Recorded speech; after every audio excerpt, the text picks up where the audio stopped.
Hello and welcome everybody to another wonderful day at the agency. I'm your magnanimous host, Agent Q, and with me again today is the digital nightmare Pixel. Everyone keeps calling me a knight. Did you also call yourself magnificent? Magnanimous. I don't think you know what that word means. Sure I do. It's that villain from Megas XLR. That was a good show. If I could ever get a DVD collection of that one, I goddamn am. Does that even exist? Nope. What kind of world do we live in when there isn't a Megas XRL DVD? It's because the US government owns the rights to it. Do they really? Yes. Why? You know that thing studios have found out they can do where they make a movie, realize it's bad, they make it a tax write-off? Yeah. You can do that with TV shows, too. But we all have seen Megas. We know it's good. Yes, but by waiving the rights to distribute it, a company could reclaim it as a tax write-off. There's so many other crappy shows that they could do that with. And I assume they'd... The problem is Megas XL, especially its second season and the Night Zones, had a big fucking budget behind it. That's disappointing.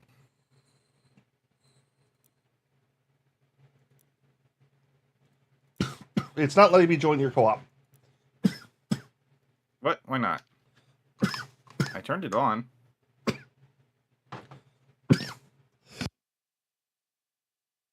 Yes, allow people to join your thing.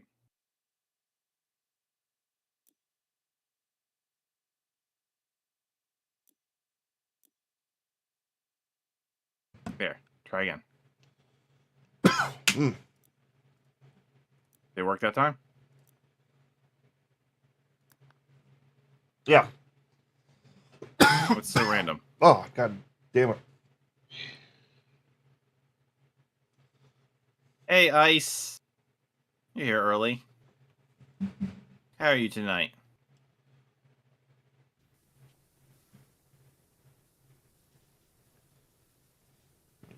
chat pulled back up.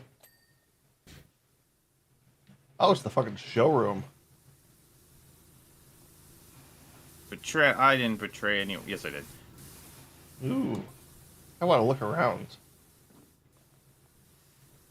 Wait. Doesn't seem like there's that much to see here. Like, the showroom is a lot smaller than it is in Remake. If they might hide other things here. Hold on, you're gonna scream at Agent? Screaming at Agent is entertaining. It can be.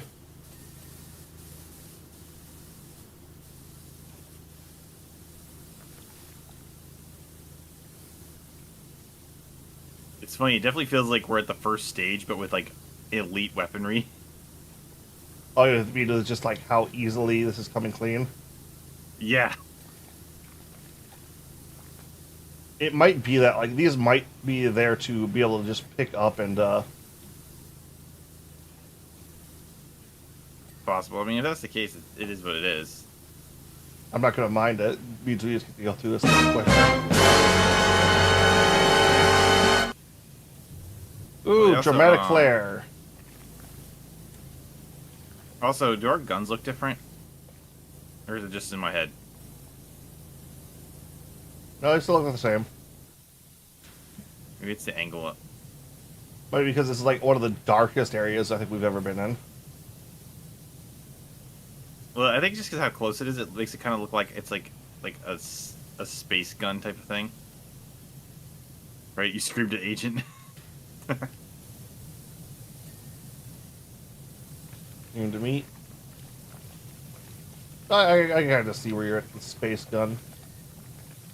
Well, that or it's like my first thought was Portal. Yeah, I can definitely see that. I can definitely see that. I still need to play Portal 2's single player campaign. I played it in co-op with Kiku because I didn't realize it had a single player. I would have played it so long ago if I had known. Oh yeah, I think I remember you mentioning that. It's Portal 2. You know, everyone considers Portal 1 to be a perfect Portal 2 story just improves on the first one too. You know, I didn't know there was a story in number 2 that wasn't co-op. So I remember when Portal when they put Portal and called it Portal Still Alive on for download on Xbox, and I thought it was like a shadow drop of a sequel, and I was like, oh my god, and I downloaded it and realized it was just the same game again, and I paid for the same game twice, and I'm like, whatever, so I just went through and beat it on that version.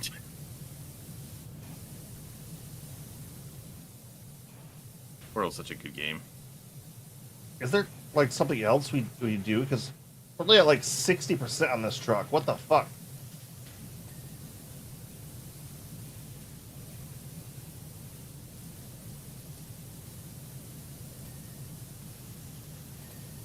But how are you tonight, Ice? How goes your side?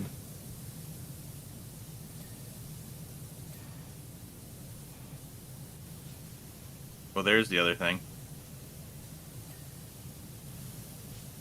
What other thing? This vehicle isn't the only thing. Cloud's motorcycle has to be cleaned. Oh yeah, okay, yeah, this thing's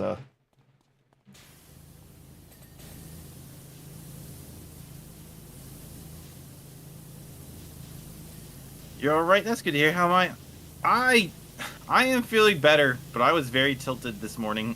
I was very tilted. What'd you do? It's what I didn't do. That's the problem. So, the Spy Family movie dropped last night, right? Oh yeah. And I went to see it in theaters. So I'm sitting there, and you have to buy your seats ahead of time. So I bought mine like a week ago. So I have to drive an hour to get to the theater that plays this. So I made a night of it. They had it's the only place where there's a bookstore around there. So I got they had buy one, get half off manga. So it's like I'm having a good night. I sit down, and I'm hoping I'm gonna have a nice spot to myself essentially because I got myself a nice seat this time. And you're going to a premiere. Well, yeah, but they only have one showing. So I've been to a lot of anime premieres, and I've had varying results with the number of people who show up. I'll give you that. So I'm sitting there and like because like the theater didn't get filled. It didn't get filled. So at least I don't think it did. I couldn't tell from like below, but still. Well, anyway, it's like before the right as the movie starting, like the second it was starting, some idiot comes running up. Oh my god, I'm running late. And he sits down. And I'm like, please don't sit next to me, please. And he sits down next to me. I'm like, God damn it. And it's like, whatever, you know, I could live with it. But he was one of those weebs. Oh, the kind that You know. you still kind of want to give a stick of deodorant at a convention. No, but he's one of the like. So basically, the whole damn movie, he was making noise. Like, but I can't just tell him stop laughing at the comedy. You know, it's like he would laugh at everything. He'd go. So here's the thing. He's like, he gasped when the villains. He gasped when the villains pull out a gun. It's like, you're in a spy movie. Why does it shock you that a gun got pulled out? He also laughed at, when I say everything, I mean everything. Like, they had Bond stood up. Like, he literally did, they introduced him and he stands up. And he busts out laughing. Like, he laughed at everything. It was like, it just kept pulling me out of the movie was so good. I was enjoying it so much. And he just kept pulling me out of every single scene. Because he just couldn't, like, he felt like he was trying to do a reaction YouTube channel and was awful at it. And I could tell, like, because he would like to say a few things to his friends on the side. I could just tell, like, this is one of those people who truly, with all their heart and soul, can't read the room. Afterwards, I can't just tell him to shut up. So he basically, like, he really killed a lot of the movie for me. Like, it would have been such a good night if he hadn't existed. Afterwards, I told him, like, hey asshole, you just like ruined the movie for me because you could not shut your stupid mouth. And he's like, oh yeah, sorry man. And then just kept going on. I heard him with his friends like, hey, that was so good, best movie of the year. We could probably catch the next showing in 30 minutes if we want. And his friends are like, no. And I'm just thinking to myself, how does someone like this even have friends? I wanted to kill him, and I didn't even know his name yet. All right, what do we got left here? Were you tilted to the right side or left side? Maybe tilted forward? What angle is murderous rage? About that's the angle. a little above 90 degrees in a sitting position. That sounds about right. But yeah, and the thing is, this is like the third, and I've had a bad experience at the last 4 anime movies I've been to. Like, I think the last one I went to was the Jujutsu Kaisen, right? There's a movie for that show? Kaisen. Oh, yeah, the prequel movie. Yeah, Zero. Yeah. So I went to that movie, and there was these teenagers who would not shut the hell up. They were the only other people in the theater. And they were just sitting in the corner, just causing so much noise, and like they were not watching the movie, like they were just playing. Like it's like they just thought, oh, here's a movie I can go see away from our parents or something. So I went, like, and I used to work at that theater, so I went to the usher and I was like, these kids are a problem. So she came in, told them to shut up, and cleverly, like, and then she walked away. And cleverly, after she walked away, she came back in and watched to see if the kids actually stopped or if they were being douchebags still. And they kept it up, so she came in and just escorted them all out. So basically, me and my friend had the theater to ourselves after that. See, at that point, you could be absolute fucking dickbags, but... Well, my friend told me the other day, he was at a movie, and he went to one of the early showings because of like how his schedule worked. And and there weren't that many people, and the person next to him was getting high, and the smoke got him high. Which, you know, would be okay, but he had been like 2 years clean from that. And so he's just really pissed that like the guy basically killed his sobriety. He's like, damn it. And it messed with his asthma. Oh, shit. You thought I was a teenager? I just thought I was a teenager. No. I'm not a teenager. I actually get it a lot, though. Yeah. I can call myself an old taku at this point. An otaku. Old taku. Oh. So you're old. I mean, aging is prehistoric, so yeah. Back in my day, we got our things at Laserdiscs. I've never seen a Laserdisc in my life, so I don't actually know what they look like. Oh, they're exactly like a DVD that's the size of a record. That's absurd. I know. Actually, you know what? I think I have seen one of those once. Now that you mention it, at like a con or something. They are absolutely fucking nutty. You're 100% right. Agent is molding. It's true. Not molding. Decomposition. It's rust. So the indicators?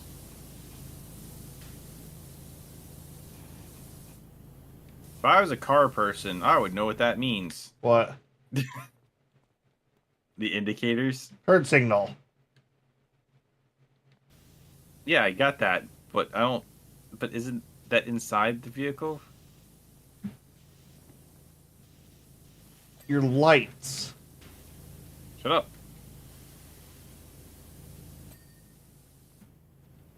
If you know where it is, then how come you haven't gotten it yet? Huh. I don't know what kind of blinker this kind of truck would have. The blinkery kind. Yeah, I thought you were like 19 or 18, but now I think Agent is 40 and I'm 30. Okay, yeah, there they are. Wait, hold on. Hold on. You thought Agent was 19? With my voice, I come off like that. You just have to actually listen to me to get how old I am. Well, then you're safe. I mean, who the hell listens to you? Exactly. Oh, that's awesome. Yeah. Sentinel Scorpion. Well, no. I should have read the text. You didn't read the text, man. Oh, I didn't think about it. I was like thinking this was going to be in the same area as in Rebirth, so I was thinking like, oh man, we're going to get to see the live stream. I thought Agent was like 18 or 19, and I was 19 or 20. Wait, what the fuck? I actually can use the cleaning fluid now. What the fuck? I don't know. That's the power of DLC, I guess. I guess. Okay.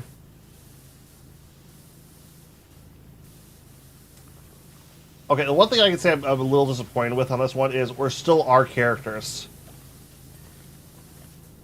Well, who'd you expect us to be? I don't like shit regrets. Like the Warhammer one actually changes who you are. Now you know Agent is molding. He's probably around 70. I said mean, decomposing. He's a little older than that. I was gonna look to see if there's like a Shinra outfit you could buy, but there isn't. No, it's like the Warhammer one comes with like the DLC and stuff. So I'm like, like a little PC was kind of hoping I would be able to switch to that costume like in the regular game. Yeah, I thought maybe we could be like one of the standard Shinra soldiers, Or like one of their tech guys or something. just like that standard blue hat and stuff. Hey, blue's part of my color scheme. I'm surprised you didn't switch over to green. I can't see myself, so I didn't really care. Besides, I have a blue color scheme. I just don't use it that much. I also have a purple color scheme. Oh yeah, you're using the blue one for Sonic, weren't you? Yeah. I have the different color schemes. It's just that, like, it messes with your guys' green screens usually, so I don't tend to use them as often. Oh, you just gotta let us know in advance because we switch between. Because you're Yeah, so I know. much green, I normally put you on magenta, so that's the purple. Yeah, I know. Oh fuck, the back I mean- cannon's moving. Look at that. Oh, so's the fucking head. That's a little creepy. I mean, you could probably be like 200 years old and have snuck into the computer for a while. I mean, I am trying to sabotage humanity from the future, so I mean, it's definitely possible. Okay. Got those legs. Humankind is very easy to trick. By the way, you all are very dumb. They're aware. Look at their election season. I know. That's why I invented TikTok. Which I'm slowly I leaking- I I'm forget. leaking the Was minds of you all. Was TikTok up for ban in a state? Or Country was it was for the country? or the country. Not that it's gonna stop anyone who knows how to use a VPN. Yeah, because they can't regulate the internet any harder without getting everyone fucking pissed off at you. They can't regulate the internet any harder because they don't understand how the internet works. I mean, other countries kind of can do it. Look at China and Russia. Yeah, and those people aren't, and they're not run by completely old senile people. I mean, Not as old or senile. I mean, Have you ever watched one of our things with them trying to, like, have you ever seen any of the people from Florida trying an I gotcha moment with internet against the internet tech? It's really depressing to watch. I don't know. I've also been keeping up on the Russian propaganda lately, and Putin is fucking nutty. You know what, Ice? I'll destroy you last, just because you're so nice. You can be one of the last humans standing.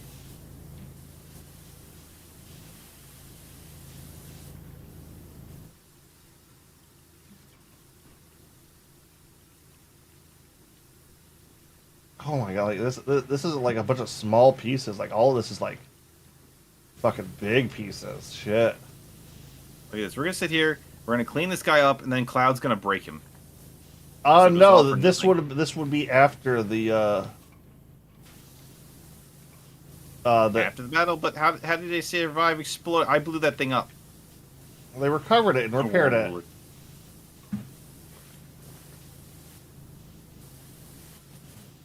Spent all this time blowing this thing up, and now I gotta clean it. Yeah, well, The it's irony.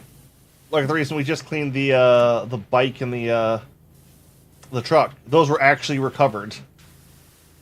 Yeah, the fact that they would take the time to recover those. Oh, remember those were like showpieces. So Who cares? well, now they can charge people even more. They have extra history on them now. Suppose. See, but you're just not thinking at the corporate level. We gotta make money off of everything in any way we can. Exactly. Where's Kigu when we need him? Oh god, like the Kigu shit. Corp, where safety is a concern.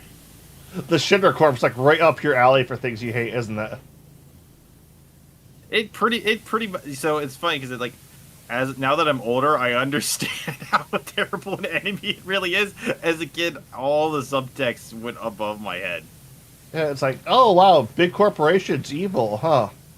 And then get to an adult era. Big corporations fucking evil, no shit. It's like, man, I wish I had materia. Oh.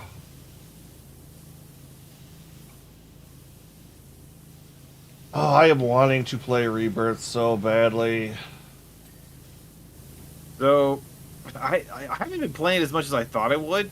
I thought I was gonna go hard on it, right? I hear like it's a lot of the fuck around shit from the original 7. Oh yeah. So okay, so like the original 7, the thing is, the original remake, has 17 chapters, right? Yeah. Now, I have no idea how many chapters Rebirth has, but I've already put 10 hours into the game, and I'm only at chapter 3.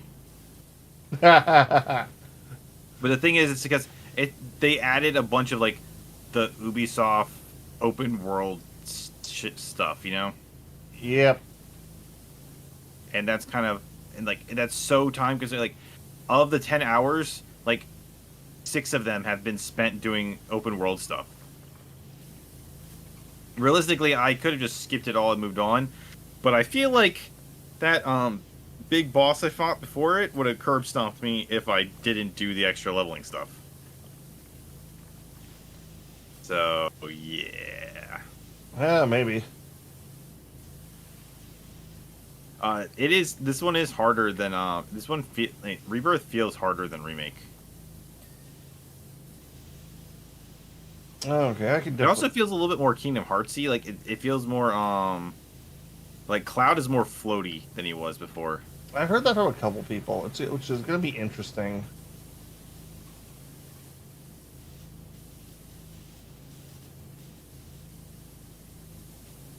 My assumption is that they wanted to make him feel much different from since like all the characters are going to be in it, and they all have to have play styles.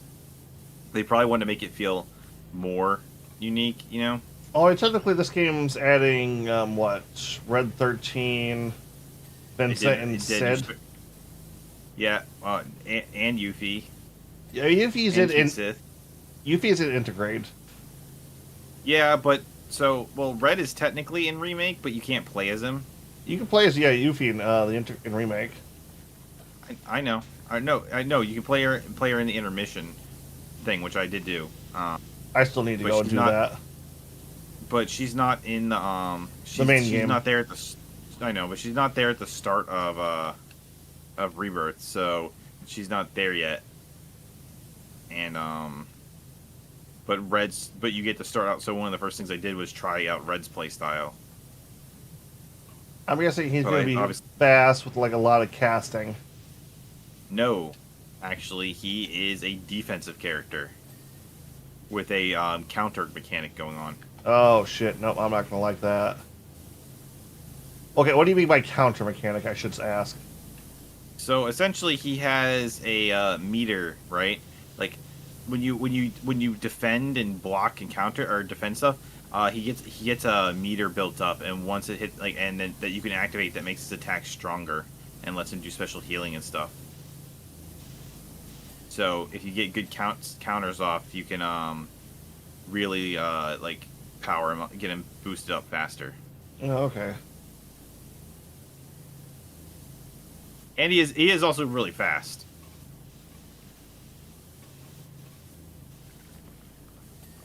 Yeah, I'm just kind of curious to how like Vincent to Barrett is going to be different. Because I'm assuming Vincent's going to be like a floatier, faster character.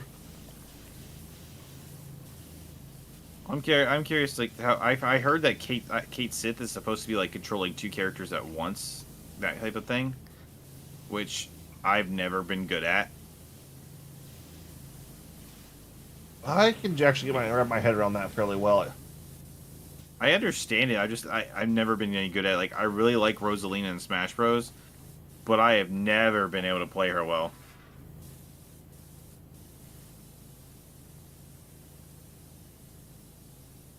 Oh yeah, because she has the little starlings, right?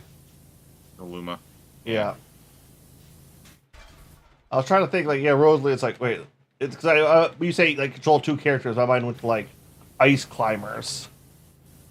Oh yeah, I understand that. My mind, it probably is closer to Ice Climbers.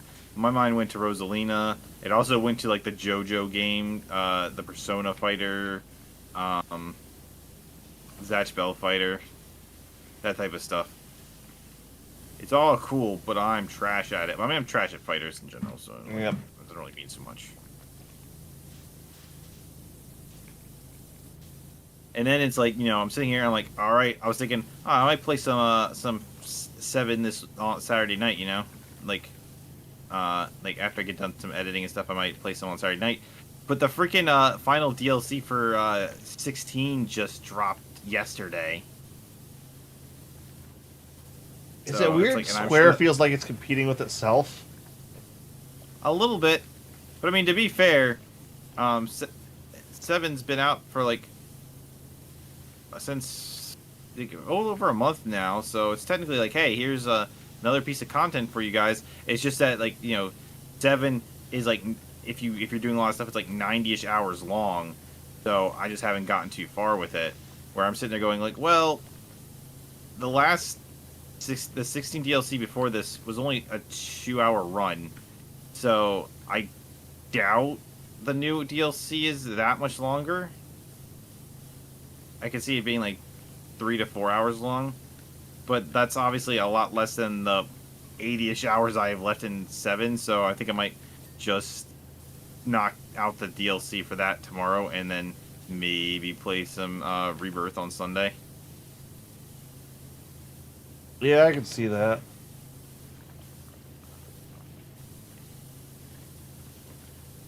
All the big stuff I'm playing right now is on. I'm actually streaming it. There's nothing I actually until it drops on fucking PC. Like, I actually want to play right now, like hard play. It's one of those things where, like, yeah, I could be streaming. I could do like a solo stream of 7, but like, I don't Big know, JRPGs like that, it's like I just want to chill. yeah, and like just I want to play the enjoy game this by myself. Yeah.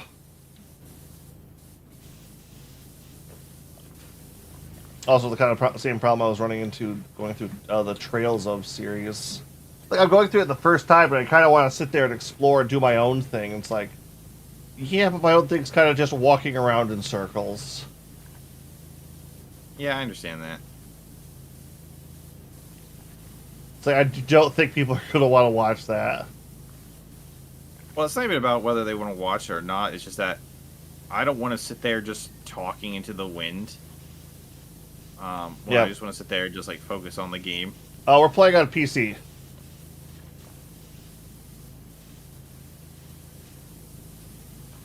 I mean, we have the capability to play on console. Hell, I could like play. I have a freaking I have like a capture card to play pretty much any console I want. I even have like capture for freaking DS and 3DS off of them. I think the only ones I can't record off of right now is the Sega Saturn because I need to get a new cord for that, and the PS Vita. But I can do PSP. Actually, never even opened my Vita. You and most of America. Well, I got it way after it was had been discontinued. I had been saving up for it because like I had a friend who had played it and I watched him play it a bunch and I just didn't have the money. So when I finally got the money, I got it. But then it's like I only had a few games and like obviously I got Persona Golden, but it also came out on PC and I was like, well, I could record this and I just haven't gotten around to it. Like I want to play the Persona games, but I'm well aware that those games require dedication and time, and it's like I have not found a good opening to play those monstrous size games. Yeah, those will eat up. I've watched the anime for 4, obviously.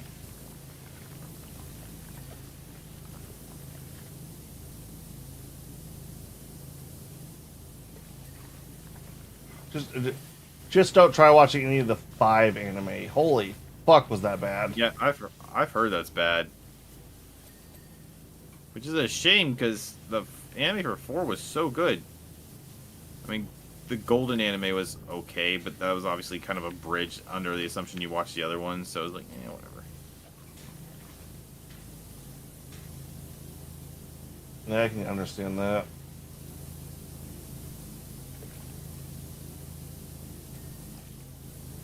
No, but I like watch or while like when I first saw it, it's like this is the same thing as the game because I watched the opening of that, but it feels worse for some reason. Like I couldn't quite put my finger on why.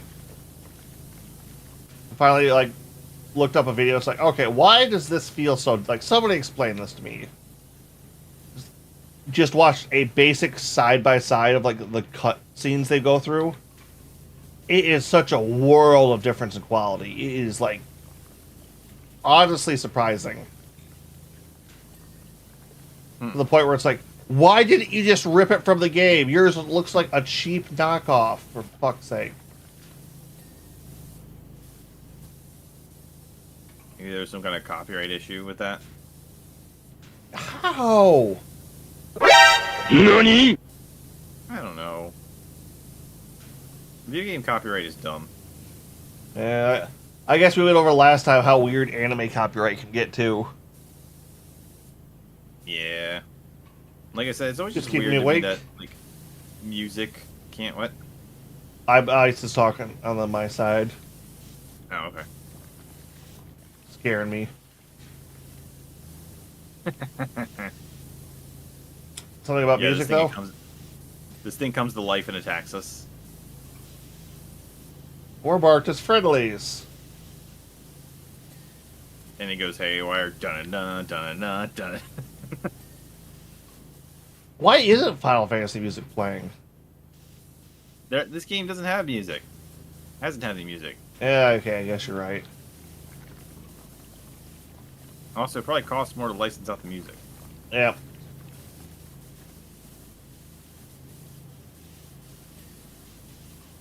Yep. I just played the Sonic one. Yep, on your side, yeah, I saw it. But it's always so weird. It's like, because apparently Disney gave up on trying to get, like, I think I told you last time, Disney's getting the Macross series, but they can't get the first two original series because of the copyright in the US. You reckon it hurts ears? No, it doesn't hurt my ears. It's just very loud, and I like usually don't expect it. But because you scared Agent first, I was literally expecting you to do that. Using me like a goddamn canary. Yep. Okay, yeah, damn, this thing is a lot harder to fucking clean. That's because it has so many crevices.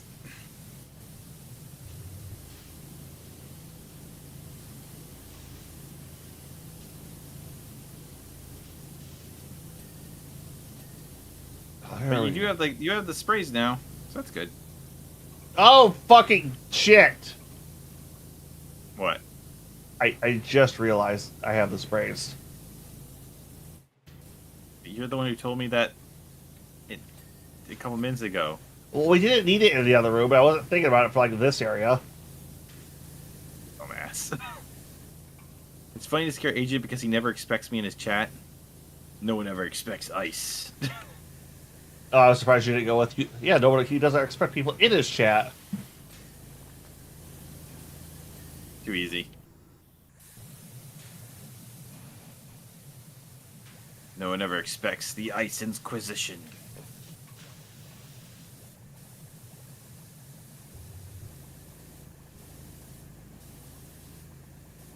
Okay, yeah, this is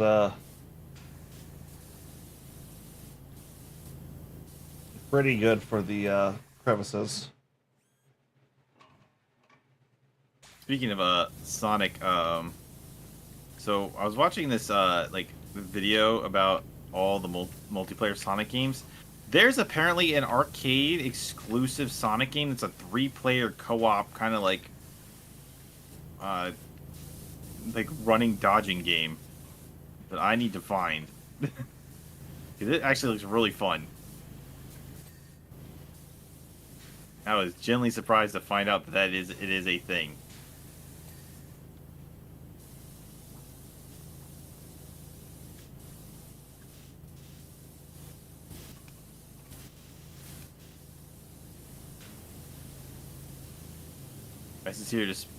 Ice is here to disturb the peaceful gaming of two friends.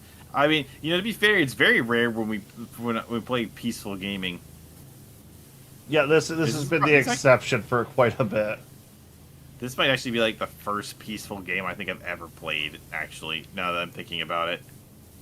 Your first dad game? Well, the closest thing I could think of is when my friend let me borrow his DS for a couple minutes to try out Animal Crossing, because the two of them were connected to the worlds. So the first thing I immediately did was grab a axe and start cutting his trees down and digging holes. And then when our other friend realized that I was destroying his town, they're like, give me back the DS. I'm like, no, I'm destroying. He's like, give me back my DS. I said, never. And then he booted me from the town. So I'm a good friend. Ugh. I played the first couple Animal Crossings, but after that, I just could not get into them. It's one of those ones where, what is that farming game? Not Harvest Moon. Stories of Seasons? No. Stardew Valley. It looks good, but I just know that I don't care about this kind of games. I don't like having to like waste a lot of time. I'm trying to think. I can't think of which game I was playing, where I'm sitting here and having to like make crops and stuff, and I'm like, I don't want to organize. No, I was playing Hollow Cure. They added that like farming part of it. Oh, I didn't know they added the farming part. I might have to go back and look at that again.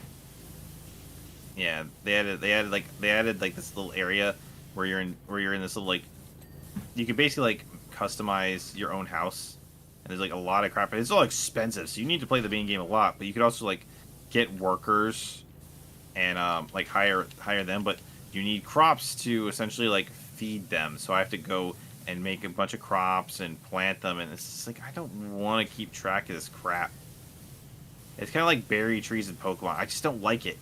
I just don't like farming in games. See, I don't mind it because I kind of have like a peaceful feeling, but They also added a fishing minigame because, of course, they did. But they combined it with a rhythm game. that could be interesting. And all this stuff is so expensive. So if you want to build a house, I don't know, that kind of stuff like town building, things like that. That's never been like really my forte. Mm-hmm. I'm about the exact opposite. I love building. The problem is, I've also kind of hit a slump where if I'm not building for purpose anymore, or goal wise, it's just a waste of time. I get that. I think it was like even I actually tried a new farming sim that came out, the MMO Palia, I think it was called. I really enjoyed it. The problem is it's in beta, and I got to like the end of the like the base story bits. You can tell this thing to raise its arm. How? Like it has like when you're in the right spot shooting it, there's like it gives up that prompt to do that. I have no clue what to do with my Friday evenings once you guys finish Powerwash Simulator. You could just watch whatever the other games we play. Yep. Which could be interesting.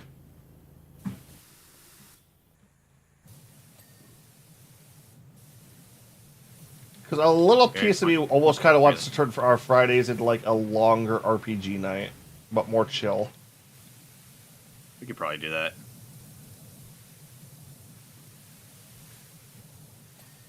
I always kind of feel like Kiyu is like eager to get through everything. He is. He 100% is. And it's like there's like a lot of games of like, okay, you would probably like this, but you're going to go hyper mode on it. And that's probably not something I'm going to enjoy, or how maybe even you would. It depends on the situation. Yeah. Like, I feel like so it varies. So like with Remnant 2, the way we were getting destroyed, we should have grinded more. Like, so I don't like grinding and get like. So one of the things is I don't really like grinding in games, and me and Kiku are really good at like saying screw the game and being able to beat it without grinding anyway, just through like tenacity alone. But with like Remnant, there were a bunch of side bosses and stuff, so there was still stuff for us to do for grinding. It's not like it was just like grinding for grinding's sake. Where something like when we were playing Final Fantasy Crystal Chronicles, that would have mostly just been grinding for grinding's sake, and I'm not a fan of that. Yep, no, that I can understand.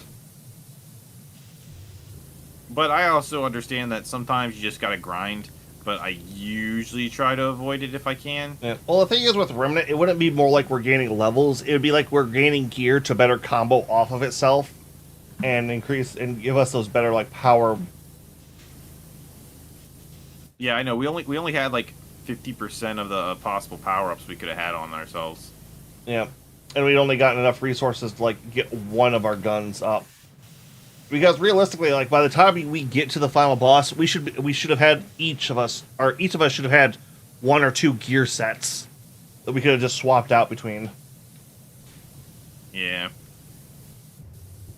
Although we did get to that boss like probably faster than we should have. Yeah. It's not even for the act of trying. We just tend to get through games pretty fast. I mean, it varies. Like I know with Gears, it's gonna apparently like I looked at the time on there. It's supposed to take like it's probably gonna take like 4 streams to beat it. 'Cause it's a 9-hour game. We like I said, we were supposed to stream it Wednesday night, but Kane was having like a problem and needed Kiku's help, so Yeah. we didn't get a chance to play it. So it probably won't be till not next week, but the week after where we actually finally beat it.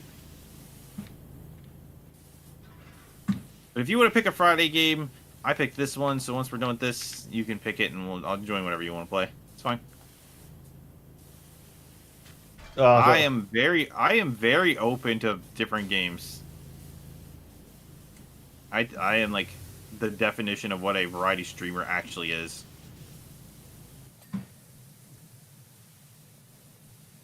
You know, I gotta. Like, I'll play a strategy game if you want, but just know that I'm going to hold you back so hard. Okay, here's the problem with most strategy games is they're not a lot of them have a co-op mode. The only one I can think of that I've ever played with a co-op mode is Halo, the Halo one. I can't think of its name. Yeah, I know what you're talking about. Halo Wars.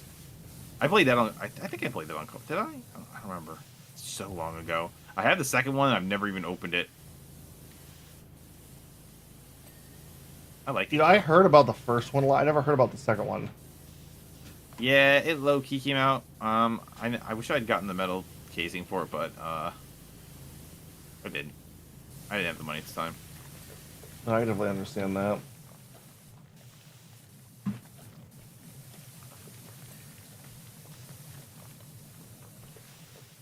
I was actually looking up the other day. And I didn't like. I was like when I was just out and about. I was looking to see if there's a way to like connect the three. Like so, like I can afford. Like I can afford to just get Xbox Live. It's not the end of the world for me.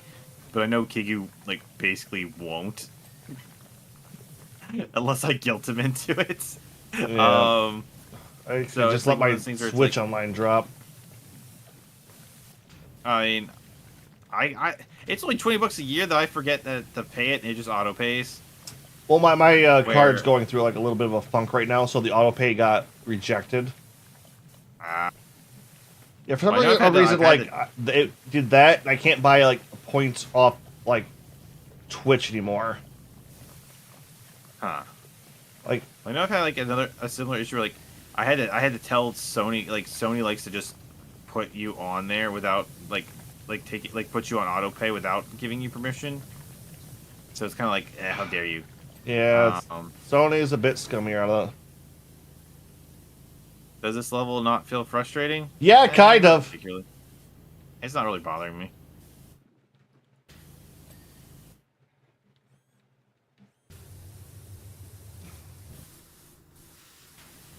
I know at some point we were promised the bar.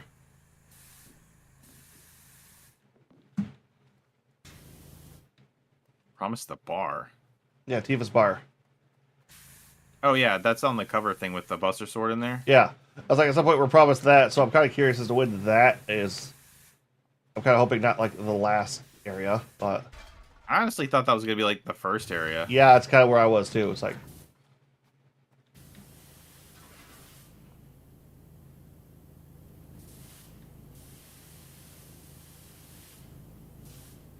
I just saw one.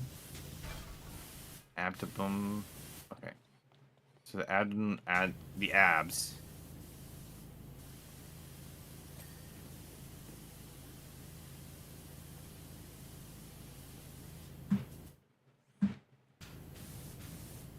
are you like Like floating?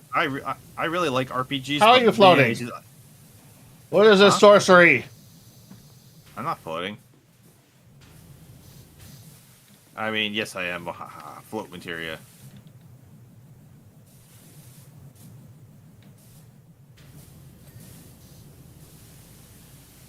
Let's see. Headlights, field generator hood, and shoulders. I think it's shoulders.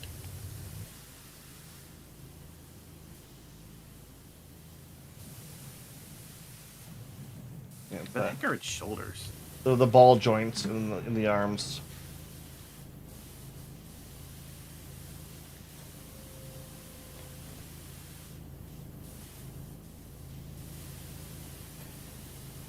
There it is. Also, headlights. Oh, wait, that's it?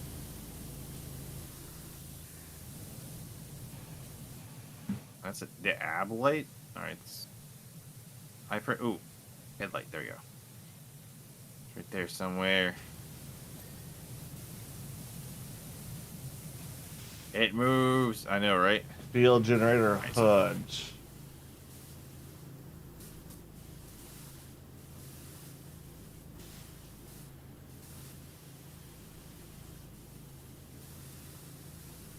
Ooh, field generator. Looks like it's right around here. Ooh, there it is. Okay, I just got to go slower.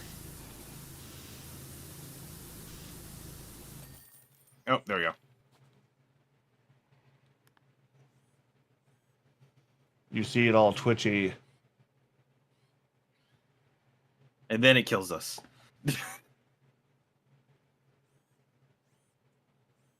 Oh, I didn't see it. Hey, Joe Smith just followed you. How are you? By the way, I was doing some crazy art. Oh, okay, one of those.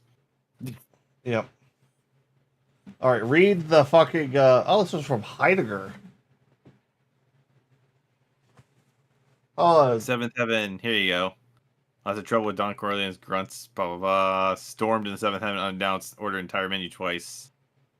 Yeah, there's a hang out there. Blah blah blah. All right, there we go. read like okay. Well, this one. Let's read the post. Holy fuck.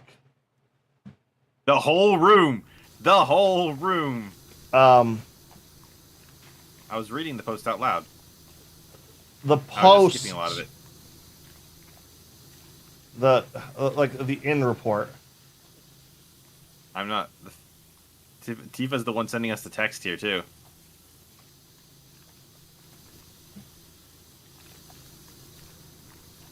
How far back does this There's go? the scorpion kind of has a butthole. No, I didn't notice that.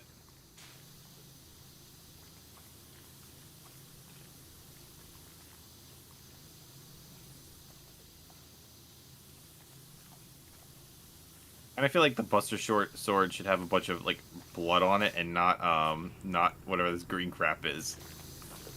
It's blood. Censored blood. Yeah, that's how you do it.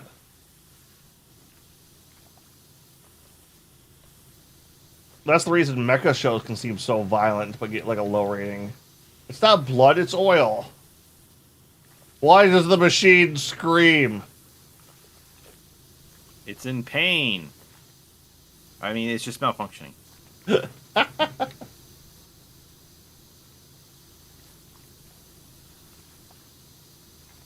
Oh.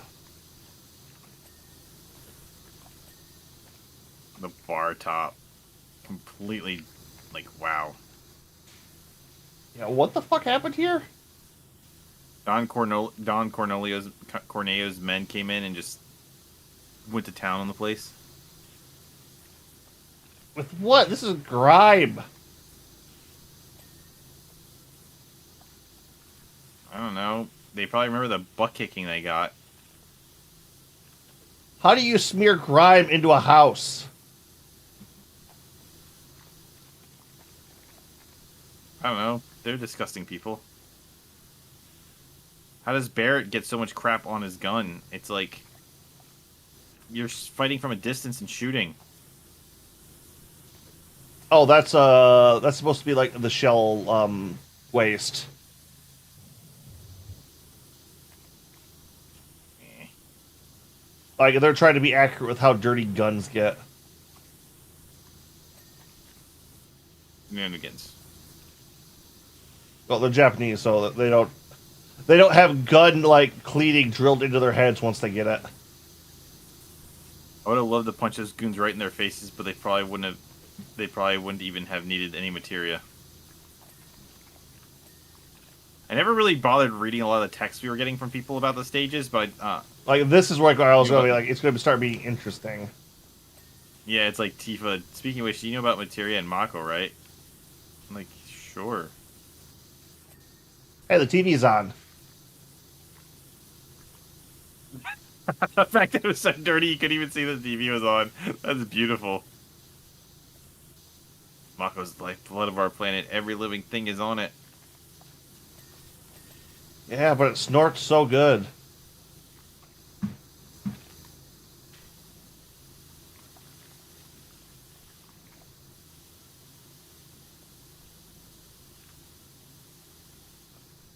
Holy shit, the stuff on the ceiling's fucking hard. That's bad. Well, you can always use the wood cleaner for it, I guess.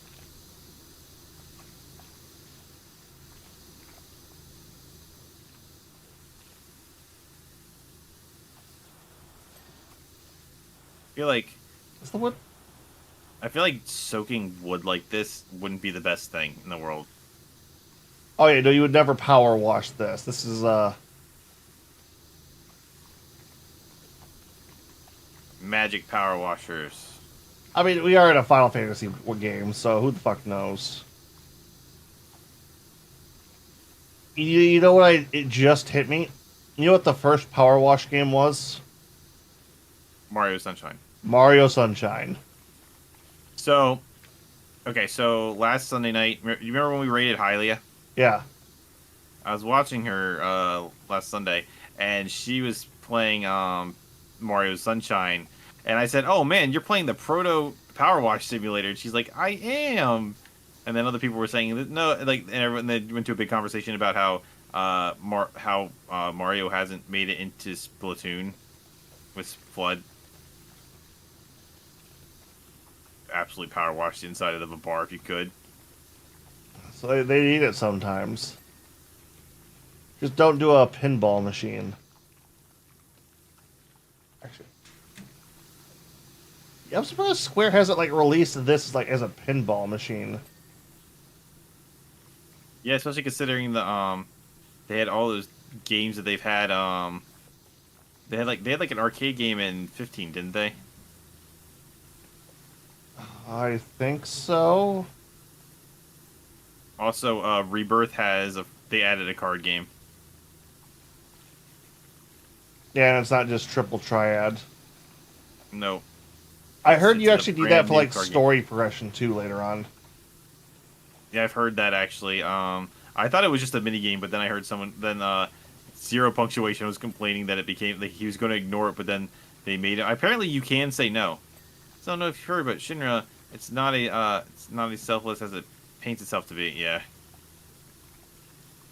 But yeah, like I was watching Zero Punctuation. Apparently, you don't have to do it, but they're like, oh, and then he like he kind of like was like, well, now the game's calling me out, and I can't not do it.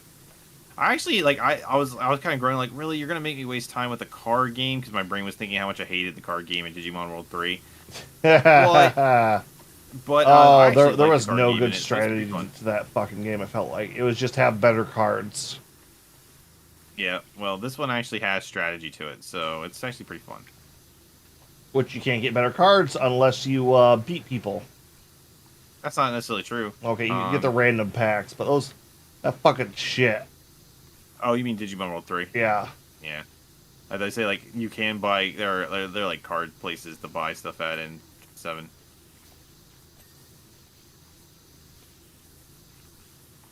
Yep. I love that Tifa's basically telling like that they're part of Avalanche. It's like, we're the Power Wash guys. Why are you telling us that you're international terrorists? Joy to the cell. I mean, think about this. You get to stick it to major corporations and spend the whole day in a bar with Tifa. You're right. I signed me up. Oh, I don't remember if I asked you. Were you a Tifa or Aerith person, like the original? Because the remakes do make it a bit more obvious which way Cloud's supposed to go on that. So, or you mean like which shit, like who you thought he was gonna be with? Yeah. I always thought he was like interested in Aerith in the originals. Yep. Okay. So yeah, that's a lot of people have that art. It's like Tifa or Aerith. It's like, Well, I know I know Q's always like Tifa. I'm like, it wasn't about like who I liked more. It was always like I always just thought that like they were setting up Cloud and Aerith.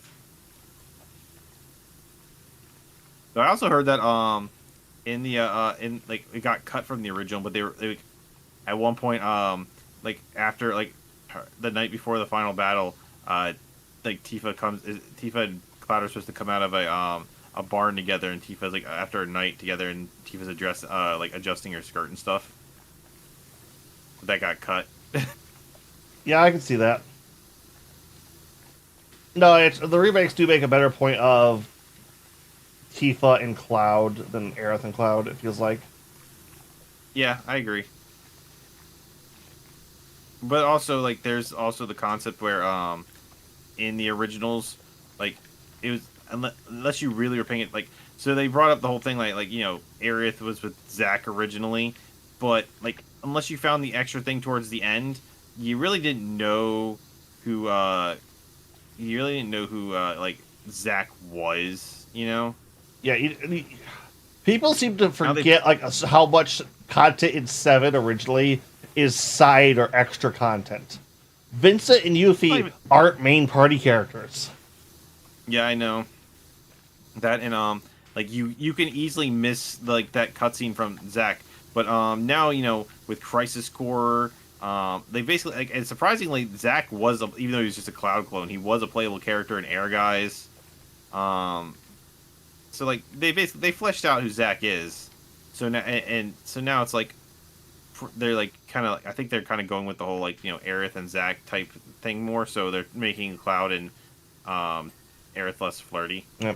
Well, funny enough, it makes Aerith and Cloud like a little bit creepy. Yeah, I suppose so.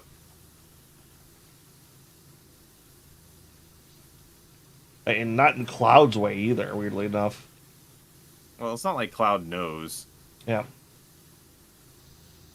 Not after it matters. Nope.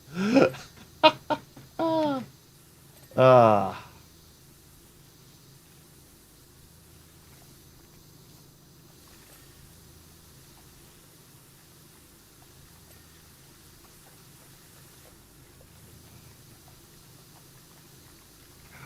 But yeah, a little piece of me is also kind of debating on whether I want you to go through 9 with you.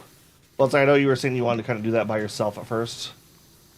Yeah, but it'll probably be a while before I ever get around that. Hey, it says 7's already...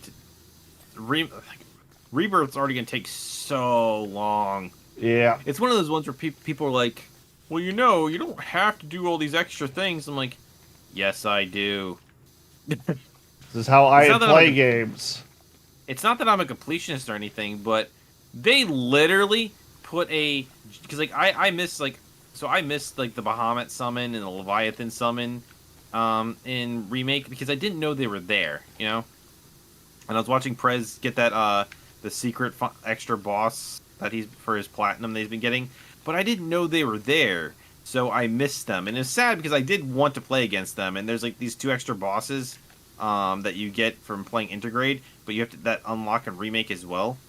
But again, when I went to go try it out, they were in the place that so the place that Prez fought those bosses is where they're at, and I'm assuming because I could not find them myself, and I missed both times I've played Remake, I missed that area because I just didn't know. So it's like I guess I would like to play them because I like the battle system, they're really cool, blah blah blah. But it's like it's not the end of the world to me that I missed it, you know what I mean? But with Rebirth, they literally put a chart in front of you saying, these are the 40 things to do in this area with a checklist and a 100% list. And it's like, you're literally taunting me with a, haha, you didn't complete this thing. Well, I can't just ignore it now. Yeah, you're taking it personally. That's like, out of sight, out of mind. In your face, it's a problem you're dealing with. Yeah, plus, from what I've been told, the artifact challenges are actually worth it. 2 of them is that's how you get the new summons. And it's like I want to fight the summon, but the summon is super hard unless you do the special challenges is to weaken it. Yeah. I was only doing 1 damage, so I was like, and he was hitting me 400. Once I got all of the thing, it was like, okay, now I'm stomping you. So it's just like. It's just one of those things where it's like, man, are you kidding me? See, if it's a scale, did you go from 0 to 100, or did you try in between it all? What do you mean? Did you get half the things done and try to fight the summon again? No. So there's 3 of them, but they're scattered across. So it's basically so the opening, the area is called the plain, the open plains, right? Yeah. You remember do you remember in the original 7 when you had to first get a chocobo to get across that that one area, or else you had to fight the giant snake? Yeah. No, you had to There's, get you had to get the fucking chocobo because you cannot fight the Zolom is a fucking it's an in-game enemy. I know. I've killed it before, like later in the game when you're strong enough to, just because I could. But You get nothing for it. I know. But the general concept is so. But but when you get there, that you've already left the town, and there's nothing to do but get the chocobo and go past it. Here, like they turn that small little Nothing area. that small yeah that small little like the one little town where there's nothing, that one little thing where there's nothing, and they turn that into 9 hours worth of content. Think about that. You know, I'm very much aware. So you know, I I mean, mean, fair, it looks amazing. that's not the kind of thing though. It's like I understand. Like there is so much just empty nothing in the first game. You tend to forget about like that area. It's like that's all it is. It's this big open area that has a ranch and a single path that has a big fuck you monster that you cannot beat in it. I know, but it's also one of the things where the remake has added a bunch of story stuff to it, and new plot twists. And it's like I kind of want to know what's happening, kind of want to move to the next bit, but you also put all this crap in front of me. And the thing is, like you're those little side quests you did in remake. Yeah. So those are back as well, but they tied the individual characters to them. Like basically, like one of them is this bartender needs help, so Tifa's doing the quest with you. Like I mean, like you do the quest like as Cloud as usual, but Tifa's in the cutscenes for it. So it's like it's like character development for her, and it's one other person's character development for Barrett. So now when you do them, it's character development for the characters. So it makes them doing them better. But like all the Ubisoft kind of open world stuff is like, Yeah. Well, I mean, it'll probably still sell good really because apparently the Ubisoft games have still been, with the exception of Skull and Bones, the rest of them have been doing fucking good apparently.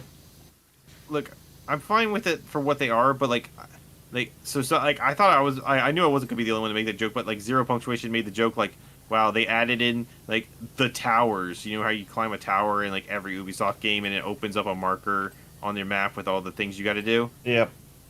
It's literally that. It's literally that. So it's just kind of like, I don't know. My brain's just kind of like, no. I don't want to play an didn't need Ubisoft that. game right now. Yeah, I want to play Final Fantasy. I watched I didn't watch the spoiler part of it, but I watched the like Pro Jared's review of it, and he made a good point saying like he was saying like the main parts of the game are very much better paced. You can't really complain about the other stuff because you don't have to do any of that. It's not fluff where things like Hojo's lab and crap in 7 in remake was 100% fluff, and they forced you to do it. They don't like apparently the areas that are story related don't have fluff in them apparently, which is great. But that's because there's so much stuff to do in between it that it's like, We saved all this for the in between. Yeah. But it's like I want to get to the next part of the story. But at the same time, I also feel like this difficulty, this one's harder than the last one, so I feel like I need to do the extra stuff to make sure I'm not going to get like wrecked, Yeah.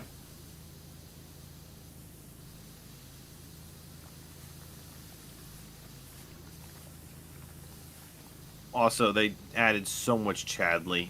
So much Chadley. I've been hearing a lot of people bitching about that. Like, what the fuck is with Chadley? He is in charge of all of the Ubisoft stuff. And he will contact you remotely every single time you hit an objective. And there's like 40 objectives in each area. He's everywhere. So I know, like, I support a group of Rabbit Tunes, and they do a lot of Final Fantasy parody stuff. And, like, for one of the jokes they did like a re-edit of, like, 7 Remake, like, real fast bit for the video. And they just added Chadley everywhere. Yeah. There's not a single scene where he's not in it. And I'm just like, yeah, what the fuck's going on with this? Is it really that bad? Yes. It is actually like someone really liked Chadley. So much so that they made a female Chadley. What? Yeah, there's a female Chadley as well. That'll be interesting to get to eventually. It's basically his AI assistant that he made, who's basically a female Chadley.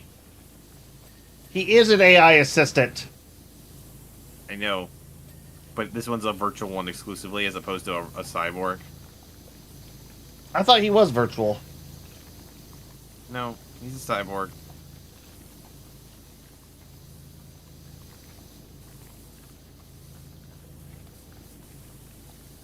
The funny thing is, unless you did the extra stuff and got that so he tells you early on that he's a machine, right? In Rebirth, but apparently he does tell you in Remake, but only if you beat the secret boss. I saw it on Prez's stream. Oh, It's like, I so just he did actually does that. tell you. I guess I beat the secret boss then. Was the secret boss a giant robot? Probably. It's like that. It's not Omega, but it's You beat the game on hard difficulty? me. Yeah. Do you only Yes, get him you on can. hard? Yeah, you only get him on hard. I don't know. Maybe I just watched it then. I'm fairly certain I didn't Yeah. beat the game on hard. Yeah, you have to have beaten it on hard to unlock that boss fight. But I knew about the Chadley thing. Yeah. Well, I only knew because I'd been in. You knew about it because you were sitting in Prez's stream when someone in chat told us, just like he told me. Well, no, I'd known about it before that.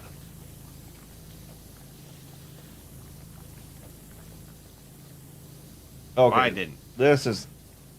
Some of the details in the fucking kitchen are kind of stupid.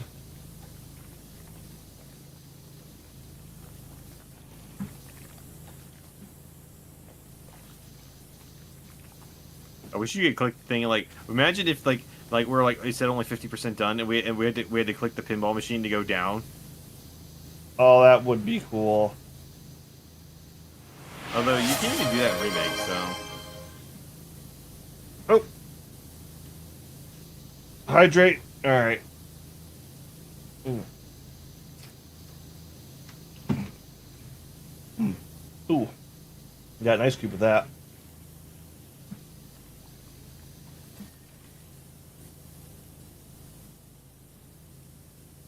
Oh, I didn't see Barrett's gun arm till just now. Yeah, I cleaned that a little while ago.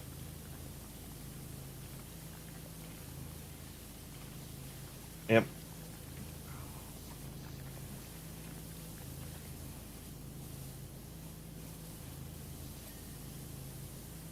We should be getting, although it's going to be, Oh, I think you might get a kick out of it. So, it's a joke I didn't realize till somebody else said it to me about the Sonic stuff coming out this year. What are the two Sonic shows we have coming out?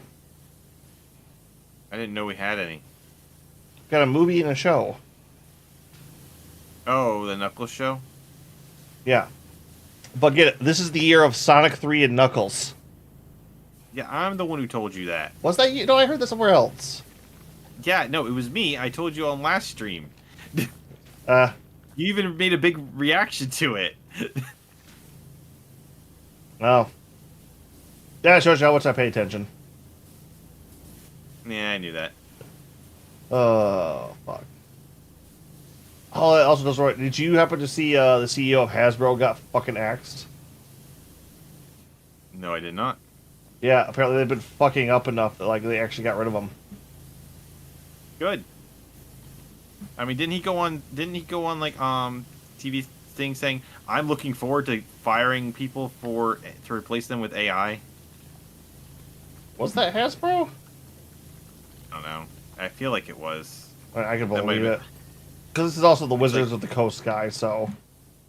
Yeah, it's like, I'm looking forward to being rid of our employees so I can maximize profit off of these stupid nerds who want to just spend money on this crap that I don't care about.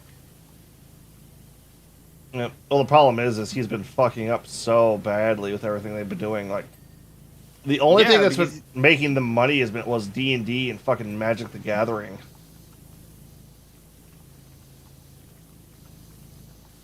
Yeah, and they were burning their fans there too. Oh fuck yeah! D&D got fucking yeah. You heard about the whole fallout with that, right? Not exactly. I only heard like whispers and stuff. Okay, so what that was is you know how there's like just a metric ton of like YouTube content, especially of like custom D&D stuff. I mean, I assumed I never I don't watch any of it, so. Okay, yeah. Well, it's like it's to the point where like you have like Critical Role and other big D&D groups like that. Even Yeah. I mean, I've heard of Critical Role. okay, it's one of the reasons like everyone feels so safe to be able to do that is Wizards of the Coast had a clause like in their company saying we will never copyright any fan-made content based from our systems. We guarantee this. See, I don't get how you could copyright people making up a game and playing it. In general. That's like if I was say like I know they like you know. You mean like the story in the world? Yeah, it's I mean. You legally can't. You legally yeah. you cannot. The thing is Wizards want to do this in the day like here. This is how dedicated we are to bringing you good stuff. We will put it in our company's clause that we cannot sue you. So if you make it real big or do some crazy stuff or write some real good books, here's a statement saying it's you. You own it. It's like we won't come after you. Like if the lawyers if some idiot later on picks up like, all right, let's bring out the lawyers, you get to say he's under his own clause that says he cannot do this. Yeah, well, never rely on a company. Because remember, Google used to have a thing like when the Google started. Their thing was their company motto was "Don't be evil." I know, right? Well, yeah, it's like one of the things he did though was he tried to replace that and get that clause removed. Because you had groups like Critical Role and other people starting to just strike it fucking big. Yeah, instead of doing the smart thing and going, "Hey, so guys, you love our products, right? Like, we would like to give you some free ones and have you market it." I bet you they would be more than happy to use your new product and show it off for everyone, and you probably wouldn't even have to pay them. Just give them the free early access to a product. That would be free. That was such bad business decisions. Well, that's the thing. It's a lot of the fucking streamers like that. That's what they did. D&D has a push right now because of the streaming community and stuff like that. Because you used to see these people make all these crazy worlds and stuff like that. D&D was about to knock it out of the goddamn fucking park. And especially with that movie that was off the drop. And they dropped that just before that big movie they had came out. It's also funny that they have they brought back the old animated series. For the it's the toys. I remember seeing that on Fox Kids as a kid. Yeah, well, they did that because they made a big movie cameo. For everything that I hate Wizards of the Coast of right now, the D&D movie was fucking amazing. Where the Borderlands movie is going to be so bad. Oh my god! I saw the trailer of that while I went to the movies yesterday, and I was like, "What did they do to Lilith? What you mean? The fact that she's a 40-year-old Yes. I don't have anything against that actress, but it's did you guys I kind of do. She doesn't look the part. Well, yeah. None of them did. Krieg did. Krieg did. Well, it's let's have Kevin Hart be here. It feels like they were man, we don't know anything about this series. Let's just get a bunch of popular actors. Let's make Jack Black Claptrap. Claptrap. Here's a better idea. Why don't you just get Claptrap's voice actor? He's fighting with the company still. Oh. For what? He wanted to get paid. They didn't pay him for doing Claptrap? They hired him out basic nothing because it was supposed to be a 2-bit side character. and then the like CEO of Gearbox started getting snippy with each other, and they had a big blowout. It's funny because he's also he does his voice in what's it called? There's this poker game on PS3. Yeah, where he Poker plays- Night. or- yeah, Yeah, it's on Steam too. yeah. It's just like, guys, just pay the man. He's Or like whatever one the of the fuck most it iconic is. characters of your series. Yeah, well, he's the fucking brand name almost. I don't know. They've really Jack Black fucked. was an amazing Bowser, and I was not expecting him to be an amazing Bowser. Even though every time I don't expect Jack Black to be, for some reason, there's something about Jack Black that makes me think he's not going to be amazing every single time. But he always is. He always is. He's one of my favorite fucking actors too. It's just like, oh, he's got the star in something else coming up here. What the fuck it was? Well, he was Bowser in Mario, but It's another franchise. Like I saw the casting for it, and my first thought was, "Oh, this is a prank," and then it was like, "No, this is a what? The fuck was it?"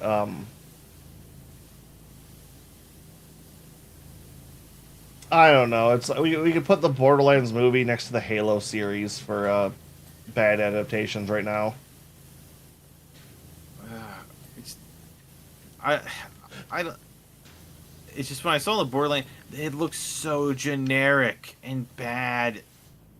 It's like I'm not even a big Borderlands person. I've only played number 2, but it was just like no.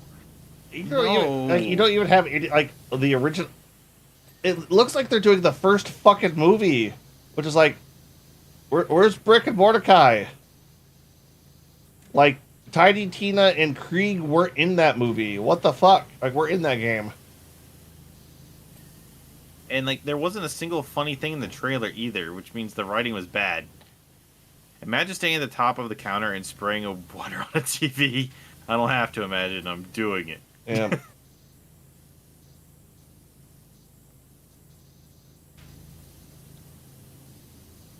I don't know. I just remember watching that yesterday. I'm like, ooh, Borderlands movie. That's cool.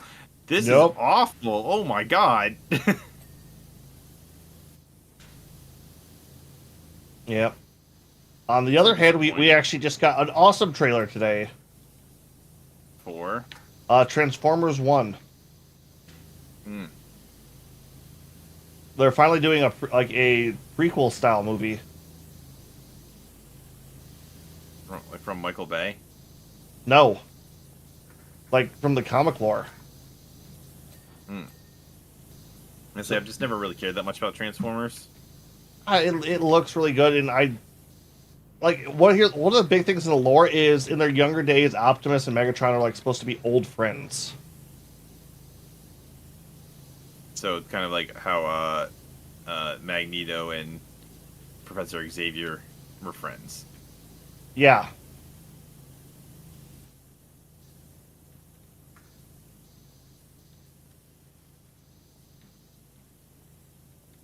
I mean, that's cool and all. Not, I don't know. I It's one of those things where it's like, I I definitely see it, but it's just one of those things, like it makes you wonder, like one, who the enemy's gonna be. Are they just gonna set up Megatron turning evil? You know? Oh, I know what the story they're doing is, so. Okay.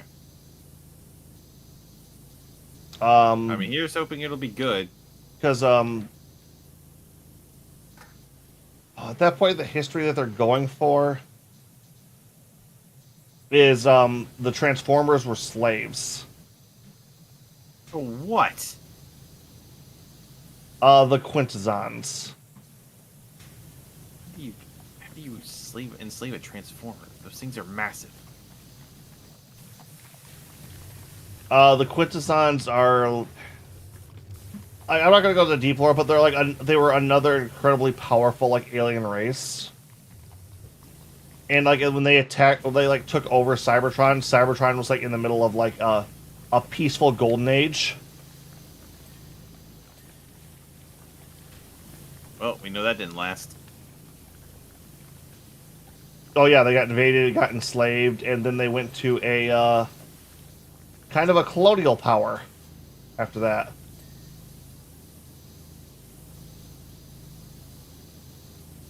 which is referred to as the true Golden Age.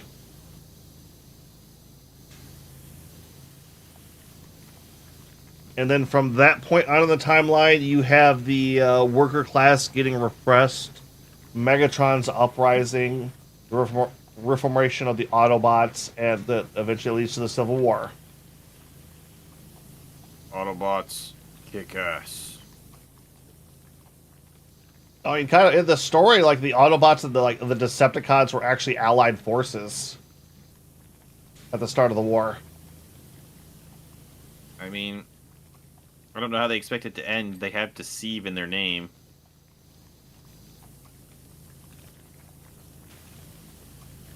They play with it a couple different ways. Yeah, I know, fucking John Cena. Dun, dun, dun, dun. They actually do play around with that a lot, like how that was like a, they were a movement trying to get workers' rights and things to the people, but they are branded as like Decepticons, so they embrace the name. So what you're trying to tell me is they went woke. uh.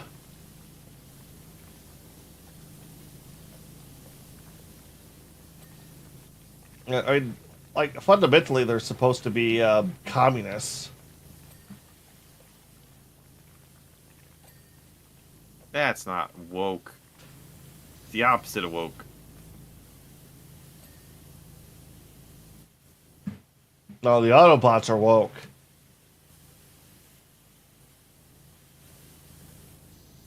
I'm surprised that the Autobots, like, help people at all. Like, they get, it seems like they're just, like, Optimus is just done with everyone half the time.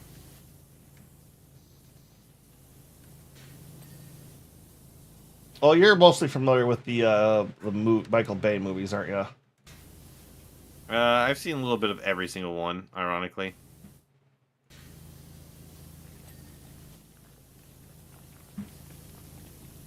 Yeah, I can definitely see where you're coming from, especially the later comics. They all in later media, they always try to make it so Optimus is not like the perfect person, but trying to do better every time. So that's just like the all good paragon, and like, come on, guys, we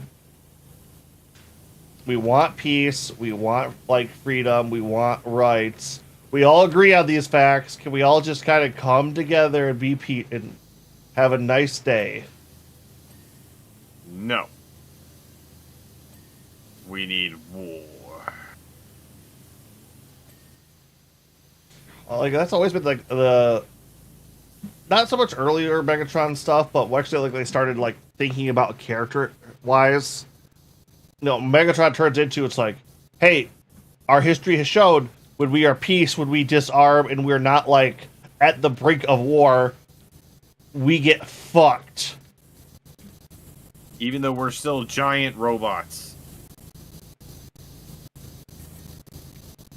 Well, I don't mean like by foreign people. It's like, no, hey, like we were peaceful, like we were mildly armed, and our government fucked us. So America. Kind of more closer to like England, like colonial England. I like that. Ice says, Agent says wholesome things, and Pixel's like, no. Yeah.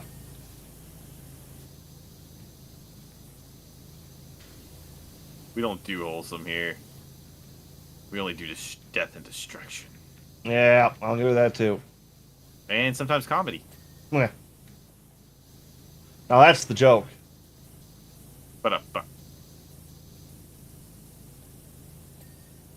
Waka waka waka. Oh. God, dude. The Muppets are a franchise that really wants to still be around, but can't seem to hit any kind of stride. Yeah, but let's be real. They have a charm to them that will never die. No, it's like everybody still wants them around, but nobody knows how to fucking put them in anything. It feels like. Well, when I was at I went to so the place with where I went to see the movie, right? There's a bigger mall around there. Like the mall near where I am is trash. but the mall there has like Barnes and Noble and stuff like that, and they have a Hot Topic. So I went in there for a couple minutes. They You have wouldn't those, go into a Hot Topic. Yep, I like seeing look at the T-shirts. They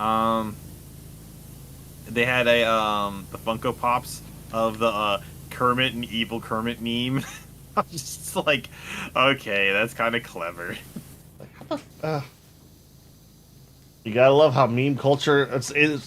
I'm kind of liking how corporations are starting to catch on to meme culture, and there's there's only two variants of it. One, you got the joke. Two, you didn't get the joke at all, and that's even funnier. I don't like their first thought is put it on a T-shirt. I don't like it because like I don't mind the T-shirt stuff, but I hate when I'm sitting there and I'm like on Reddit and then the meme starts happening like ooh meme, and since it's an ad disguised as a meme, I'm like how dare you? Not our memes. They're taking our memes. Also, how are you gonna sell how are you guys gonna sell a T-shirt with Pop-Tart Cat and then not give any of that money to the person who created Pop-Tart Cat? Corporate America. Fuck yeah. I don't actually know that they didn't, but I'm assuming they didn't. It's corporate America. I'm assuming the worst. Yeah, it's. I love Pop-Tart Cat. I don't know why. I just really do. You ever read the Gamer Cat comic? Was that the one with like the pink one named Aerith? Oh, I don't remember. It's the one about the black cat who plays games. No. Okay. Like they actually introduced Pop-Tart Cat as a character in that eventually. Like I don't need. Wait, what the?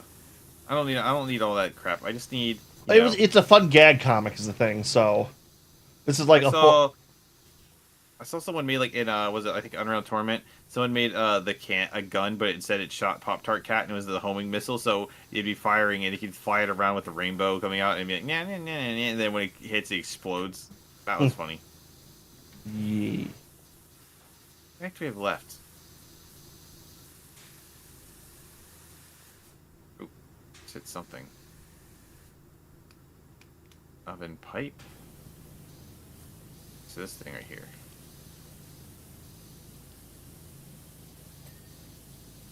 That's one.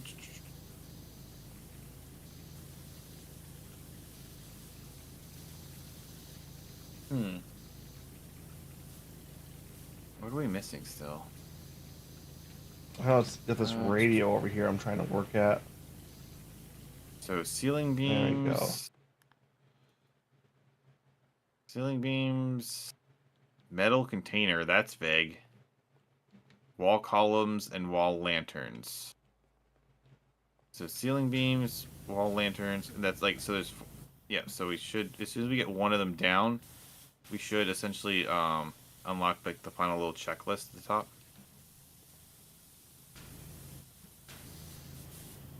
I think wall lanterns is closer.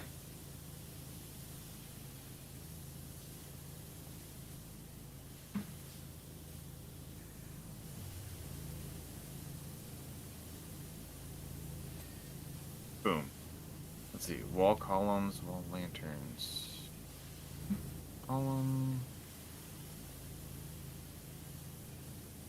Okay, that's what I thought. This one in the corner. I kind of knew that would be the case. Yep.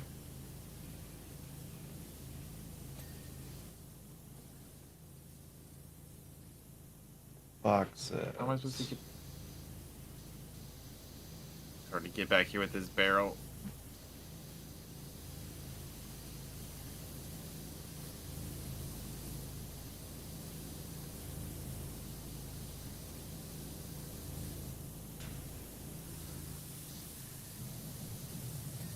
Boom, got that. So, boxes.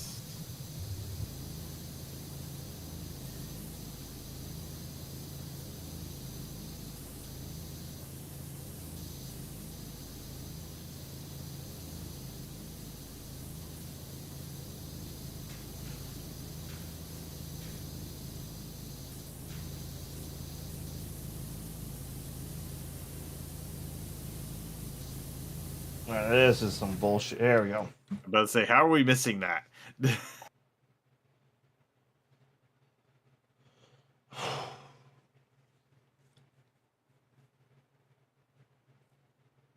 God, this one was a bit of work. That's all right. Okay, yeah. So it must be when you select it too, because I'm reading the thing at the end. Yeah, it is there when you select it as well. Okay. This is an interesting one. No, I don't even know what we're gonna get. What do we have on the docket now? Midgar. Oh, fuck. Reeve is the one who hired us.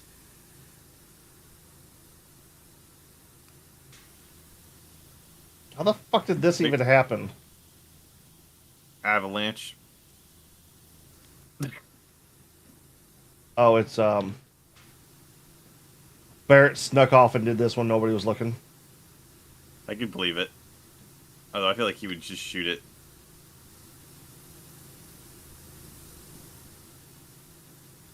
Then Yuffie.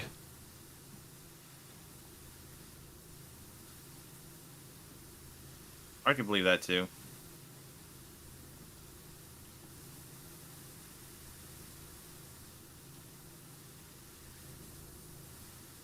Yeah, you said you never played intermission.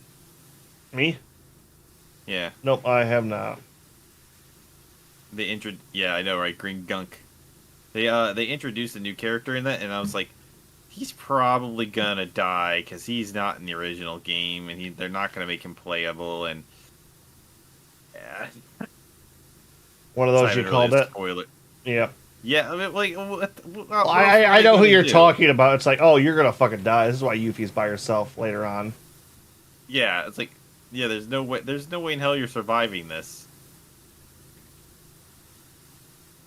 It's just a fact. Just a fact. It's like, I played enough of these. I know how your life's gonna turn out here, man. It's like, buddy, you weren't in the original 7, and you're not a side character, but you have combat mechanics. You're a goner. And all the material and equipment is just going to be removed.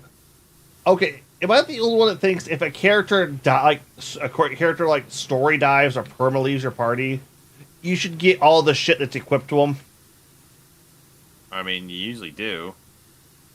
Like, I'm going through Dragon Age Origin right now, and you don't. Okay, so here's a general concept. Gameplay-wise, yes, but world-wise, it would depend on how they go down.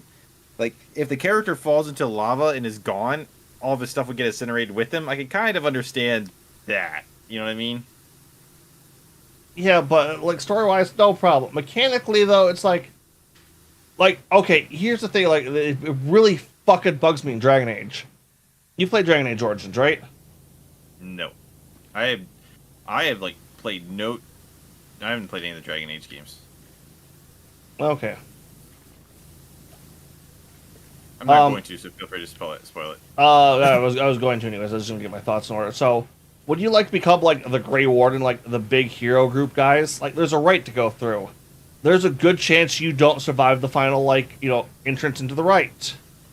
You're one of like 3 people going through it. You're the only survivor. Those guys who were like secluded with you, like drinking a chalice of fucking like blood.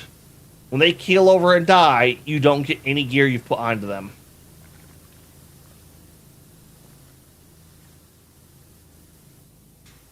I mean, is this really early on? Yeah.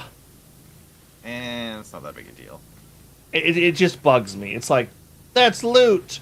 I like loot. Give me my fucking loot back. Especially if you like equipped like one of the minor better pieces of gear you'd gotten. I mean, I get it, but it's like, you're gonna loot your friend's body? Yes. Yeah, I would too. It's like, I do. You're gonna fucking bullshit me on that one. But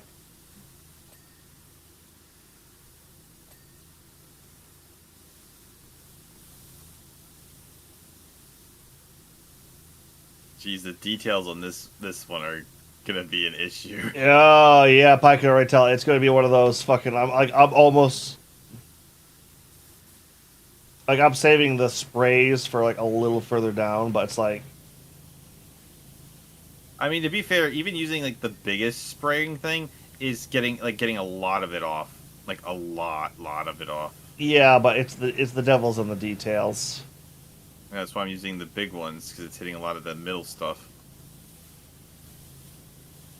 Yeah, but like the green on these fucking towers is not coming off easily.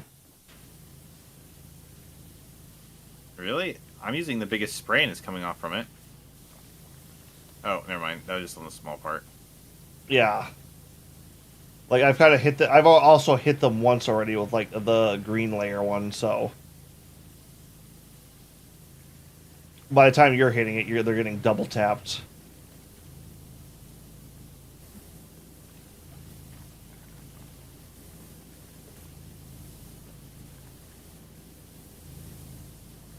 Oh.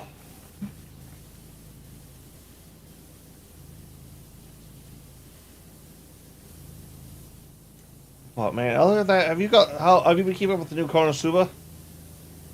Yeah, of course. All right, how is that in comparison to the previous seasons and stuff? Is that holding quality wise? Oh, absolutely. Okay, because Absolutely. I've kind of been on the I've been it's a big season for new fucking anime, so I've kind of been on a bender with that shit lately. Some good shows. I've had the first anime that's made me actually nauseous to watch though too. And considering it's you, that's saying a lot. Oh, you mean the sheer amount I watch? No, I meant that you're really weird and you watch a lot of weird crap. I don't mean nauseous in the way of like, oh my god, that's disgusting. I mean like, this is animated so poorly, it's actually making me sick. Oh, I didn't know that was possible. Neither did I.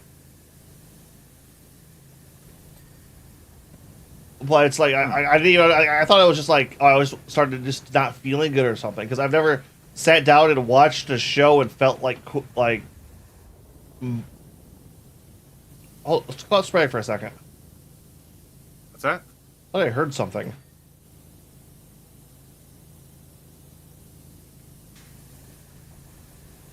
Yeah. Look, Reeve just said, did you hear that? Sounds like an explosion. Yeah, stop spraying for a second.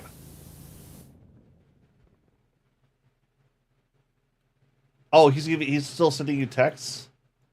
Mm-hmm. Okay. Yeah, it sounds like there was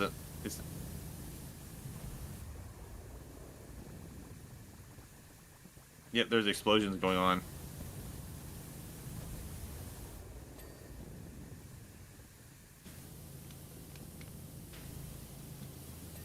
Oh yeah, so we're doing this just as they're breaking in then. Shit. That's why everything looks so pristine and new in the lobby. We had just got done cleaning it. That makes sense. But wait, they didn't make any explosions during that until afterwards.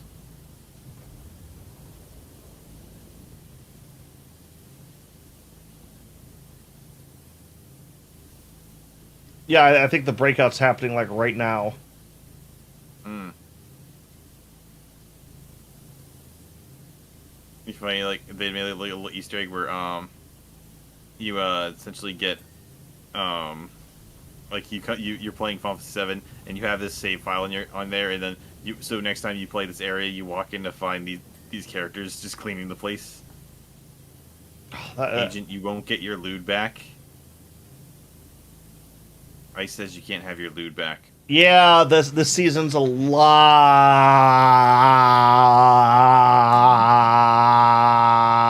less horny than the last one.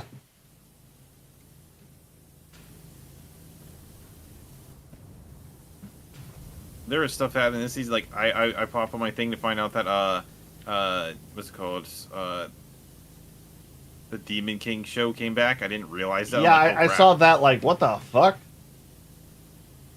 So I like that show, but man, it is hard to follow what is happening in that. I've tried really hard. I still enjoy it. I like the characters and stuff, but it is so hard to follow. What? How was that? What was hard to follow in that show? Like the way that the way they talk, it's like characters could die, but they can't die because they have cores and they like keep coming back, and it's like, make up your mind. Like, Yeah. I don't know what's supposed to be threatening and what's not. There's like a lot of politics stuff, but I don't understand it. Okay, yeah, no, it's like higher level demons and stuff can have cores and shit like that. Yeah, I just like It's, I'm enjoying it, but I'm struggling to follow what the hell's going on half the time. okay, I didn't have that problem in that show. Although I'm used to insanely complicated stuff. I love me my Wheel of Time and Kingdom Hearts.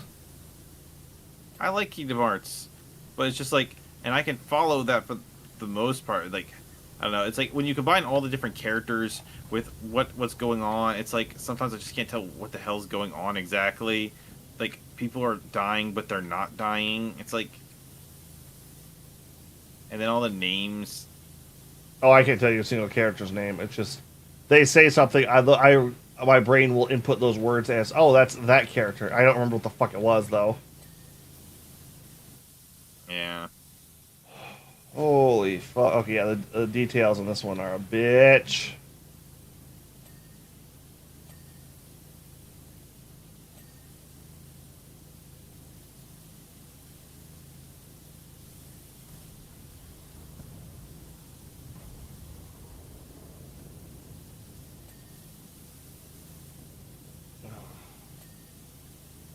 But yeah, I saw that came back today. I was like, ooh, I'm gonna watch that.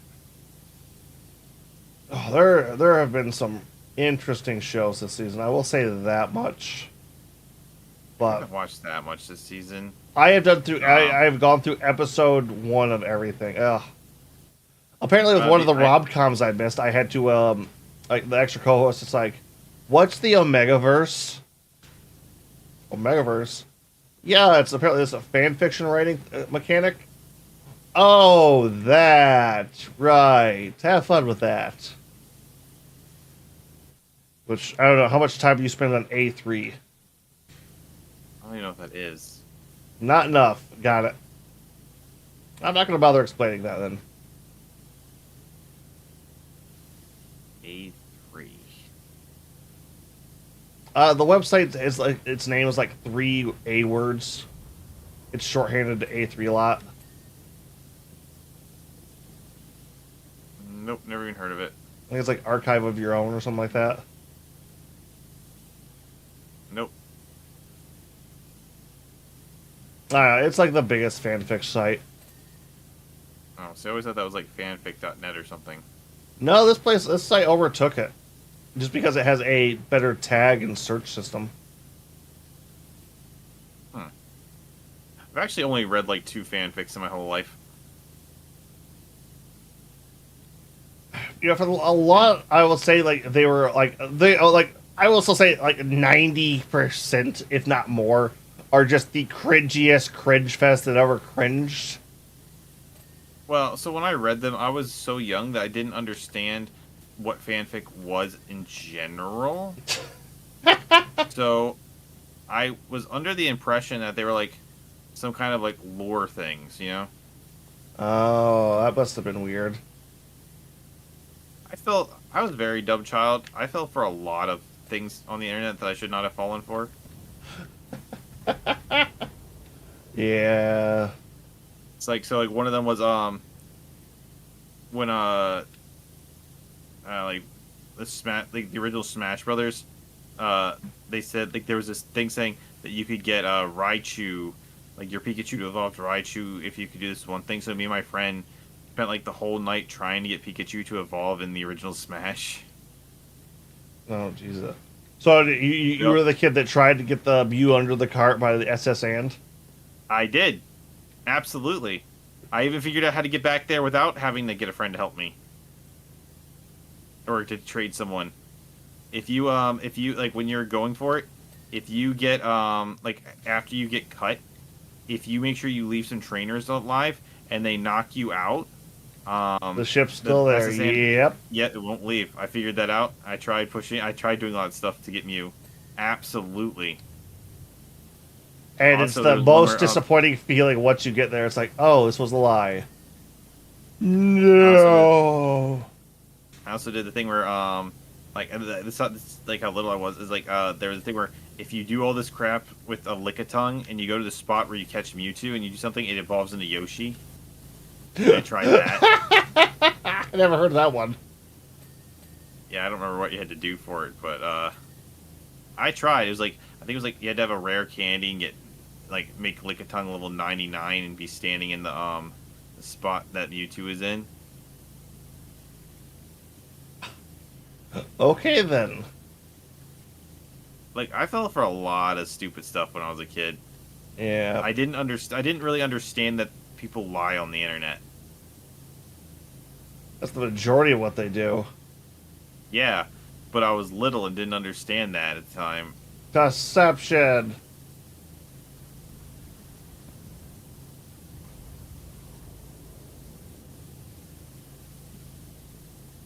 It did make for some. To be fair, like the internet was a lot, probably arguably more. I don't. It's probably partially because it was just so new, but it was also kind of more fun back then.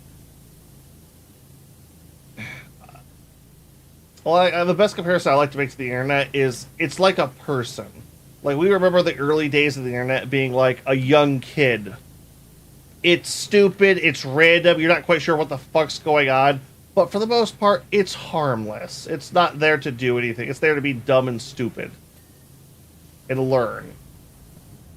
Yeah. Nowadays, we're at the, I think the internet's in its early 20s, feel-wise. So it's pretentious and experimental as fuck, and it gets real weird real quick. Yeah. It's So also that- like I find myself just going to the same sites over and over, which is a shame. I used to like exploring them, but like there's really not as much stuff to find anymore as far as like the really interesting stuff, because usually people have found it and put it on YouTube or something for you already. On the main... Yeah, that's kind of... You don't need to deep dive on the internet anymore. Even when I do try to deep dive, I struggle. Like, so okay, so like I found out that the person who wrote the story or wrote the dialogue and stuff for TMNT Arcade Attack is the same person who did the voice acting for 2003 TMNT Donatello. I'm like, oh, that's cool. And I'm like, did he actually? I'm thinking, like, did he actually write the original like 2003 stuff as well? And I'm trying to find the writer of the 03 series, and I'm struggling. Like, I'm finding a lot of people who worked on it, but I can't find anyone like credited as the writer. Seems like I think whenever I try to deep dive onto it, I can never find stuff I'm looking for. It's not like on Wikipedia and things like that, which is a shame. You'd probably have to go to the episode IMDb list. I did. Oh, no, I didn't go to the individual episode. I thought they would just cover, like, oh, here are the basic writers. No, like, a show that ran that hard at that point in time would have probably had, like, a big team of writers. So they would have been each credited with the episodes they did individually. Hmm.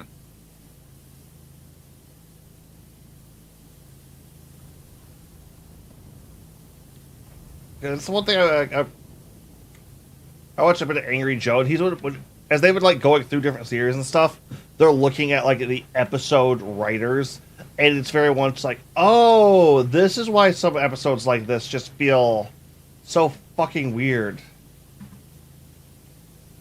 Yeah, I understand that. They had a thing where, some of the worst episodes of Gurren Lagann was written by this one guy. Angry Joggers. So I've seen Angry Joe. I don't really watch him. I know Kigu watches a lot of Angry Joe. I've never been that big a fan of him. Yeah, I have a problem with him. He's just never been for me. No, I definitely understand that. I've kind of jumped. He's been entertaining in like a lot of his. Funny enough, his like show and movie reviews are kind of what I go to him for nowadays, because it's kind of one of those you find a critic that kind of has your tastes, and then it's like, oh yeah, no, I can just watch your review and like your non-spoilery stuff, and you'll basically say how I'm going to generally say I'm going to feel about this movie now.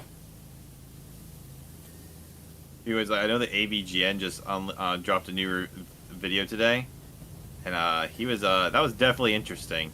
He reviewed a mobile game, making a joke about getting a new cell phone, and the game that he reviewed was so insane. It was like a dating sim, but the girls with a horse with a guy for a head. And he made and he kind of made the video cutting. Okay, hold on. The girl is a horse with a guy for a head? No, the girl is raising a horse, but the horse has a guy for a head.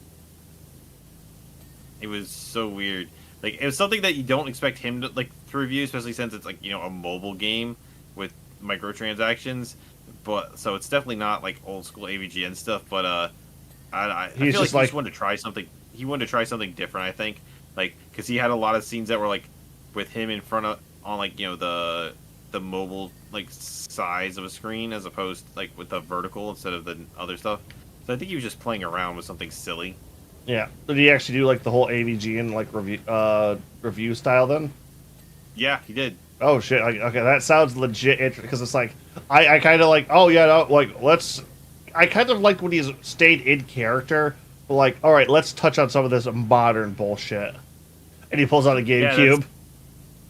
Yeah, that's what he did. He put away his old brick phone, and he's I got me a new phone. And starts talking about how smartphones work.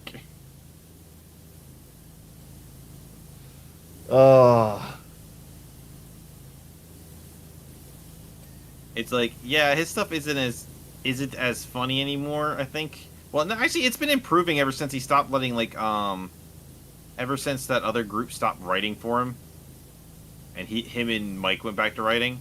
I think it's gotten a lot better again. Just less consistent with new episodes.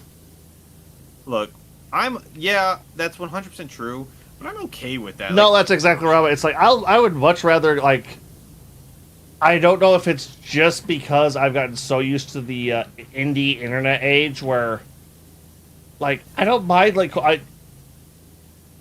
the anime industry where it's every week I'm going to have a new show, a new episode, a new something to watch. My favorite things are still when one of my favorite internet guys comes out with a big video. No matter how kooky or crazy it is, I'll make time for that most of the time. That'll be forever on my the back of my brain where it's the weekly grind on anime. Even for most of the shows I actually like, it's oh yeah, no, this is just out. There's no hype behind it anymore for me.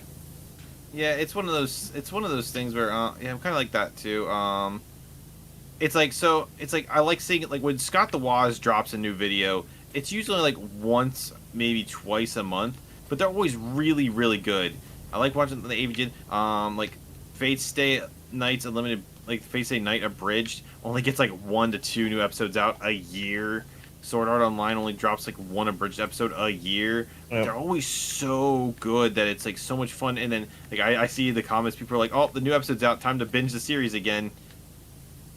It's one of those ones where it's yeah, you say that, but at the same point, it's it's a series you can legit go back and binge and not feel bad about it. I can still watch the majority of fucking Dragon Ball GBZA, no problem. I even sat down and watched their commentary on their own videos. It was that good.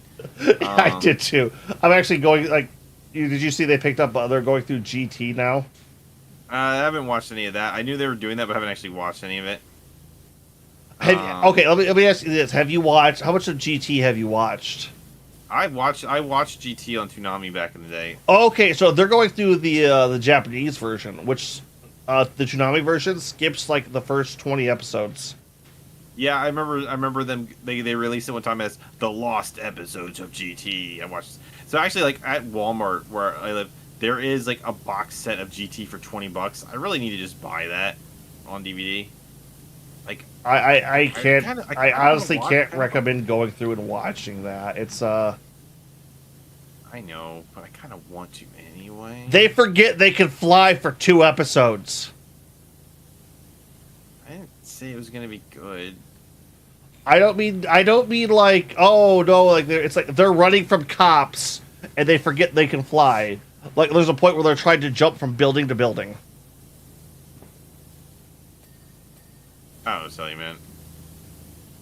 It's just is so long ago when I watched it that part of me just wants to because I haven't seen it in that long, you know. Oh, it's So I get it.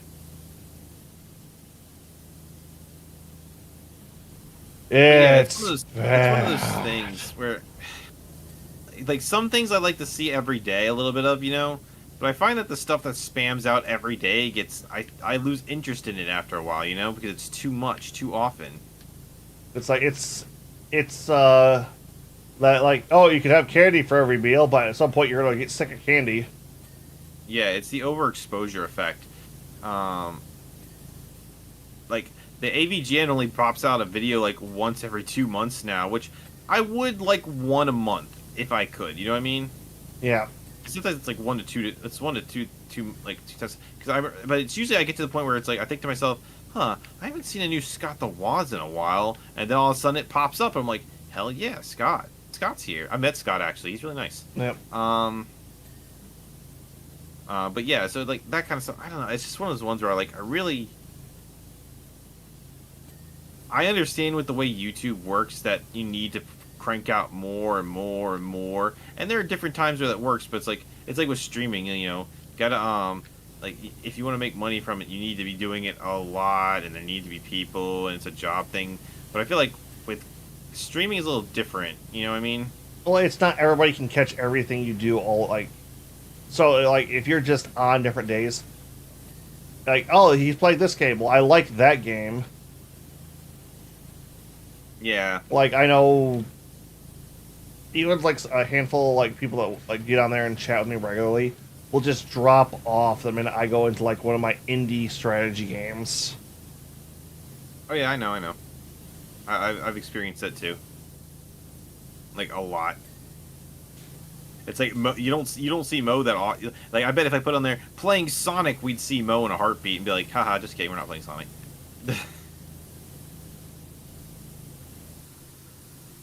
Yeah. But it's one of the. I mean, there's always like I know like some channels. There's always gonna be like the simps because I see in certain It's like I watch we rated her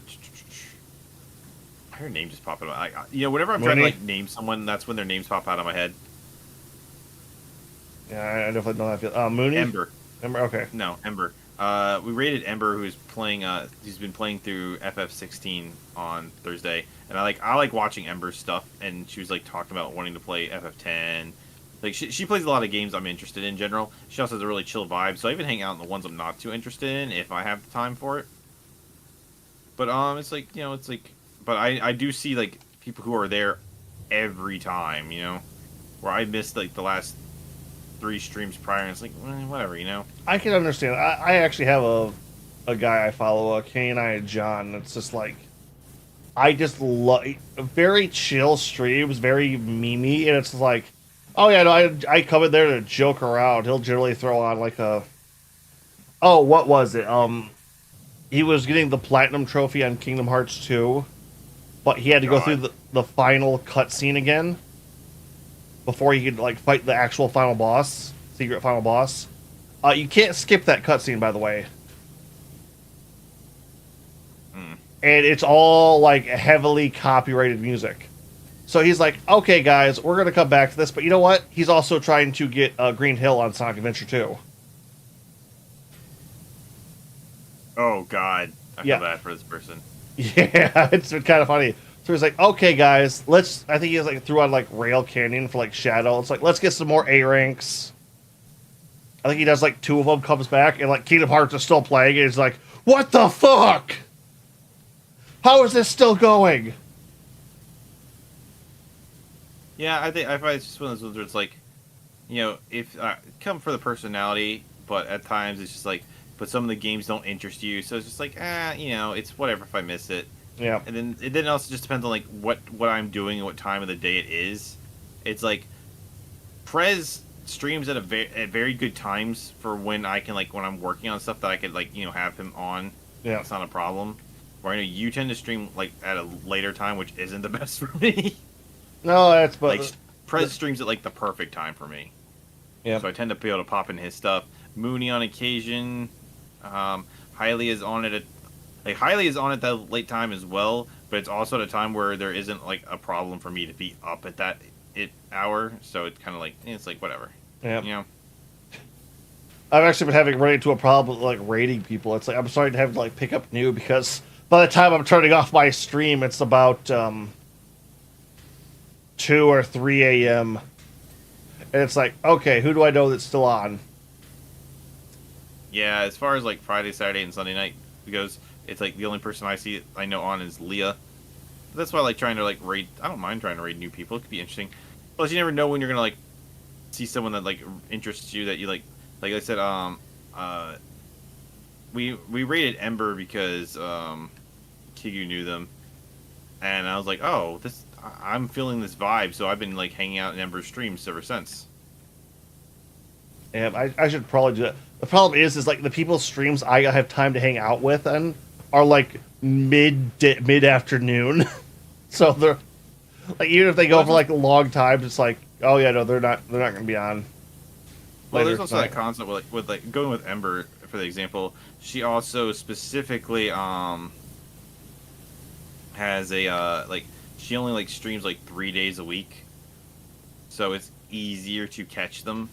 I know that she does it later because I'm pretty sure she's in like California time, so it's like what's like it's basically like 10 o'clock for me, I think, when she starts streaming. So it's very easy to catch them, especially when you actually know when people are going to be streaming.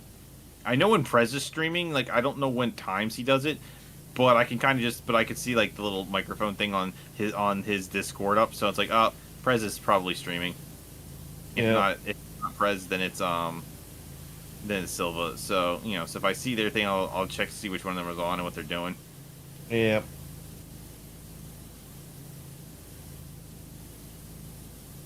And even if I can't, I usually like even if I can't sit and actually watch, like I'll put your stream up on an alternate thing while I'm doing stuff. Yeah. That way everyone gets the views. Which has been good.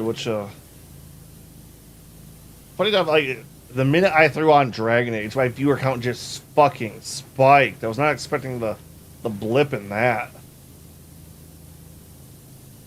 Apparently, this is a game that's been on like a lot. Everyone that comes on too is like, I've really been having the itch to play this recently too. Isn't that just because Dragon Age 2 just dropped and everyone was sad about it? That's Dragon Dogma 2. Oh. You're the second person today that's made that mistake. To me, it's like I didn't play either of them. I watched my old roommate play. Well, there's 3 of them. There's Dragon Age 1, there's Dragon Age there's Dragon Age Origins, Dragon Age 2, and Dragon Age Inquisition. 2 is when EA bought BioWare. And there's supposed to be like Dreadwolf coming out, I believe, here not too long. I don't know. Okay, where the fuck are these things? I don't know. The Shinra, the Sector 0 plate seems to be up here somewhere. Yeah, that's the Shinra building. Yeah, so a lot of this stuff seems to be around here. I'm just not seeing like. All right, hold on. There was something. Do I have to buy more of the spray for metal? Oh, I'm out of stock on the metal cleaners. Ooh, crap. Oh, we're sharing them. So when you bought it, you bought the last of it, I think. I didn't use the metal cleaner. I only used the multi-purpose. Yeah, but did you buy them? No. I wonder if because this is the DLC, it reset how many you can actually buy. You know, there's a refill button on the bottom, right? I know. I don't have the option. I don't have any left. I did. So I'm wondering. Well, yeah, I'm wondering if we shared them because, like, as you played through the main campaign, you unlocked more and more and more that you could do. So I'm wondering if maybe like it reset how many you could buy. So when you bought them and I bought them, we used them up. I never bought any. I still haven't bought any.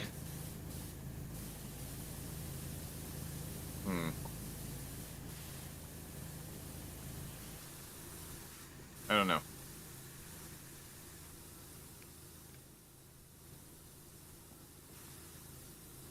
Base 4 intersections.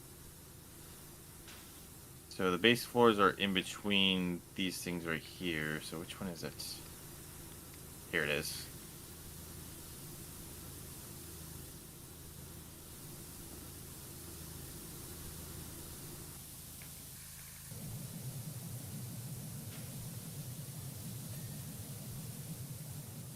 Alright, so we just need this zero narrows, where the hell that is.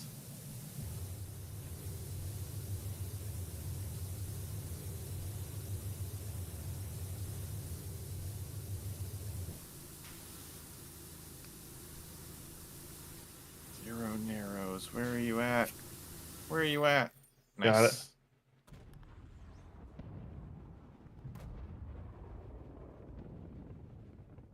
Oh, you can hear the blast outside. Mm-hmm. Now I can't help but wonder exactly what is what the next one's gonna be. Like, what areas do they have here? Ah.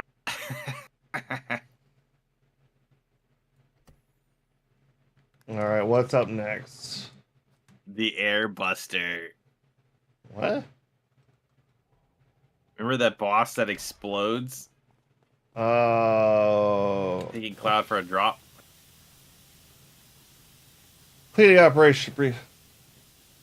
Undergoing intensive durability tests. We're throwing on the advanced blizzard. Ojo's piece. Pandora kernel. Liquid Mako still works. Won't be able to punch down. Unfortunately, the Scorpion Sentinel you cleaned was destroyed by an ex-soldier for hire. Hojo thought it was hilarious. Wait, did was that like his text he just sent you? Yeah.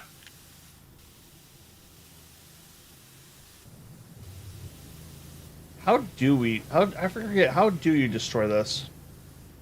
It blows up and it takes the and it takes like after you fight it, it goes haywire. Remember, this is the one where you had to do that thing where you had to like weaken it you were stealing beforehand. the bombs. You had to do that thing where you had to like steal the bombs and you could weaken it. And then afterwards,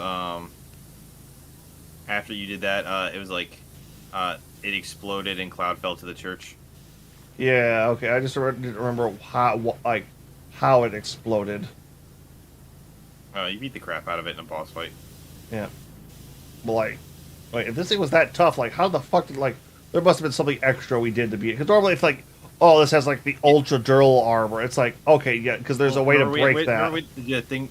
First of all, this was the prototype when we fought it, and second, we messed with we had to get the key cards, and then we chose, all right, don't have these bombs or don't have this thing. It was kind of a fillery part, but you know. Yep. After a fucking filler part.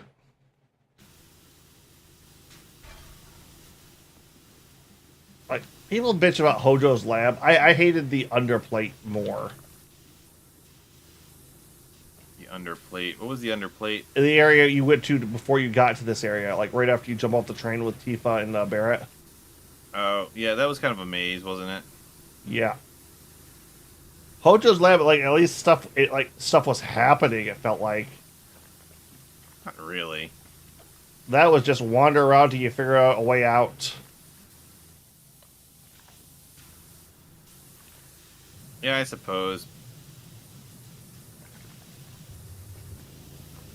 But I mean, like, the thing was, like, at the very least, I do remember, like, actually going through that area in the original 7 too, but yeah, they expanded those parts a little too much.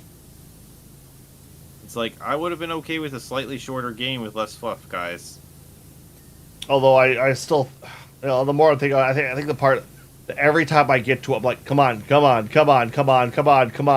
is the rail yard. Yeah, that's how I felt the first time I got to the rail yard as well.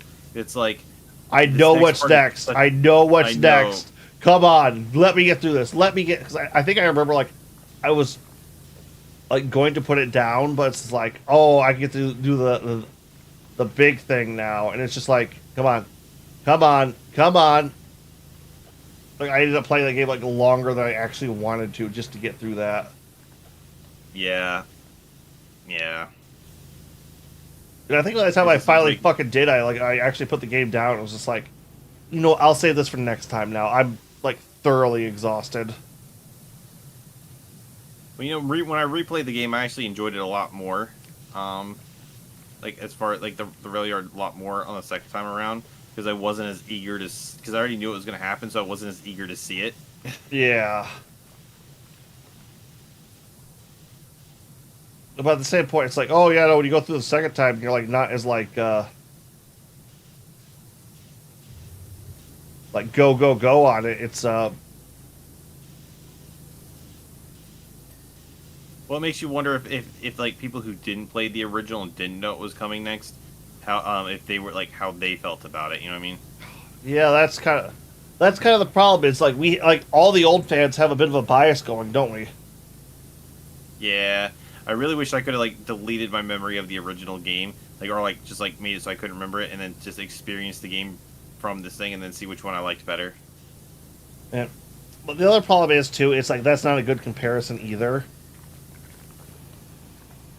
Because while the game is meant to be from both, like be able to get it from both perspectives, I do think they did a good job on doing it as a other kind of a bit too. What do you mean? Like as a person who's played the original or at least knows the story, like going into remake, like you were fucking happy with most of it, I assume, right? Oh yeah, absolutely. Yeah, it's Speaking of, and there's Prez. Hi, Prez. Lurking with Dia. Welcome, welcome. Thanks for the lurk, buddy. We're actually talking about Final Fantasy VII Remake, and we actually brought you up a couple times. You and your weird gameplay methods. Actually, one of the things I really enjoyed about watching Prez play the different Final Fantasies is watching how different he plays than I do. Oh yeah, that's the one thing. Like after I've gone through it, it's like, god damn, there really were like a lot of playstyles in that game. Did its front just open? Yeah, I clicked to open it up. Okay, so that's a command, not like a yeah durability thing then. Well, it was just like with FF16. Like everyone like there's different play styles like depending on what like power set you choose. And yeah, you try them all out, but like I chose like you can only have like so many moves for each one, right?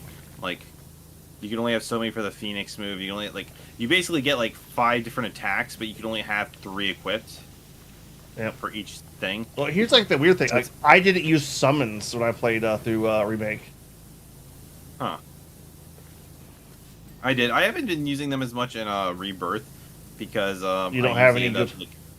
No, I have them. It's just that, like, by the time I could summon them, usually, like, and this does not include bosses, because they do trigger easier. By the time I could do it, it's like I could just use that thing to, like, instead of wasting my thing on summoning them, I could just hit them with a really hard attack and be done.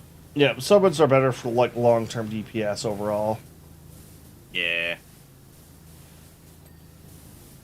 Although it always shocks me how many people have a trouble with the motor ball. What the fuck is it about that boss that fucks with you guys? The fact that so when I let off the gas, I expect to slow down, not having to hit the brake. So I kept letting off the gas, thinking it would slow me down, and I didn't slow down. And then he mollywops you when that happens. I can't think of many games where I'm driving games where I actively have to hit the brake button. You know what I mean? Yeah, I guess I don't know. It's like, it's really not that hard, but it's not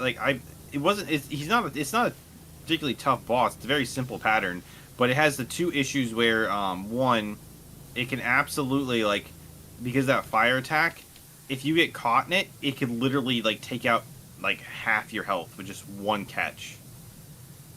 And that's usually where people tend to get caught in that one time.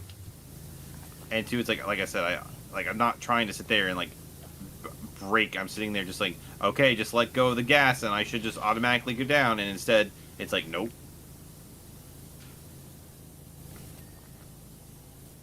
I don't know. It's like I beat that guy on my first try. Like, I honestly thought that was like, oh, that was a little fun, neat thing. So I would have to. I recorded the original time I played it, but I like recorded it again because I have a better, higher quality recorder that does HD. I'd have to go back and look, but I remember beating it on my first try, the first time I played the game. But when I replayed it again to just refamiliarize myself with it, I lost to that one twice. It was the only times I lost. I was like, "Are you kidding me?" It was gimmicky. The gimmick got me. It wasn't really like any combat. I actually see myself getting killed. I feel like I'm gonna get killed more in Rebirth. It definitely feels like that's gonna happen. Rebirth feels a lot harder. Yeah, you keep saying that. It's like, when it comes to when we get it on PC, I will try it. Well, I know that I've Although I swear to God, it's the more and more like I've been getting twitchy about getting a PS5 now, and it's just like, no, there's like almost no reason for me to get a PS5. Let's see, PS5. I have like 4 PS5 games, I think. Rebirth and Remake, 16. Final Fantasy. What's that one? That one that's Final Fantasy 1. Oh, yeah, I don't know that. What was your feelings on that game? Because I heard like a lot of people like really hated it, but like I haven't played it yet. I've seen like a lot of people like I don't mind it. It's like it looks decent. I heard that it's like very like looty. I don't know. I haven't actually played it yet, so I can't really say. I was debating on it because I know because like I heard that you either play it single player or it's 3-player co-op, but there's no like 2-player co-op. So I'm probably going to play by myself. So like I know you. No, I'm fairly certain that there's 2-player co-op. Yeah, I don't remember if Q has a PS5 or not. Well, that one's also on PC, so. Is it? Yeah. I thought it was PS5 exclusive. No, that one came out like just as the PS5 launched, and it wasn't an exclusive title. It was a time release one, so it's on PC. I'm like, oh, okay. I'm like fairly certain. I mean, you might be right. I really don't remember.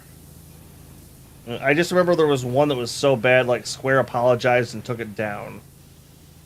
That was like 14 when it first originally came out. No, like recently.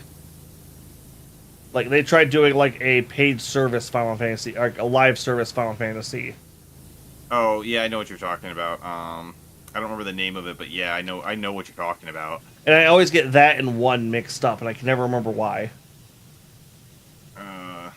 I don't know, because it's kind of like because one apparently is somewhat of a looter shooter style.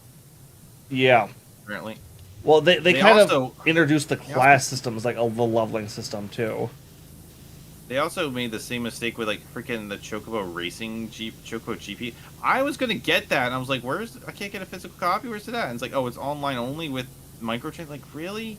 Like, I've been wanting a new Chocobo Racing game forever, and you guys are like, I'm not gonna have a Chocobo Racing game. We're gonna make it a microtransaction fest. Like, how dare you? Oh, did you hear Sega's finally going to make a Chow Garden game? For what? I'm not entirely sure. They said they've got it in production. I'm not sure. I feel like a Chow Garden game would actually be an acceptable mobile style game. You know what I mean? Yeah, that's like what everyone's been like. So you're going to finally make this mobile? It's like Sega's been like, we don't know yet. Look, what do you mean? It's like console... It's like that's. I'm more of a console person. Like I've been playing PC more often, but that's mostly because like you and Kigu mostly only have PC. Well, you've only just gotten a good PC too. It sounds like. No, I've always had a strong enough PC for most things. I've only had the only time I've ever had any graphical issues with my PC was like okay, so no, I had a better graphics card originally, but there was an accident that fried my PC, and I took out my graphics card with it. So when I got the replacement, it wasn't as good, because I didn't have the money for a full-on replacement. Yeah. So I had a bulkier PC originally, and then it basically got downgraded due to damage, and then it got upgraded again. So now it's good again. But I've always been a console person, preferably like if I could like just plug in my NES or something and play online instead of having to like use an emulator, I would. like I like doing Power Rangers the Fighting Edition review coming soon, and I was getting the footage off of my Retron 5 with my original game cartridge instead, just because I wanted to, like, it makes me sad to see all my awesome games just sitting there not getting played. Instead of just using like, I'm going to use an emulator, like, just because it's slightly faster to go to than hooking up my systems. Like, screw that. I'm just going to get I'm going to hook mine up and not be lazy. But like, I usually tend to like, so for example, like you know that the online for Switch has its own version of like parsec or netcode, right? Yeah. The only problem with it is I hate that on there you can't like change the sides. Yeah, it's like, why can't I, like, why I can full screen the damn game on my emulators? It's just like there's square pixels. You can scale them without like them losing the resolution. Why can't you guys do that? Yeah, it's a bit irritating. I'm not gonna lie on that side. Ugh. That's like one of the reasons I prefer just to do the emulator, just because it's like easier to full screen and just make it better that way. Yep. Well, funny enough, like the Mega Man Battle Network collection, like it's well, it's they do the opposite of that. Not only do they have like set like 3 or 4 different size options, but they also have like sides, backers, and a bunch of others. Like there is like like all the dreams of what you could have, like would want to have for like full screening it is like there. Yeah, where as opposed to like Konami released so I got the what's it called, the Castlevania Rondo, like with Rondo of Blood and Symphony of the Night collection, and they did even though it's on a PS4 disc, they did exactly what Nintendo's done with their thing. Yeah, with like the smaller screen. I'm like, why can't I make this my full screen? It's like, I get that if you want to add borders to the sides because it's not widescreen, I accept that. That's fine. But it's like, man, put the freaking just let me like let me control the size I want it to be, you know? Yeah, no, I understand what you're talking about with that. But I do love the I do love that, like, ironically, by the time they released all these type of things, I was hanging out with more people who were computer savvy, where if we had this stuff back when I had my friends who weren't computer savvy, that would have been so convenient. Yeah, you now know all the really awesome workarounds that make stuff even easier and better. So now it's like all the fucking base quality of life stuff feels like meh. It's not even about that. It's just that like the people I know who couldn't handle doing that stuff. Like I had the one friend who just who thought Monster Hunter was a hard game. No, he thought like, I tried to teach him parsec, how to use parsec, and like just basically navigating a computer is so hard for him that it's like he's like, well, I just have an Xbox, I don't need a computer. I have an iPhone, I don't need a computer. And it's like, dude. And he like he never plugged in his even though it was in the same room, he didn't hardwire his Xbox. Yeah, like, I think that's the guy you were telling me also said, hey, he tried Monster Hunter and couldn't play it. Yeah. Which, I don't fucking know on that one.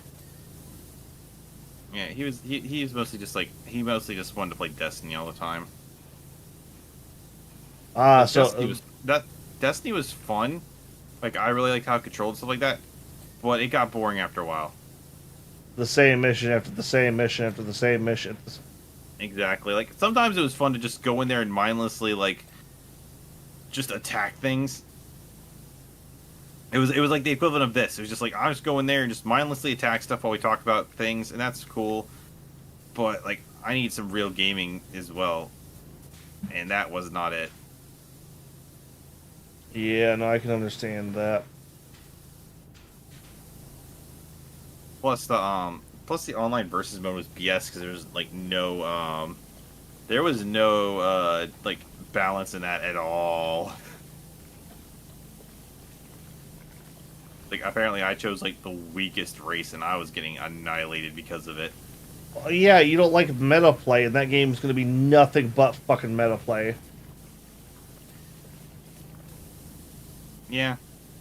I don't mind meta play at certain points, but it's never been like one of my stronger suits. Speaking of meta play, new Madolche cards. You know, that's exactly what I was thinking. He's like, oh, he's going to bring up a Dolce now. Yeah, I read them today. I saw they're getting a Link monster. They already have a Link monster. They're getting a new one, apparently. Yeah, it's okay. It's they made some mistakes on it. Like they did one thing that's really good. It's a searcher, so it's like so instead of having to have like I mean the thing is like they have like two, they technically have Dolces technically have 3 searchers already. Yeah. But well, okay, let me ask you this: Is that Link a Link 2 or a Link 1? it's a Link 3. That's the problem. Why the fuck is it a Link 3? Like it must have some other fucking ability then. Yeah, not really. Like, not anything particularly great. Like, it has a search when you summon it for any Madolche, and that's great. Like, it's a very useful thing to have on a Madolche, but, so I was thinking, oh, good, another searcher. But, like, so one of the problems was, they need another main deck monster. Like, really bad. All their main deck monsters, like, they have, like, 6 other main deck monsters that just aren't usable. Like, they have, like, one that, like, gets you the field card and stuff like that, but you don't need those anymore because they already have, like, 2 others that do that a lot better, you know? So basically the pancake one is, like, there's about 4 Madolche cards, and then there's, like, 2 other ones that have, like, this weird mechanic that never really got used. Oh, you don't have to tell me that. I'm like, one of my favorite decks is Super Heavy Samurai. My god, the wasted potential in those cards are just fucked. Didn't those things just become meta, like, recently? Yeah, because they got cards that made everything else they had superfluous. They got 2 pendulum. Like, the deck's not a pendulum. Like, okay, no, the deck had like minor pendulum support, but they made like. Well, I mean, they gave that's. I mean, the person who the deck is based on is from the Pendulum version anime, you know. Yeah. So it's not that surprising that he got that got Pendulum support. But it's like, this is an archetype that has probably 20 cards. 2 of them were Pendulum. And one of them didn't see play. Yeah. And then their new Pendulum cards are just absolutely broken. Yeah, it seems like in order to be useful, every card has to be broken. Which is a shame. Oh, it's. I mean, so like the thing was like, so Madolche's, they have like, so they have a few. They did one interesting thing. So they have a new version of Queen Tiramisu, right? Yeah. So Queen Tiramisu is still an amazing boss monster. Like if she didn't have, like, they had to put the restrictions on her because if she was more like not locked into Madolches, she would be banned, like absolutely banned. Yeah, the Fleur got fucking banned. Who? Yeah, but like so Madolches Queen Tiramisu does a thing where she shuffles everything back into the deck. Yeah. No. She could shuffle. You could send up to 2 cards from your graveyard back to your deck, and if you do, you spin equal number of cards that you sent back, and you can do that twice in one turn. So you can technically spin up to 4 cards, non-targeting. Yep. No, I'm very much aware. Like, she hits the board, and I'm just like, well, here goes 4 of my cards. Can I survive this? Yeah, she's really powerful, but she also has to be made with 2 Madolches, which is why Pudding Cessor has the limits that it does, because otherwise, if it didn't, people would just use Pudding Cessor to instantly spam out Queen Tiramisu. And swing for game. Yep. Yeah, and also, like, the way Madolches work require you to have stuff out of the grave, so you have to set up the graveyard to use her. So she actually has some like when Dolces have this weird thing where all their effects involve putting stuff in the grave and out of the grave, but then some of their best effects require things to not be in the grave, so you have to really work around it. Yeah.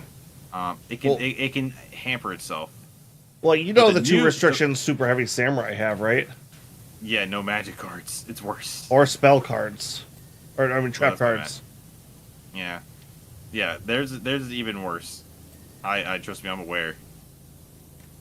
But the thing is, you're gonna see more Queen Tiramisu, the new Tiramisu, because she's absolutely gonna get played in more decks, because they made her the new one, they made her more generic.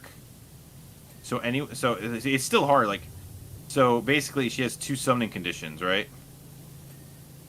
She's 3 generic level 5 monsters. So any deck that can make level 5s easily, you're gonna see her in there. It's not as many as you think, though. Oh, I know it's not, but still, that she can now be outside of Madolche decks exclusively. But the other summoning condition that's a lot easier is you can just make her you can just level her up on top of a normal Queen Madolche. So okay, what's her ability actually? So it's the same exact ability, except now it's a quick effect on your opponent's turn. How many level 5s does she take?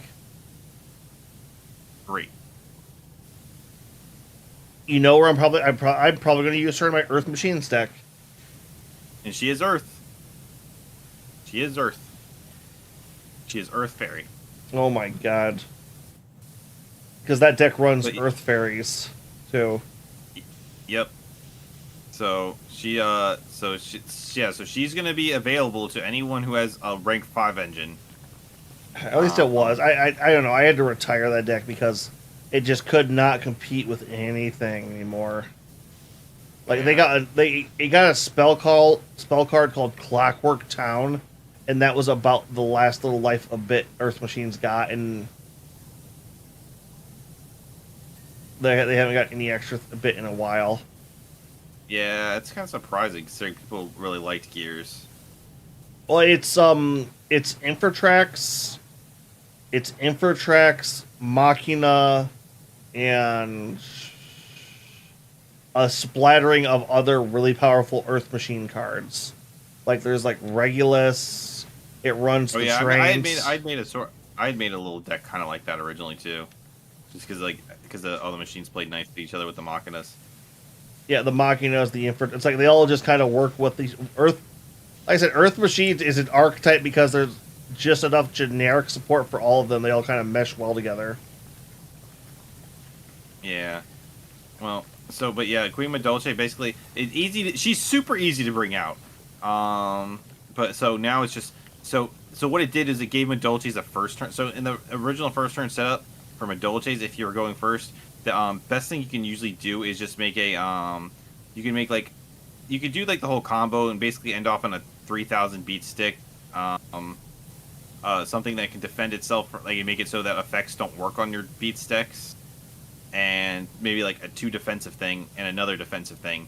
But it's not really like it's basically like you're open. If you're playing turn 1, you're basically not making negates or anything. You're just making a wall and hope they can't break through it.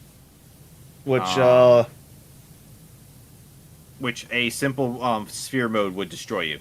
So, not the best thing in the world. They go to end their turn. Like, they go out of main phase 1. Nibiru.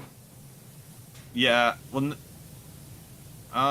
Yeah. Nibiru could put an end to you. Actually, you don't have you could technically you could make a nice little wall without reaching Nibiru level, but one kaiju will put an end to you, so it'll break through the main defense of the wall. So yeah, kaiju aren't being played too often right now in the higher meta. Yeah, but they'll make a comeback at some point because their effect's just too good otherwise. Oh, you're telling me I was trying to play Quantel right as kaiju came out, and Quantel's whole big thing was their boss monster is supposed to be a game-winning piece. It's like you have to have 3 Xyz monsters of field spell, and they all have to have like material on them still, and then the thing's just a fuck you beat stick. Mm, So it's like yeah. getting it out is like a big deal, and the thing is, the rest of the engine isn't bad either. So it's this fight to get either beat down your opponent or to bring out the Megazord. And Kaiju just made that fucking Oh, worthless. are we talking about the quantum one, like the quantum Megazord thing? Yeah. Yeah. So I had a little gimmicky deck where I was using I was trying to cheese him out. Well, like the combo I eventually figured out, there's this old spell card that like nobody ever fucking talks about called Message in a Bottle. I remember that. Do you remember what its effect was? Nope. You can summon 3 different monsters with 3 different levels, and I think it's either attributes or types from like your graveyard, Hmm. and you have to exile some with them this turn, or they'll get Okay. destroyed. I But think I was doing something where I was doing that thing where I was using that one ship where if you attack with it, it forces you to like attach something. I don't remember. I'd have to look at the deck again, but I did all something the with exiles could attach like stuff from your hand or from your graveyard to them, I believe. But yeah. the thing was that their field spell also made it so you could just discard a card and exile someone on top of a monster you control. So I could message in a bottle, and if I had the field spell, like I'd set it up right, I could basically, it was a 2-card combo to bring out the Megazord. Hmm. It's a little busted actually. It was a mid game play. It wasn't like an opener. Oh, I See, know. I think that's honestly kind of the biggest issue with Yu-Gi-Oh in general If it's is not an that opener, it it's all sucks now. yeah, pretty much. I Can you move feel that like little the step most ladder right there? yeah. I feel like the most fun stuff was like the games that went to mid game, you know? Yeah. Like like I understand the quality now, but it's always one of those things where it's like it felt more special with the older Yu-Gi-Oh to where you had to spend a few turns really building to get your boss monster out, but your boss monster was so tough to get rid of after that point that it made it like feel special to have him, you know? Yeah, now you have like, what was it, Christia? That was just like, oh, here's this negating 25k thing that I can banish your stuff with that I just get to play. Like turn Yeah. 1. It's like, what the fuck?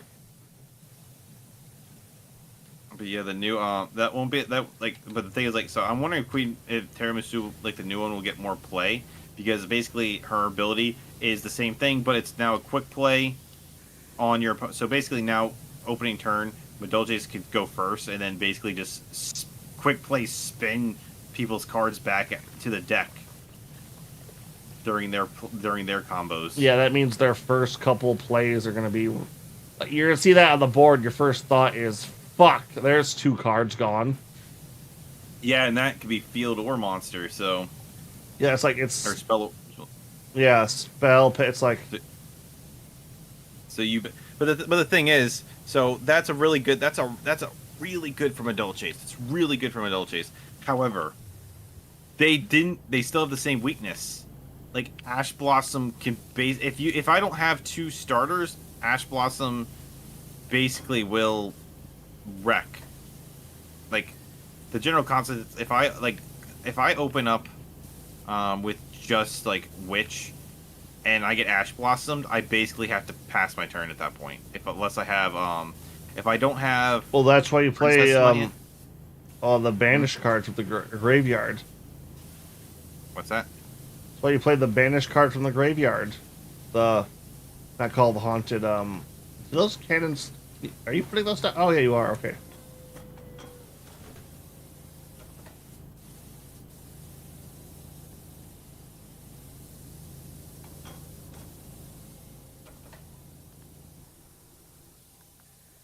But yeah, it's like if so like the opening hand has to be like if I have uh like I can bait something out with if I have Witch, which was the original searcher, I have to essentially use it. I have to like use it to bait her out because like it basically I need to get pudding sensor out in order to do the real combos now.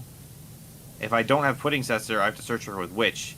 If I fail to search her, like if you like imperm witch or something or ash witch, then my turn ends unless I was using it as bait. If I wasn't using it as bait, but you still have to hit witch because if I wasn't using it as bait, then I get my my Pudding pudding princess. tester, and then it's like yeah, and then you have to pudding test, and then like you could ash her instead, but you still leave me with four stars on the field, so I could still like go into exceed plays. But if I only have one of those two extenders in my hand, they can't play through Ash Blossom, and it kind of goes, oh, there, like it ends. It's so easy to shut Madolches down. So I was really hoping the support would be like something to help them play through Ash Blossom. You really like the elemental events they do for fucking Master Duel, then, don't you? I don't really play Master Duel that much, so I don't think I've actually played one. Well, what they do is they generally ban like Ash Blossom, Effect Failure, like all of the staples, and you have to play pure Archetype. Oh, I didn't know that, but I should definitely play those. Yeah. Oh, those are the ones I generally like come back for. It's like, oh yeah, no, all the staples are gone, and a bunch of the broken like top meta cards are just fuck you gone. Yeah, Earth Machines, come fucking out. Let's wreck some shit. Madolches don't tend to play too well with with hand traps in their decks as well. Like I've seen people play them, but if I use the hand trap and on my turn, then I can't special summon Pudding Cessor unless I need to have Hoot Cake in my hand to banish it, and then once I've banished it, then I can go special summon that way. So it's very situational. Which is why I was really annoying that they're like, let's make like, why is this a rank? Why did they give us a rank? Like they made her rank 5, so it's like fine, but it's like, why did you make a link 3? Like Madolches can spam out, but but that's much later. Like basically, if they're spamming out, I don't. But if I can get the combo off, because I will get it to where I summon like every monster in my deck, but and then they start recycling. But if I have them out, I don't need the rank 3 at that point. You know what I mean? Yeah. It's like I don't need the searcher at that point because like they're not going to do anything for me. So I'm just kind of like, oh, that's kind of pointless, which is depressing. It's nice that they're there, but it's like I don't need a rank 3. If that had been a rank 1 or a rank 2, like actually. That I know. Right. Let's be right here. Or not, I'm sorry. I'm saying rank link 1.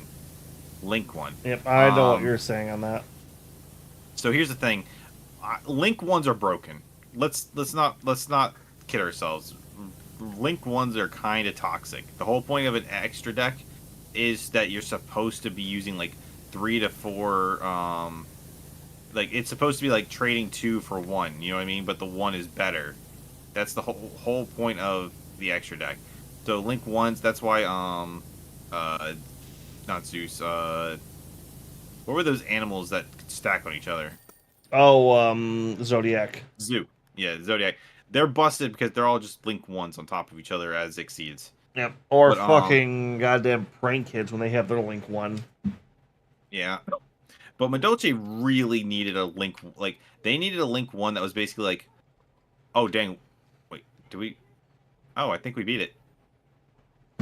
Because that's all 5 of them. Oh, wait, no, sorry, I clicked. Oh, yep, we completed the Final Fantasy. Oh, shit. So on to the next one if you want to, then. Alright, do you want to do Season Specials or Tomb Raider or Back to the Future? What are we at? Warhammer's going to take a while, so we should just dedicate one night to that. Yeah, let's do the seasonal stuff. Okay. So I feel like Back to the Future and Tomb Raider kind of be the. Okay, so this is going to kick you out, and then you have to just jump back in. All right, I already like left. Okay.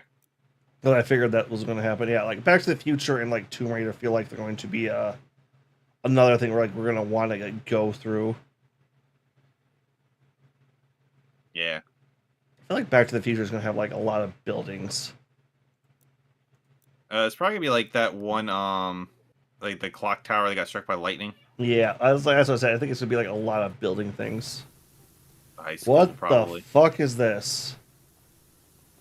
Santa's workshop. Okay. Oh, fucking. What the fuck kind of party did you guys have in here?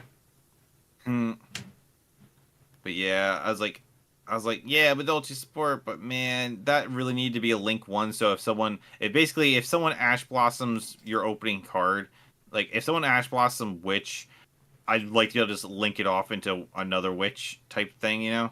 Yep.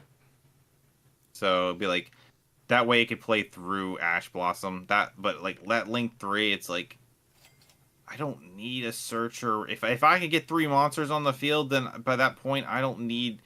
Like I'd have to reread it to make sure, but it's like I know there's a secondary effect. Maybe like if it could let me recycle my sometime. And so I have that. Yeah, they need to link 1 because sometimes because like Madolches have like 3 bricks. The the Messenger Lotto, he's kind of a brick in your hand. I don't like if I have him in my hand, I can't do the full combo because you need 2 of them in the deck to do the full combo, and I only run 2 because they're not very useful otherwise. 3 is kind of cloggy. Yeah, well, so you can only summon 2 of them with the full combo. So if you're running 3, you just have like they don't do anything in your hand, so I don't want to draw them, but I need 2. Just like the actual pudding cess, like the princess that a lot of the cards are based around, she is a brick. It's only because, so Madolches are doing something really good. I think that a lot more decks do. Like they are trying to force you to use some of the older cards, like pudding cessor. Like there's a pudding cess a la mode, which is just basically her again. But if you have the original one as one of the materials, she gets a secondary effect. Yeah, Red Eyes has been trying to do that. Well, Madolches did it right though, so because like well, they keep trying to turn Red Eyes into a burn deck because they don't want it just to be another Blue Eye deck. Yeah, but they also tried to turn it into a zombie deck. It only has 1 zombie support card, and I think that's just a gimmick one. Yeah, I don't know, but it's just one of those like I'm just like, man, why they didn't fix any of Madolche's problems? But new stuff. I mean, they fixed one of them. They gave it a turn 1, and they gave an interruption. And I looked at the trap card they have, and I can't even remember it. But I was thinking to myself, this is not great. Like Madolches only have 3 good traps, and well, actually, like, and traps are so hard to play right now too. Like if it's not like Knights, what's good. If it's not like a trap card that like negates something and like searches something out later on, it's like, what's even the point? So the Madolche, yeah, that's one thing. That's one thing I don't like about how fast Yu-Gi-Oh's gotten, and like the fact that Yu-Gi-Oh got to the point where trap cards, one of the 3 type of cards, have to have graveyards effects, or they're worthless. Yeah, or also hand traps at the same time. It's like that wasn't important. Traps were an important mechanic of the game, and you guys let the game get speed crept so hard that traps became almost pointless. Yeah, I mean power crept. That was a mistake. Madolche traps, there's like, listen, I don't remember what the Knights one does, but it has a restriction so I never used it. They have the new one that people were saying is so broken that people would have thought it was like a made up card. I don't remember I know one of the effects, if it's in the graveyard, you can attach it to your one of your Madolche monsters as a XZ. Yeah, as a material. So like that's nice, and I think you can use it to send something back to your deck as well. I don't remember. I know it's good. For whatever reason, I cannot remember the effect of it off the top of my head. And then the old traps they had, like they had one that was like every time you attack, it does 300 burn damage. It's like, because it's clear like Madolches didn't know what they wanted to be in the beginning. Yeah, they gave them a splattering of everything, and they decided to like what stuck and what didn't. Yeah. So essentially, they had like because they had some effects where like if this is on the you turn the card and it causes one where you switch it from attack position to defense position stuff. You know. Oh yeah, there's an old machine synchro deck that does a bunch of that. They had one guy who's one of those ones where if you have both of them on the field, you can't attack anything. You know, one of those locks. Yeah. So they had some neat ones. I remember like one of the traps that I did use for a while was Madolche Palooza, which basically lets you special summon every single Madolche card in your hand. Oh damn. Yeah, like it was a trap. So that way, the idea was, I guess, that like you could go. I mean, I played it like you could. Obviously, it's not a first turn draw. I've played it before in like real life, and it was just like, okay, now I'm going to summon all of them, and like and I'd have 5 in my hand, because if you're using the field spell, you could have these cards sent back to your hand. So I would like sit there, like do the whole combo. They're all in my hand again, and then you activate Madolche Palooza, and you basically just summon 5 of them and attack. So for like 5 card spam. So I see what they were doing, but yeah, doesn't really work with the new stuff. So basically, there's only one trap, and because of how Madolches work, you can search any Madolche spell or trap card with the combo, like 2 of them actually. So no reason not to grab that one. Yeah, giving Madolches like some good spell or trap support would be really nice. But what they really needed, either a Link 1. I really wanted a level rank 3 with them, because Hootcakes is rank 3, or is a 3-star, and he's super useful. But sometimes I've had times where I've been stuck with 2 of him on the field, and because Madolches like lock you into Madolches when you use the princess. Yeah, like having like. Yeah, because I have, like, my extra deck is mostly Madolches, but I have a few extra ones on the side just in case. Which I rarely ever bring out, but I can. Hey, you're going to have that new Link 3. Yeah, well, what I usually end up doing is just banishing, like, as I put that one pot that lets you, like, get rid of 3 or 6 cards in your extra deck, and I'll just get rid of the other ones. I know with the old style deck, before I played that, they had some other ones in there, but I have Zeus in there because even though I can't summon it most of the time, if Tiramisu or any of the Madolches survive, like, I can 1-turn KO with Madolches if I don't get blocked, most of the time. But yeah. If I don't, and I still have my monsters survive to the next turn, you know, then I can, if I attack again, they still survive, I can bring out Zeus. So I have Zeus in there.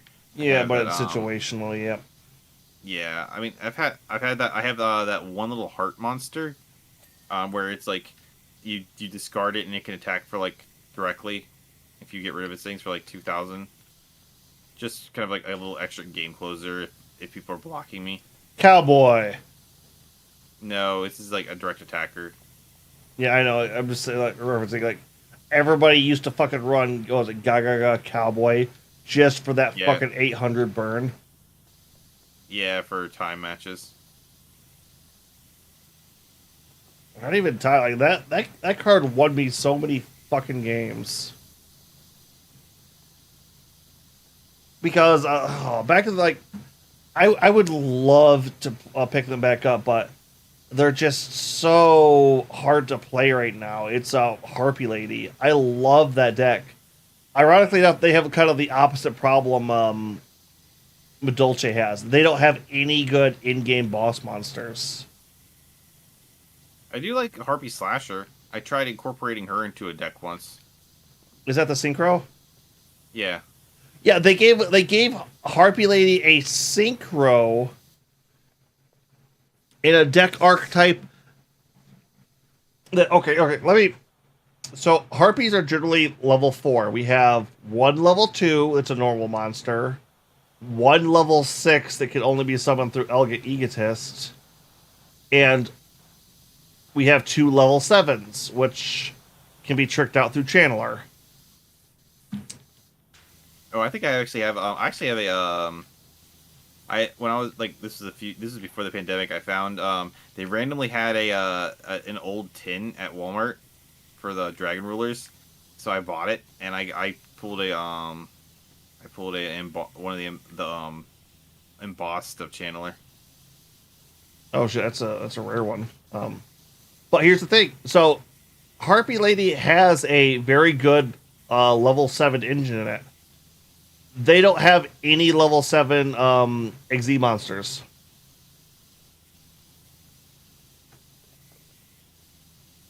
And instead we got a level 8 Synchro. Would have been okay if it was a level 7 synchro. Um, Actually, no. no, it would. It's like level. it should have been an XZ monster. Is what it should have been. Well, I mean, if you guys could make make really good level 7 monsters with Harpy, can't you just like throw a level 1 tuner in there and bring it out? Yeah, but here's the thing with Channeler, or not Channeler. What's that called? What called again? You said Channeler. No, the Synchro. Flasher. Flasher. You could if She's you level 5. no Slasher's level 8. The Synchro. I could have swore she was level 5. No, she's 8 because the way Harpy Summoner is, she can treat one Harpy Lady monster as a tuner when she's summoned. It's like you had to make special claws for Harpy Lady, like on her, so Harpy Ladies could trick her out. And it's like, no, give us a level 7 fucking synchro. Like, we recently got like a more level 7 support. Like, we got like a new Harpy's Pet Dragon that has like some nice abilities. It's not like in-game monster though. It's like a mid-game monster, and it's like, what do I do with this? I have to special summon it in defense mode, and it's a big fucking ass with some defensive abilities. Why am I summoning this?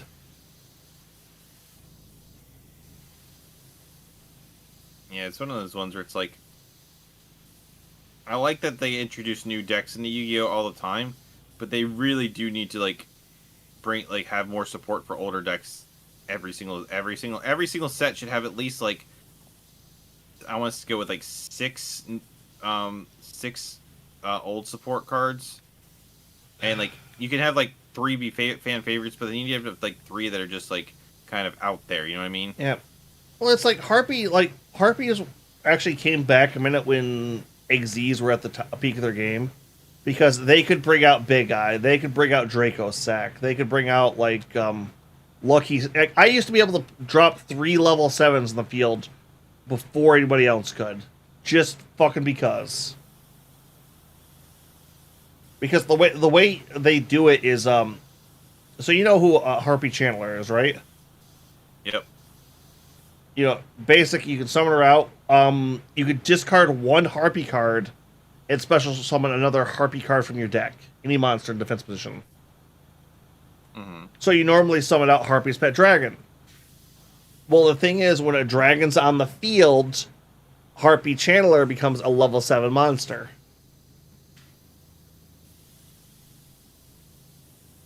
Yeah, I guess that is just begging for an exceed. Yeah, it's like, or you used to play speaking of the Dragon Lords, you used to run Tempest in the deck too, because all the Harpies are wind. So what you could do is, oh, okay, I'm gonna go for Channeler. Oh no, fuck that! I'm gonna drop a effect negate or something to stop channelers from you summoning off Channeler. All right, banish 2, Tempest, XZ. I mean, is there a reason you still can't? I guess one thing I'm not very good with meta play. It always seems weird that like when new decks come out, like I get that people want to play new stuff, but it always seems kind of weird that like old decks die so hard. Well, Like, generally, if they're it comes down to the ban list generally. Like they like a key piece is So say if like this Madolche card becomes really good, and then they ban putting Princess Ala mode. Like you just can't play that anymore. What would Madolches do? Their combo would be kind of, yeah. Ala mode isn't the one that's a part of that combo, but so it wouldn't stop you from bringing the new one out. But I get what you mean. It's like, oh no, okay, let me ask: if they banned Witch, like you could run one Witch. The card you're thinking that you want to ban is Pudding Cessor. Pudding says, yeah, if that got fucking hit. The deck would basically die. It would have to go back to the old style deck that it had. Yeah, but yeah. The funny thing is, Pudding Cessor is overly balanced, so I know she'll never get banned. Like that's what happens a lot of time. It's like the real strong decks get hit with like that, and the decks that kind of come out and get you more. Because what was it? Like you know what Christia is, right? I think so. Christia Halbrex? It's the or Christella. It's the. They're all like level 7, level 8 elementals that can just summon themselves on the board, and on your opponent's turn, you can banish one card they control or negate an effect, or make it so they can't use a creature zone. Oh, Kashtira? Yeah. Okay, not Christia. It's You're talking about Kashtira. Yeah. That was case something. I only know these things because I watched like these little like YouTube videos. I've never actually played against Kashtira.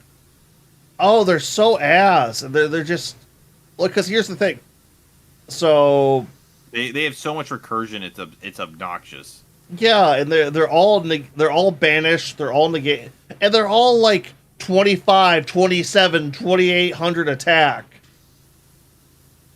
Yeah. So one of the things I think was a massive mistake when Yu-Gi-Oh was the graveyard stopped. Like the graveyard lost a lot of its meaning. Like when the original reason like Reborn stuff was so good was because it was like recursion was harder in old Yu-Gi-Oh. Now I think like the oldest Yu-Gi-Oh where that was is too slow that it's not like really as fun. Like it can be charming, but it's really not as good.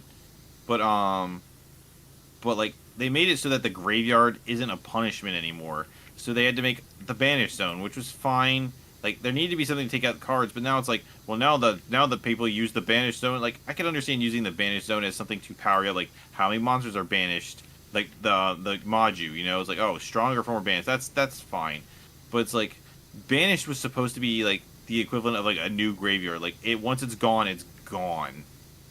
And now it's like, oh, well, now one has to be banished face down. It's like, man, they really should have like. I honestly feel like and most decks use the graveyard like an extra hand. Yeah, that really should have never become a thing, honestly. Yep. Like, well, it's like I don't mind one or two decks that can play with the banish, because like Spiritual Bees, they play with like a lot of that stuff. But at the same point, it was like that was their one gimmick. They kind of like pulled in and out of the banish zone, so it was just like. I mean, look, I'm okay with that too, but like it shouldn't have been something that was widespread. Yeah. Like, the banish zone was supposed.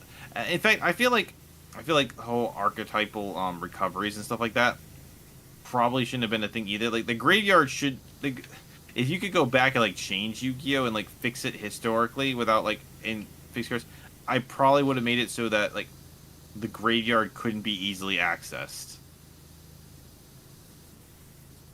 Like the graveyard, like things like Monster Reborn were so powerful because you know it could access the graveyard, but it could also access your opponent's graveyard. Yeah, stuff like that. The fact that Monster Reborn became slow is just like, well, it's not really slow, but it's not as used. Like, it can't be part of a search. It's not as part of a search engine. You know what I mean? Yeah, like it's legal and decks don't run it. Yeah, but it's also one of those things where I understand. Like, so someone said this, like, because the game still uses because the game lets every card be in there. they have to come up with something new for all of them, and that's what the power creep comes from, as opposed to something like Magic, where it's like, oh well, like we can make the same kind of card again, but because it's in rotation, it's fine. We don't have to make it much stronger, you know?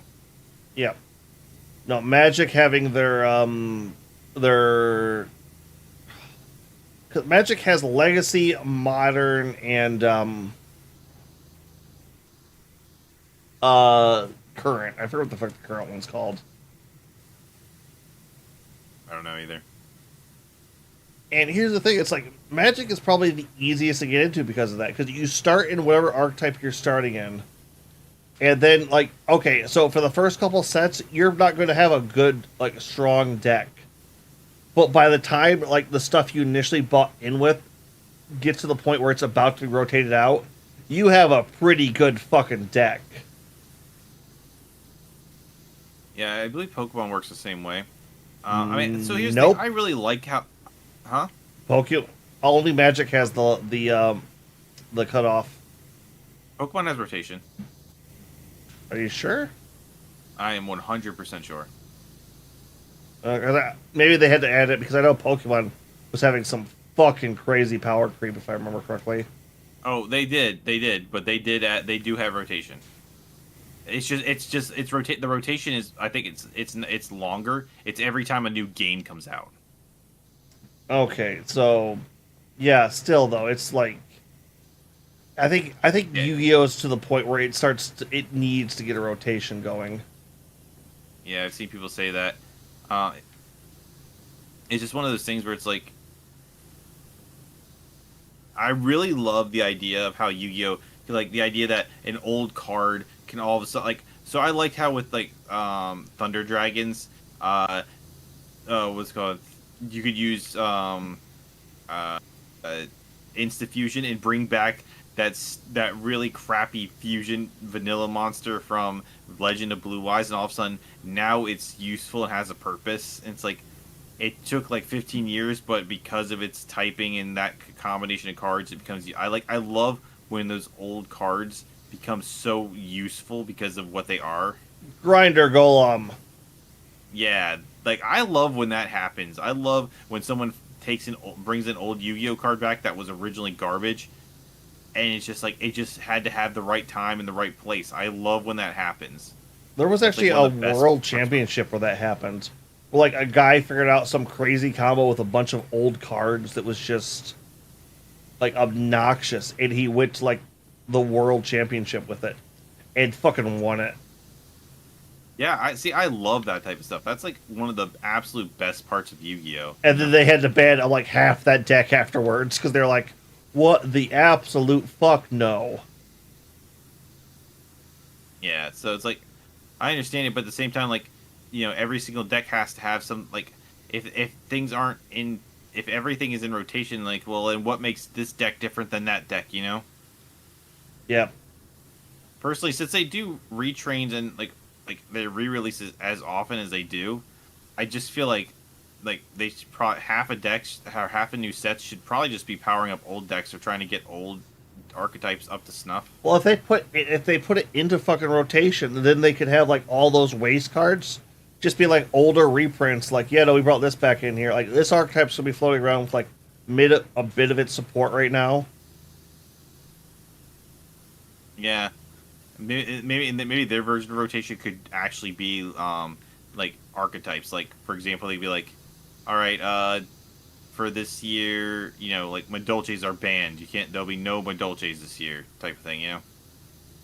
Well, they keep trying to just like do their own style of format, and it doesn't fucking work every time. They just fuck it up over and over again. That's Like, probably why they. I mean, that is. It's also they also have like 6 different formats. They have like the OCG, the DCG, TCG, dual links, master duel. well, no, Master Speed Duel. Okay, Speed Duel and Duel Links I'll give you. Master Duel is technically what Worlds goes off of. Yeah, I get it, but that's still its own thing. I mean, that's just it's not like a change up in rules. It's just a this is legal, this is legal, this is legal kind of thing. Like Master Duel is, I think it's like 6 months behind like OCG and TCG releases. Well, no, I mean, but it is its own thing because you can't have side decks, and side decking is an important part of the game. Yeah, okay, I'll give you that.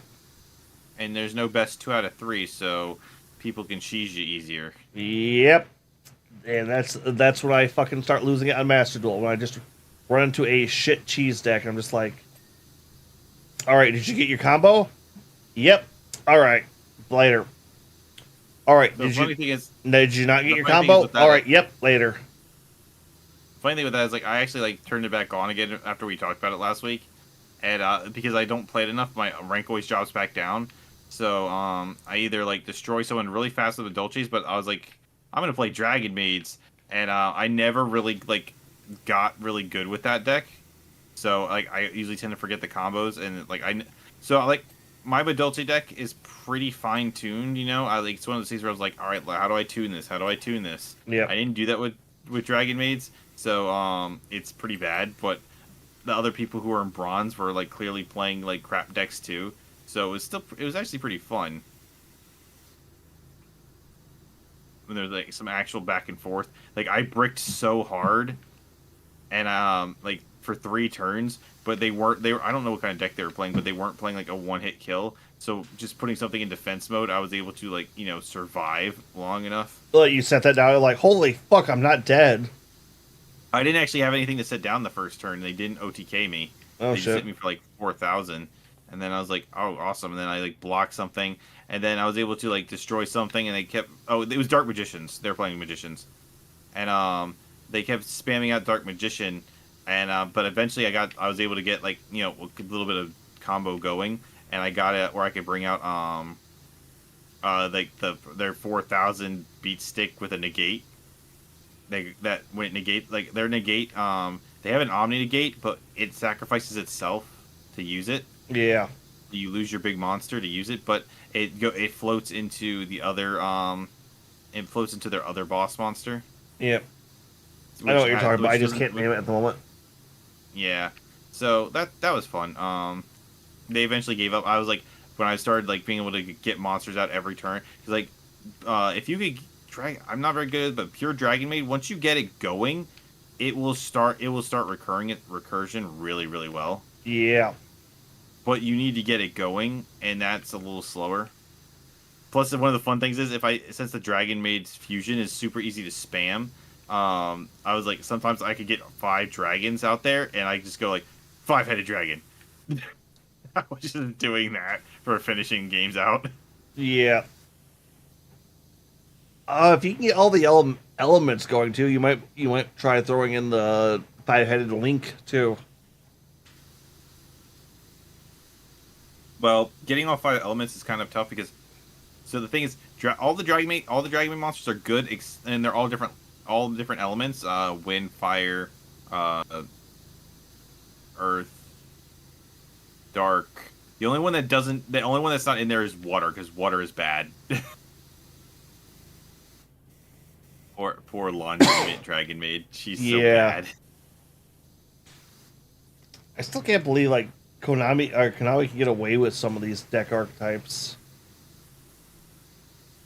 Well, it's another waste. So like their whole concept of the Dragon Maids, like obviously it's a knockoff of Kobayashi's Dragon Maid. Yeah. But one of their cool gimmicks is that like if they're in the graveyard or in your hand, like when the battle phase starts, they turn into their dragon forms and change back, which lets you spam out their abilities again, Yep.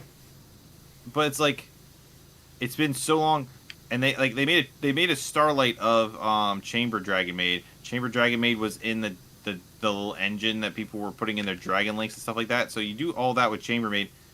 Where is the big Chamber Maid dragon? All the other Dragon Maids have their alternate forms. The boss monster is like the one with the negate. She's both like the fusion.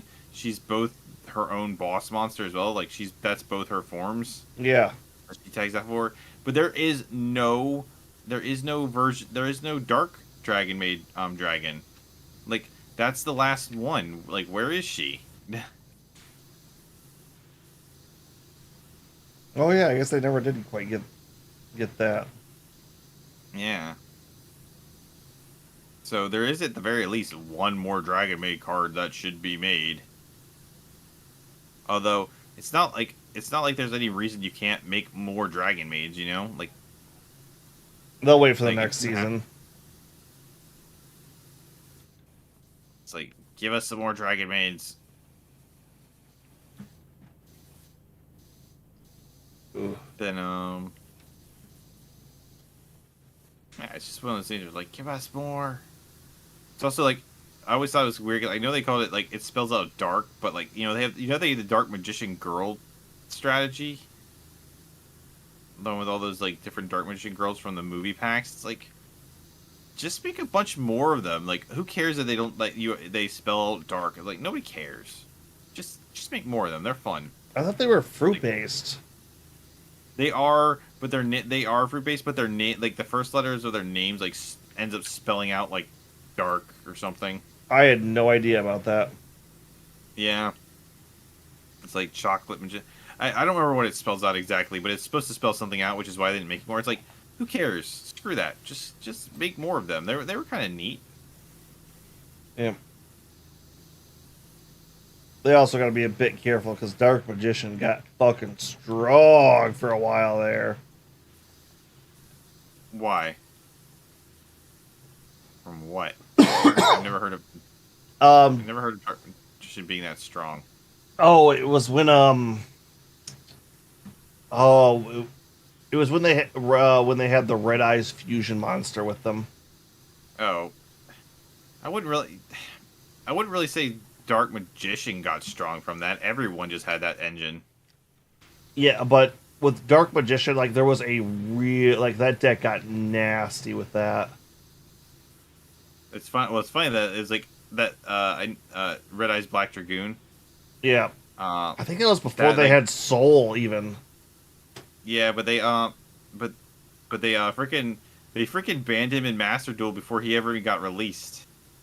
Well, yeah, because he was so fucking broken in like in all of the meta games. And like you just Yeah, ran but Dark Eye, you just ran Red Eyes fusion in your deck and a Dark Magician and a Red Eyes. yeah, but he got replaced pretty quickly for Dark and for that one hero monster, Phoenix Enforcer. He did. Well, Phoenix Enforcer is to destroy. Dragoon is a fucking negate that stays on the board. Yeah, but apparently when it came to the pro stuff, people were like, "Yeah, it's really good, but I don't like having these bricks in my deck." Apparently that like having to have Dark Magician and Red Eyes in your deck was like such a detriment that people were like, "Nah." Hi, Death Duck. Death by Duck. I love that. Welcome, welcome. That's hilarious. How are you tonight?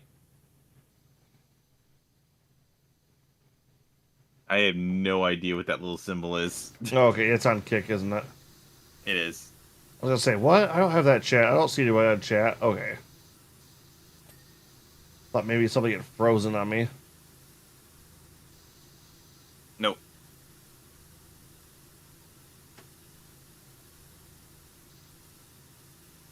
Yeah, it's like I like that was one of the times when I was playing with people live, like in person, and man, oh man, would Dragoon come out and wreck me? And I never got one of those cards because like I kept hoping to pull one from those tins, but I didn't have the money to buy a lot of them, and I never pulled a Dragoon. I'm like, Dragoon's so cool. Like even if he was banned, I like his design. I want him. Yep.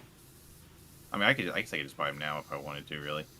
But Fuck, if he came off the ban list, probably Dark Magician would probably kick up in the rankings quite a bit, honestly. well, he's not banned in the TCG. He's only banned in No, he's banned at the TCG, I'm fairly sure. he's not. He's definitely not. They banned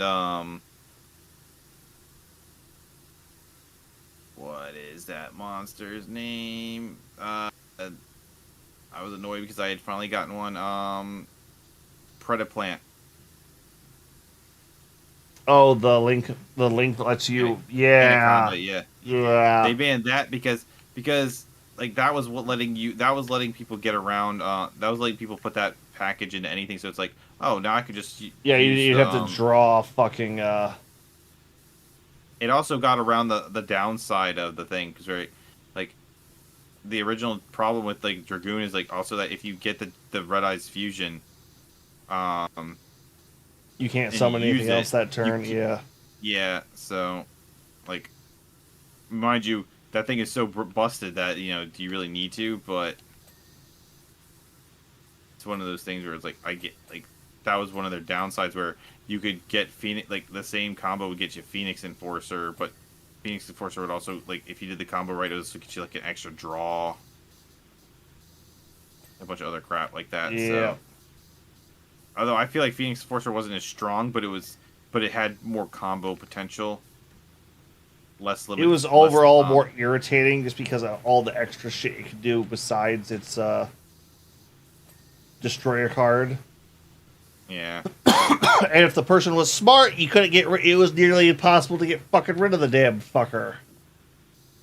Yeah, so that's why I like one thing I like about my Dolces is that because of how like I made a second deck, it's very good with kaijus. Like it's funny, kaijus don't get like you said, kaijus have fallen out, but like nothing really counters kaiju. Yeah, just boop, it's gone. Like it is so useful.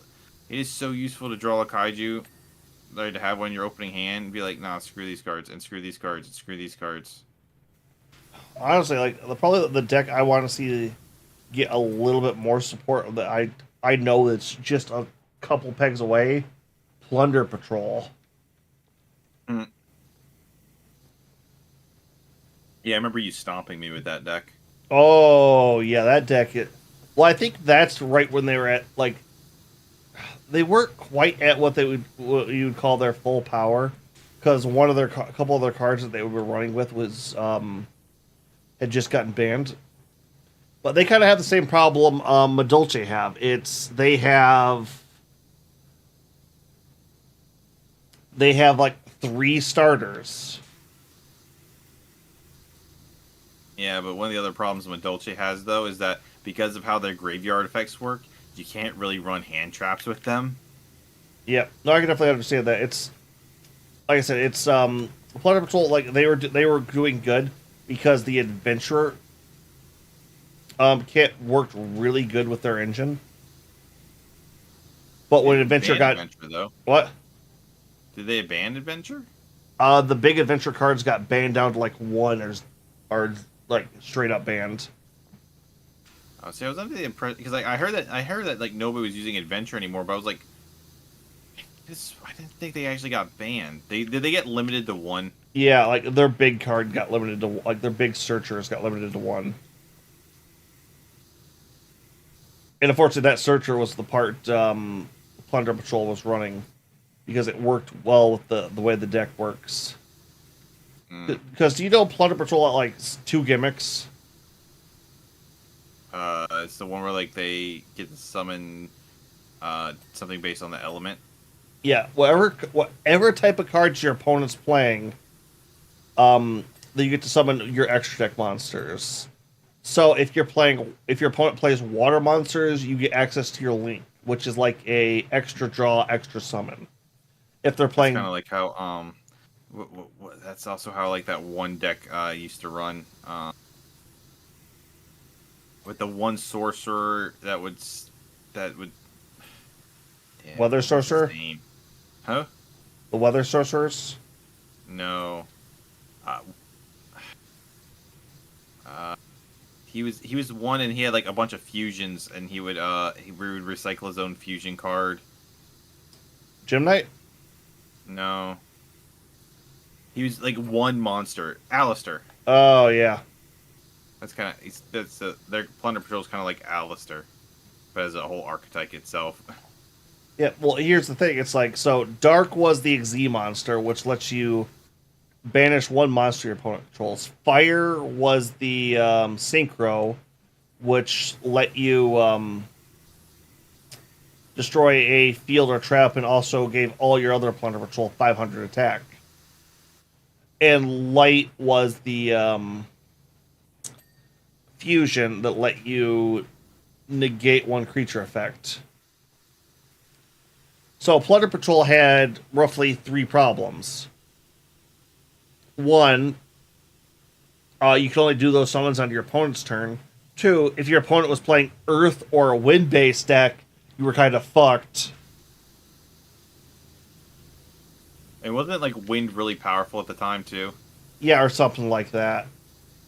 Like we finally got a Earth card, which is our Pendulum card. It's a Pendulum Synchro monster. Which is weird to begin with, but... And that card lets us, like, turbo... If I ran up against you with that card, it would basically let me add a card to hand, summon a card to field, send a card to graveyard.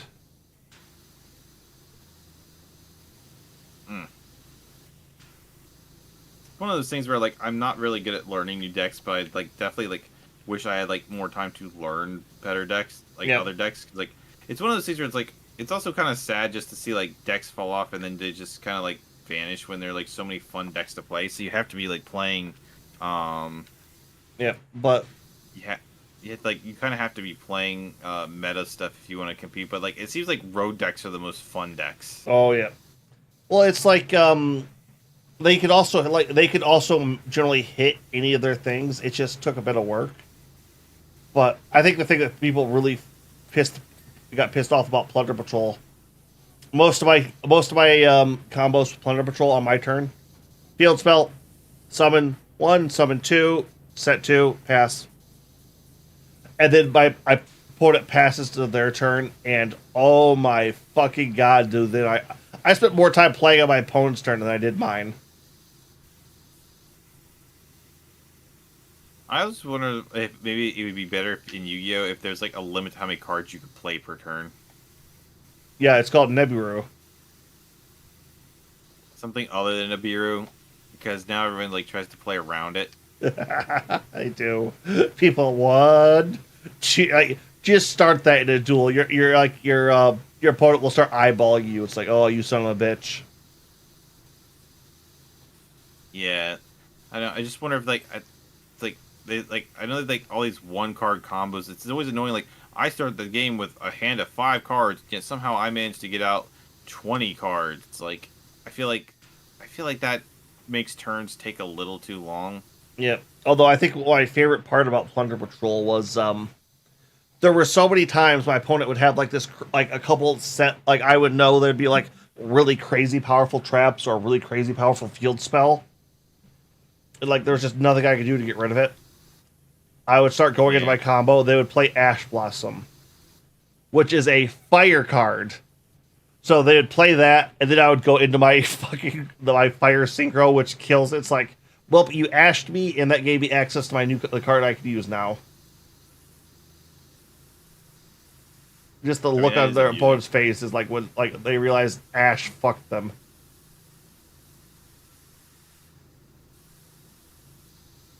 Yeah, it's just one of those ones where it's like you kind of like wish like, or like Ghost Ogre. It's one of those ones where it's just like you kind of just sit there and go, man, I really wish they would just, keep making support for all the different archetypes, so people like there'd be more running around. But no, I definitely understand that. Although I think my favorite one was somebody threw an effect bailer at me, and then I got to pull up my Omni Negate because of that.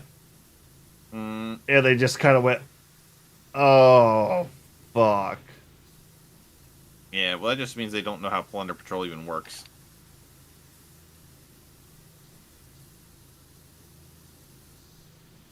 Oh yeah, because it was a Plunder Patrol never got like incredibly big.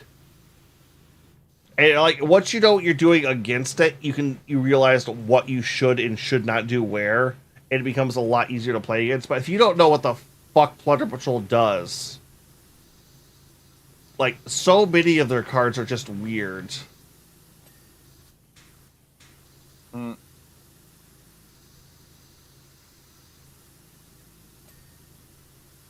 Well, like what was it? It's Whitebeard. When this card is sent to the graveyard, I get to search one Plunder Patrol out of my deck. On my opponent's turn, I can also use it to summon one Plunder Patrol extra monster deck that's my extra deck that's based on the element. So then it would attach itself as equipment. Oh, that was the other thing.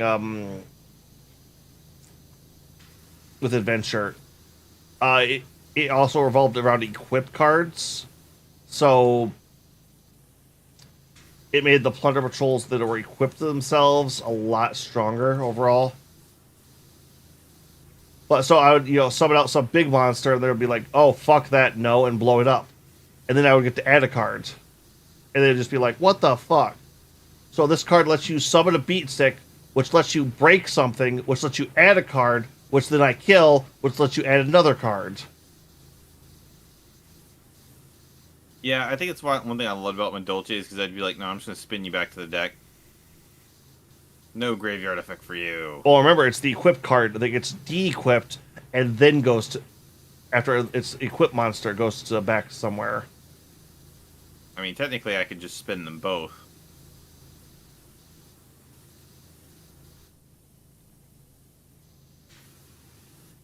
Yep. Oh, yeah, so that was the play with the fucking Adventure. So Adventure would make you discard a card to add the Adventure spell card. So you would discard a Whitebeard, add the spell card, add a Plunder Patrol, which the Plunder Patrol you would generally add was the monster that let you add a Plunder Patrol from graveyard to the hand and special summon itself. Yeah, Madolches only have like one monster that special summons itself. So then what you would do after that is you would normal summon Whitebeard and had comboed out into your Adventure on the side. Switch over to your opponent's turn. When your opponent did something, you would activate Whitebeard and get that combo again. You know what I wanted? I wanted Another opener main deck? Well, yeah, but I wanted I actually wanted a Madolche Synchro monster. Because the thing is, like, so... do you guys have tuners? No, but I wanted a tuner.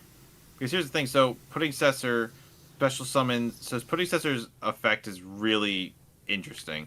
So, one, you can't have any monsters in your graveyard, right? So, it's, like, that works with the Madolche cards and more, but... So, that's one of those things where it's, like, it makes it harder to use, which is one of the reasons it can't be used as easily in other decks. But when it has the option, like, if you it can be special summoned from your hand if there are no cards in your graveyard. But if you use that effect, you can only summon Madolche monsters the rest of the turn, right? Yep. The other thing it does is when it's special summoned, you can special summon one Madolche monster from your deck to the field. Except it loses one level. Now, so the one you want to summon is Princess, normal princess. Yeah, because she's a level 5 for some reason. She should not be level 5. Her effect sucks. Yeah, it's the same. It's Well, her effect is if you have no monsters in your graveyard, she gets 700 attack points, so it puts her up to 1700. So it's like you really couldn't have made her a little bigger than that. And then also, if she battles an opponent's monster, it's automatically destroyed afterwards. Or maybe it's if she gets destroyed, then it destroys with it. I don't know, one of those two. Yep. So sometimes if I'm in trouble, I would one combo is you could bring her out with Angeli, and Angeli makes her immune to destruction, so you could technically put her in defense mode, and anyone who attacks her is going to get popped. But yep. But the general concept is you bring her out with Pudding Cessor. Pudding Cessor drops her to level 4, and then you can exceed into Tiramisu. Yep. But the thing is, I thought since I can bring out any exceed monster, like if I bring out Hoot Cakes with her, then Hoot Cakes becomes a level 2, And if I bring out any of the other Madolche monsters, they become a level 3. So if I already have Hoot Cakes on the field, and I summon something that's not pudding cess, they become level 3. So it's like that's why I wanted a level 3 exceed, because then if I had to bring out something else other than pudding cess, or because maybe she's in my hand or something, it would be nice to be able to, like, exceed to a rank 3. Yep, no, But I I can thought definitely maybe understand that. if they made a level 4 tuner Madolche monster, and you had a level 7 synchro, then she could special summon the level 4, it would come out as level 3, and bam, instant level 7. I thought, like, make a Madolche king, and it'd be the synchro. Madolche Birthday Cake King. I mean, the thing is, it's like, they say, like, well, Madolche is an XC deck. Is it? A Queen Tiramisu and Glass Souffle are the only Exceed monsters in the deck. Now they have a la Mode, who makes a 5th one, or a 3rd one, but they also have a Link, so, like, they don't have enough Exceed monsters to justify being called an Exceed deck. You know what I mean? It's only 3 monsters, and they're not really, like, only one of the.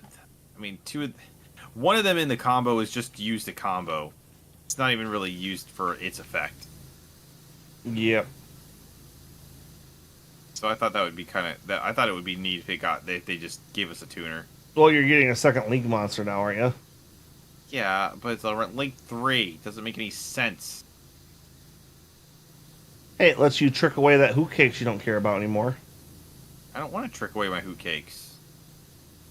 Say goodbye to Cakes. Hoots. Nope.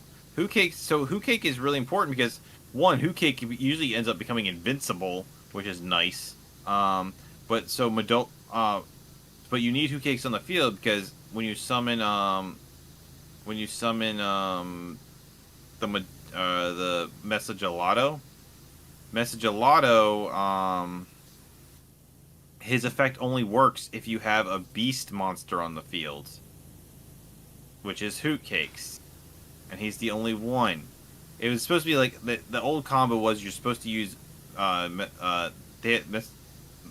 have a cat as well, a little cat.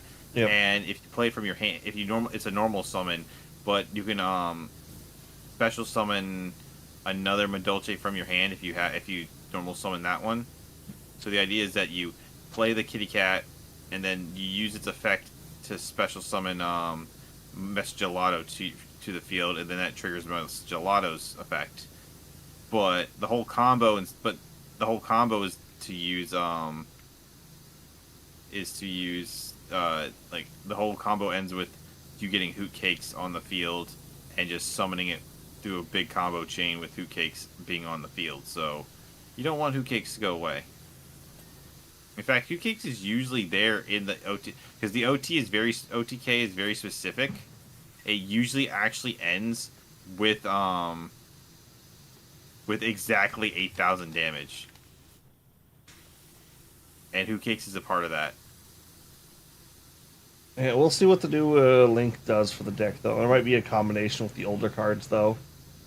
Maybe. I mean, the new Xseed is going to get used for that. Oh yeah, 100%. That is a good card. It's just a more powerful tiramisu.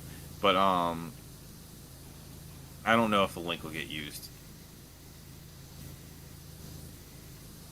So I don't know what the idea is, like, because you can't really link climb into it. You don't want the Link 2. You want the Link 2 on the field because she protects all your monsters in back row. So I don't want to link climb with her. I want her to be there protecting me. She saved me in so many games because be like, I'm bringing all these big monsters, but she has the ability to just send stuff back to the field. Like, she could trigger your spell cards and your field card, and then she just doesn't die in combat, and everyone's like, why is this card not dying? because you don't read, dipshit. Yeah, well, I sit there getting attacked, so I first brought out like a bunch of like 3,000, 4,000 monsters and just crash. Like, they're hitting it, and I'm taking damage, but I'm not dying. piece because she refuses to go down. Yeah. Like I said, there's a lot of archetypes. Like one of the other ones I still fiddle around with is goddamn Amazons.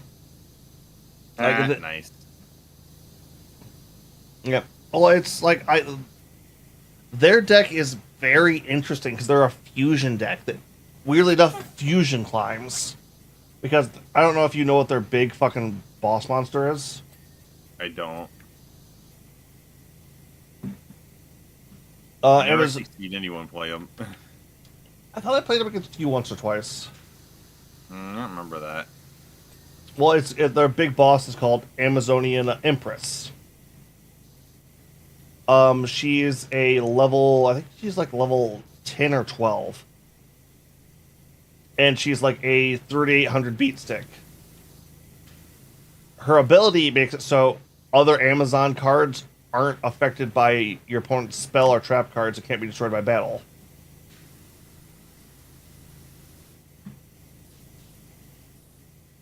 Which then you have one other slight combo, which... So Amazons are a trap pendulum deck. Now... Weird. Well, what their pendulum cards do is, increase your monster's attack by, like, 100 for every level it has. So I think if you have both pendulums and Empress on the board, she's like 5,000.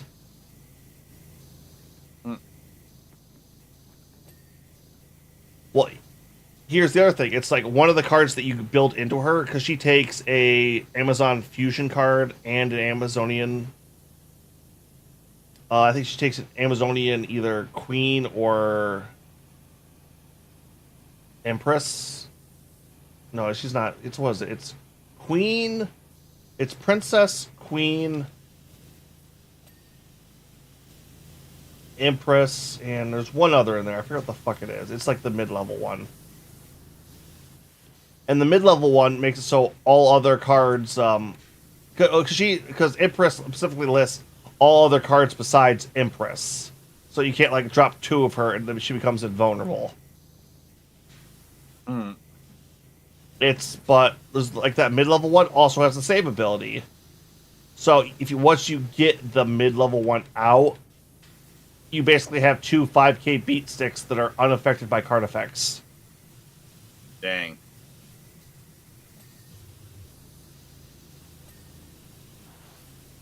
Which, okay, that's pretty strong. I've also lost with it before. Did you get kaiju'd? No, it protects against kaiju. That's surprising. At least I think it does. It's been a minute since I played them. But no, what happened was a guy threw down a card that oh, what the fuck was it? It was it's that deck archetype where all their monsters are 0 attack and defense, but you take any combat damage. Your opponent takes all the combat damage you would take from it. Time Lords? No, it's another one. It's a newer archetype. It's kind of bitchy because what the deck does is it'll drop one of those down, then play an equip card that lets you like plus 2,000 on one of your opponent's monster, and they'll swing in with like two of theirs. So, Ubel? It's similar to Ubel. It's like they took the base concept for Ubel and cranked it up a bit more. Although Ubel also just got some new support, so... Yeah, well, she's on the cover of the new, Oh, she was the big one. She got like a fuck ton of support. I remember back in the day, my one friend was trying so hard to make a Ubel deck work. Oh, it did not, like... A little while back... Tried real hard. A little while back, she got, like, some play with her Elemental Hero Wiseman, which is basically a Elemental Hero with her... And that's, like, about it. They retrained it.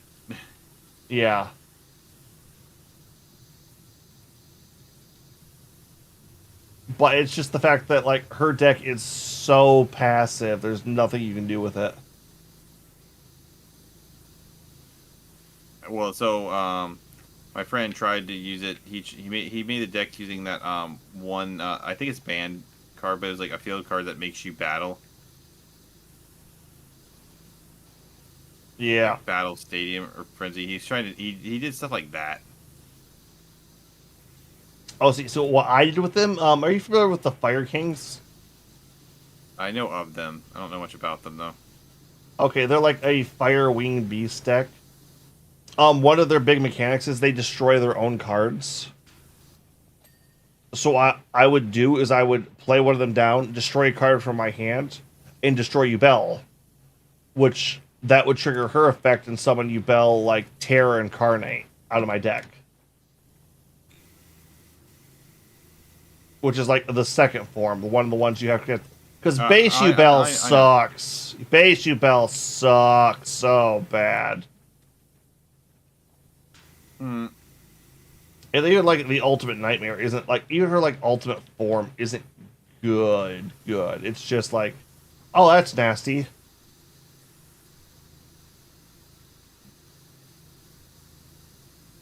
One of those ones where like it's there's just something fun about trying like the. I think it's one of the things that, like why like modern Yu-Gi-Oh like is a little weak. It's like because there's something satisfying about like putting all that effort into getting those like crazy hard to use monsters out and then winning with them. Where now it's just like I'm gonna spam out the same things over and over in seconds. Well, not seconds. Those turns take forever. Yep. I think that's probably where like I think that's where like they lose a lot of potential new players. Yeah, because the game is like the game is impenetrable nowadays. It feels like. I mean, it's like one of those things where like the show gets you excited, but the show always was focused around like making your monsters actually beat the other monsters, not just pop everything on the field and then attack. Yeah, woo combo. Yeah, it's like no. I think the last big boss monster I actually had a good time with was A to Z Dragon Cannon. Which, are you familiar with that fucker? Yeah, yeah. Well, here's the thing. It's like, if you build an Ojama deck, he's actually not that hard to trick out. Yeah, I've had people do that. Oh, were they The like... Ojama deck, but the Ojamas tend to like get. It's very hard to like the Ojamas tend to burn before you get to it. They brick or something because they fuck up.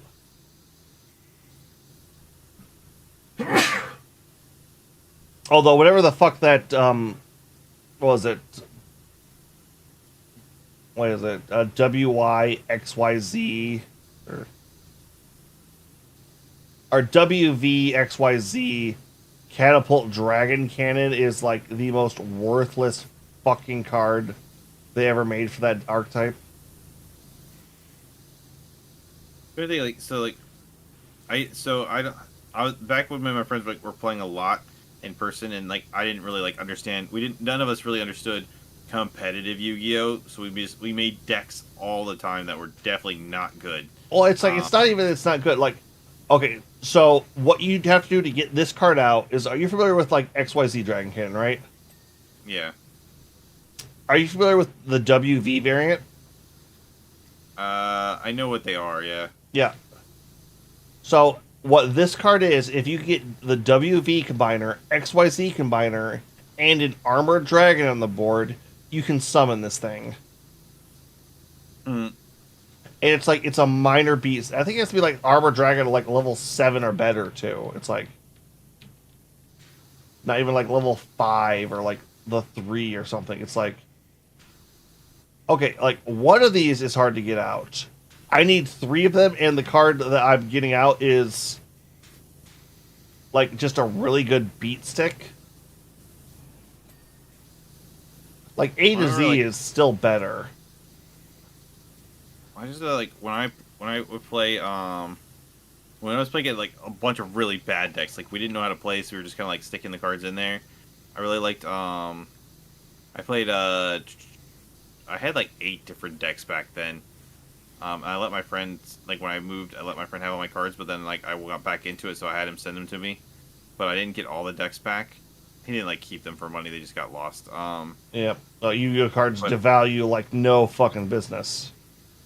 let's see. I had what are they called? That's why no shop carries them. I had a deck. What's that deck called? One based around Sky Fortress. I liked summoning him out. He was fun. I remember that card being like blah.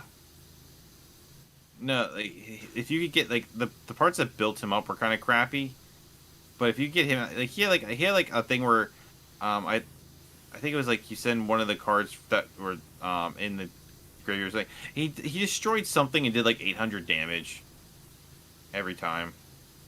Yes, it's And like that's part of like that weird proto Machina deck, isn't it? Yeah, kind of. But there was a synchro monster that came out that would like with a 3,000 defense that would let you special summon him and cheese him out. So I would just use that to cheese him out. And I also made it like part like kind of just a machine deck, you know, to be like Jinzo and stuff in there. That was a fun one. I also had It's always weird seeing Jinzo pop back up for a minute too. 'Cause every so often he does, just for like a hot blip a second, like a Jinzo will pop up. It's like, oh yeah, Jinzo, I forgot about you. Yeah, it's kind of sad that a card that literally a floodgate that could literally turn off one like 1/3 of the cards in the game isn't even viable anymore. Yeah.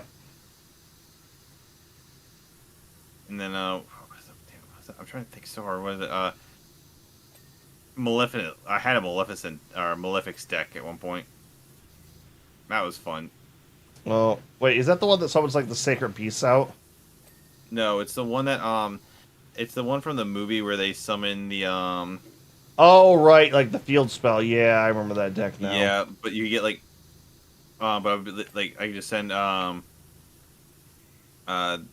Dragon the 3-headed Cyber Dragon from my deck to the graveyard and automatically special summon this 4,000 beat stick. Yeah, just boop. I was trying to think of like different ways to like pop different ways to pop the field so I could attack.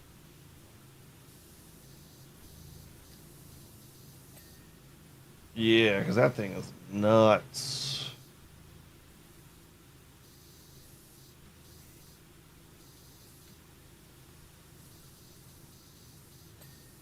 I know I think I like that Malefic Stardust was in there.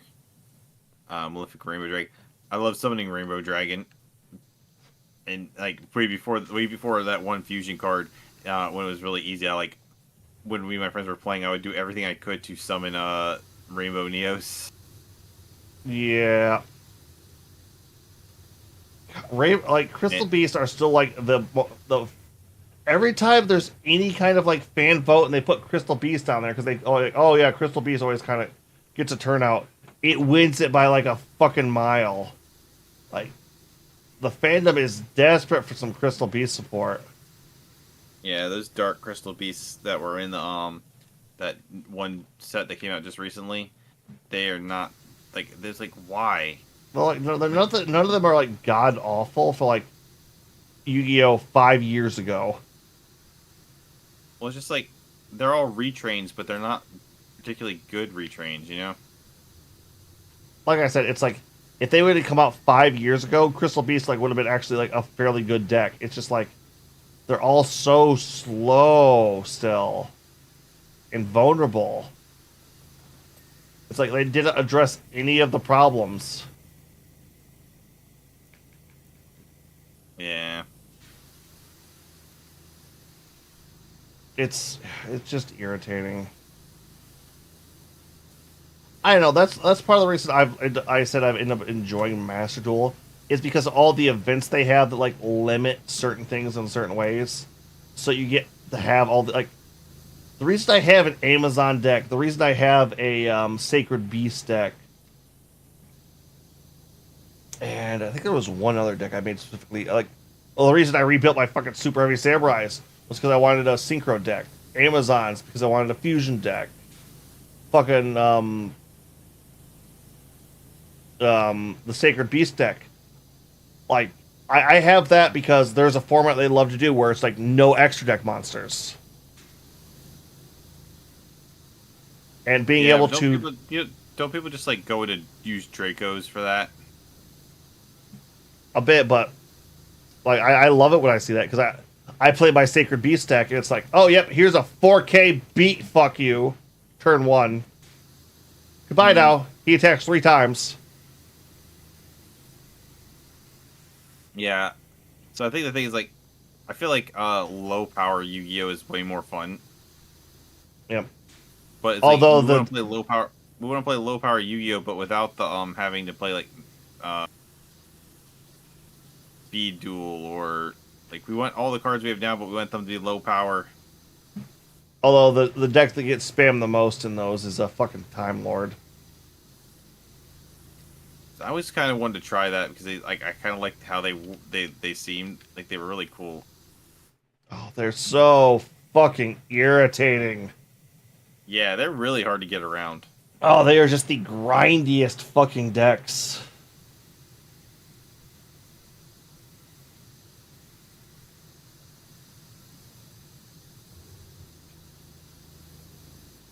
Yeah, I definitely understand that. Like I started like writing tech in my decks just to fuck with them, just because of how irritating they got to be. Because Time Lord also has a problem with consistency. Like they have a couple really good cards, but they don't have enough card. They don't have any good. They have like one good searcher. So like if you can power through them before they can get those like big fuckers out, they are kind of fucked. Well, they can only have one out at a time. Yeah, but it's like a 2 card combo. It's like one when he attacks or gets attacked, cut your opponent's life points in half, and the other one it does like for every card on the field it does 1,000 damage when it's attacked or gets attacked.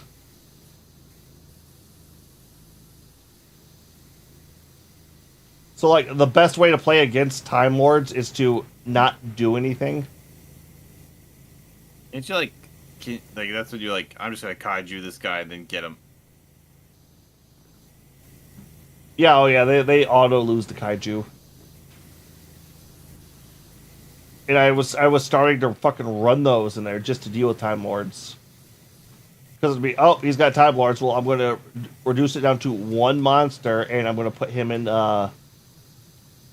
defense mode and just not do anything until you either A, run out of Time Lords, because I'm going to just keep just enough of a presence where if you don't have one up, I'm going to swing for game, or I'm going to wait till I get Kaiju and then I win. Makes sense. That never actually occurred to me when I was playing, and so it's like, dang.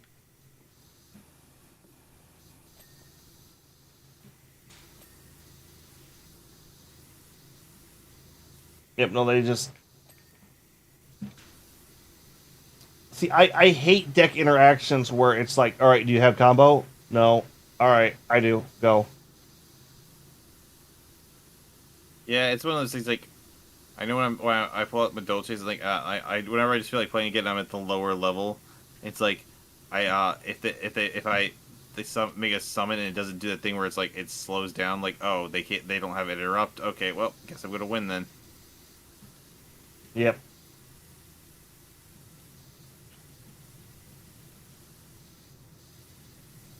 Oh yeah, no, I really do feel bad for like low level people in ranked, especially if you like when you get down to like bronze and stuff like that. It's like you could tell like, oh, you play at your locals with like meh cards.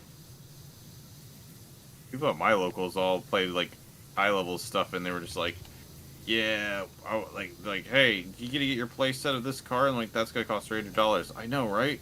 So you getting it? No. What the hell's wrong with you?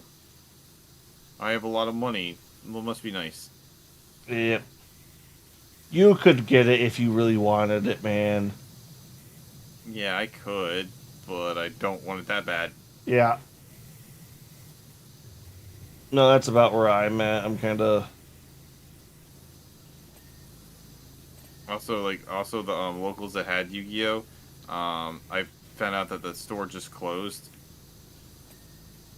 So it's like, oh, It's been a while that's a since you've shame. even played, then, hasn't it? Well, yeah, in person. Well, so I never played. So there's two shops that had. There's the one shop that I had played at, but I kind of stopped going because they're kind of douchey. Like they were all upset because it never became an official place, so they weren't getting tournament packs, right? Yeah. And like these guys, like a lot of them were like, I'm playing so I could win these high level, like these tournament pack cards, so I can sell them. And so they would drive around to different places, and this other place that was tournament legal, like it was like twice as long a drive to get to, and like I liked it because it was also like a retro game shop. So I was like, oh, this is a cool place, but it's also very inconvenient to drive to. So I didn't really. So they only had Yu-Gi-Oh Sunday nights, and I'm like, I don't really want to be out here Sunday night. So it's like, I never went, and then but I would go buy cards from them once in a while. Like one time they had this thing where if you spent $20 on cards, you got one of those tournament packs. So I was getting those, but and they had the Lost Art promo cards there too.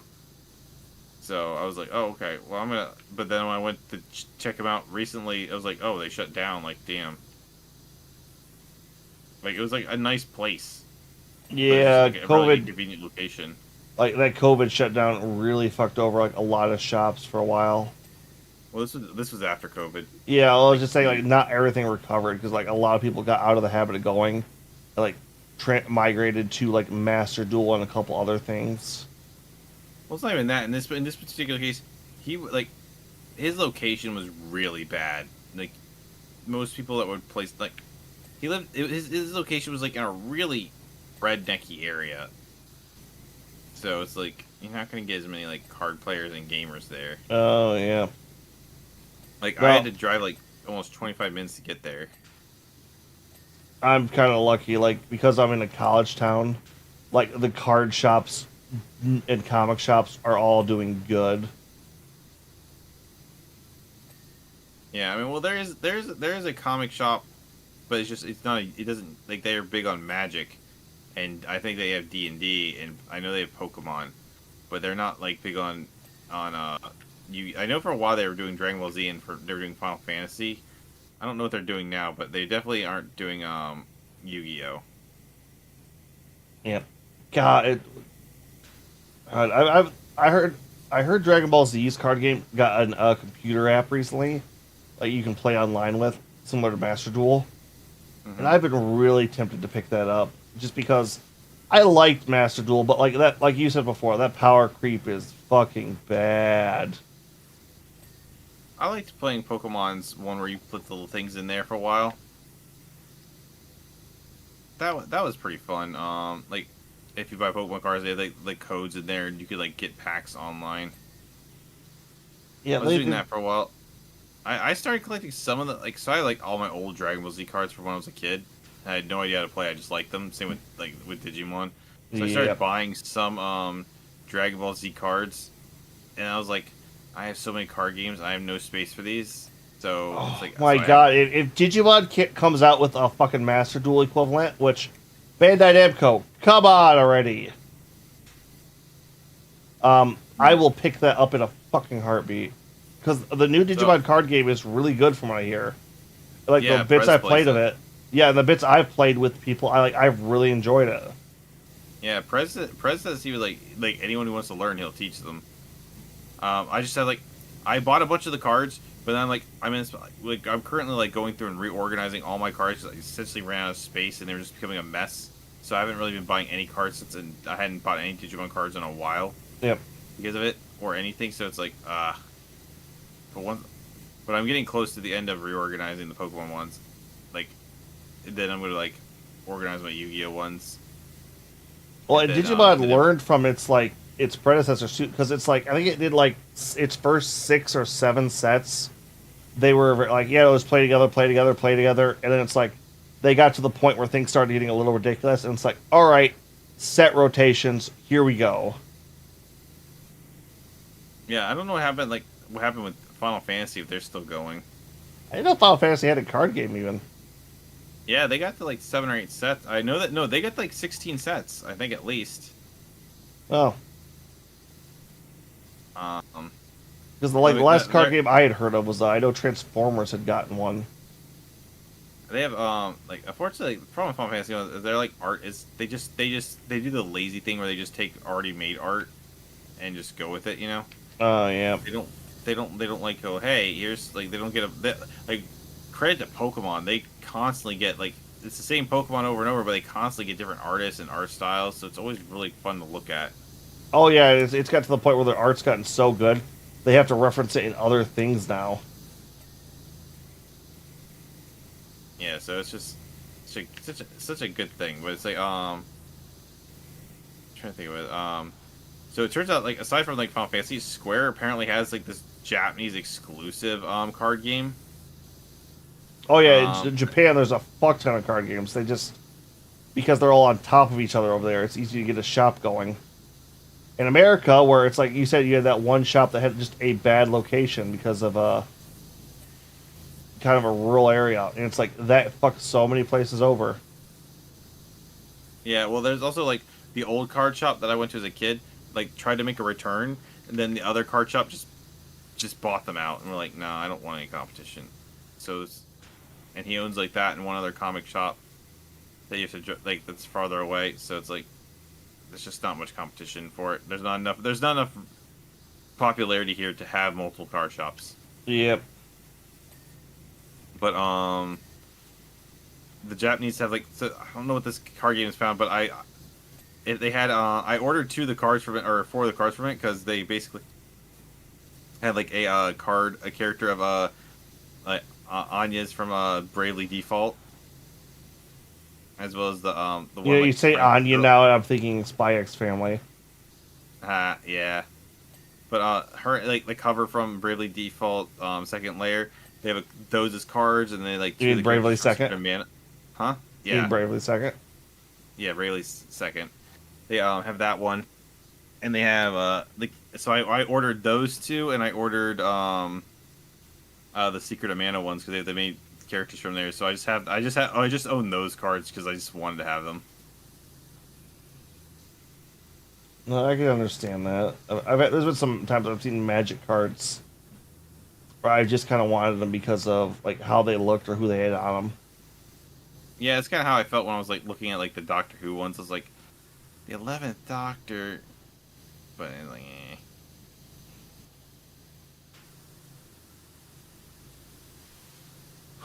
Okay, yeah, this workshop's being a little bit harder than I thought it was going to be. God damn.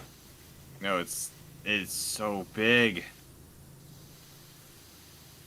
Yep.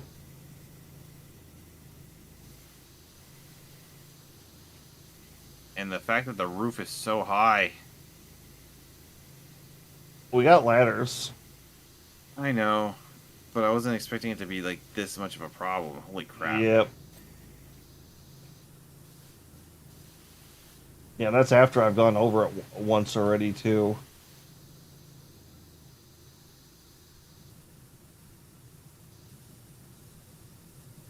The detail work on some of this shit's getting irritating.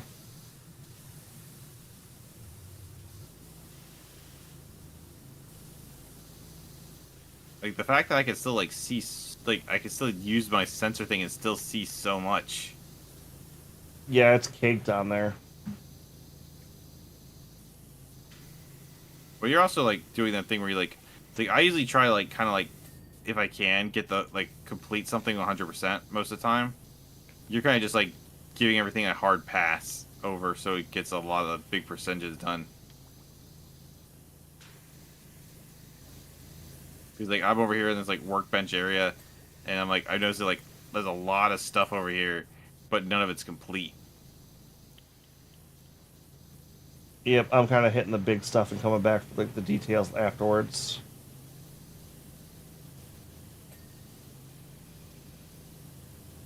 Yeah, see, I tend to just kind of go for like, can I just complete the whole item?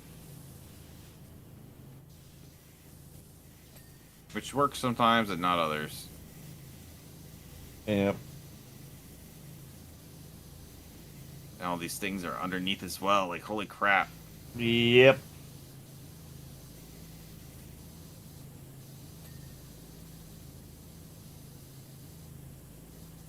I am like finishing off a lot of these small ones now.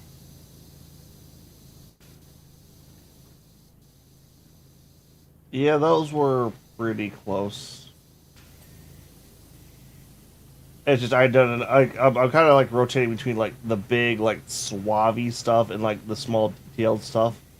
I find if like I've spent too much time on one, I'm starting to go cross-eyed and get irritated about it. Mm. Mm. Oh, but speaking of other games, didn't like we just get like 2 Turtles video games announced?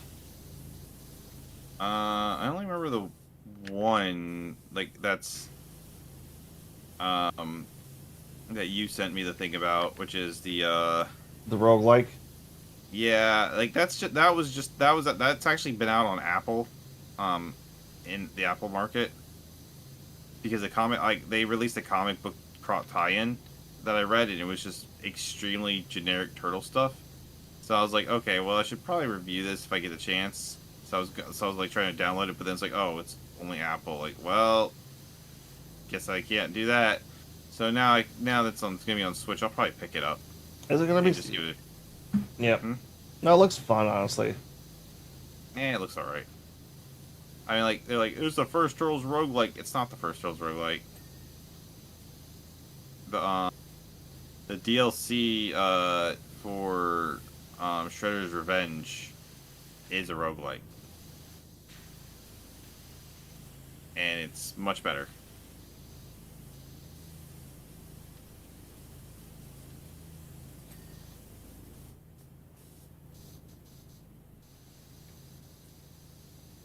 Okay, so that will definitely be interesting, at least when it comes out, but Yeah, I didn't actually look at when it comes out. I don't think I did either. So I know Nintendo did that fucking, like, that indie direct, like, a couple of days ago. Yeah, I was wondering what that was about because I was like, it looked like it was something like a direct, and I was like, did they have a Nintendo Direct? I didn't see anyone talking about it. Weirdly enough, Nintendo will do, like, an indie showcase for, like, their console. Because they're supportive of the indie scene. Or at least they're starting to be. Which is, the good play right now, honestly. Well, considering they had they've always had this thing where they had like that college where they taught people how to code and could turn them into games. You think that being indie supporter would have been like a part of their blood to begin with. Yeah. It was really weird because for a while there, it felt like if you weren't a big player, Nintendo didn't want your games at all. But then at some point, like when EA, Activision, like Ubisoft and all them were just snubbing their nose, like repeatedly, they finally got the message of, okay, let's try supporting the small guys. And the minute they did that, like all those smaller, like more creative developers, like, because I'm not gonna say like the Nintendo eShop doesn't have like a fucking ton of like some bad garbage on there, but they also got some fun hits. Well, let's be real. I mean, like Steam is awesome, right? Yeah, But let's not kid ourselves. There's something amazing about being able to say, "Man, I'm on a Nintendo console." You know, yeah, like anyone could be on PC, but getting on to be like, say, "Hey, I'm on Nintendo." There's something special about it. yeah. Especially for the older gens, because what is it like?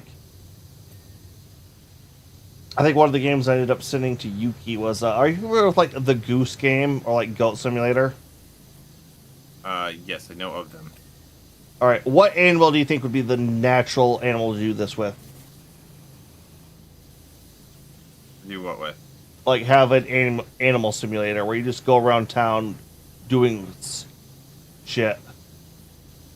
You mean like how like with Goose Game you go around being a problem? Yeah. We're talking. Well, I think a funny one would be what are those things called? Honey Badger would be hilarious. That could be a good one. But no, what they're doing is they're doing cat in the big city.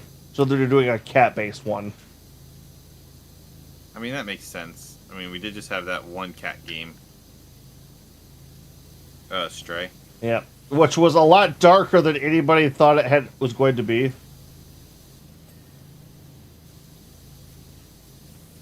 Oh, I didn't play it.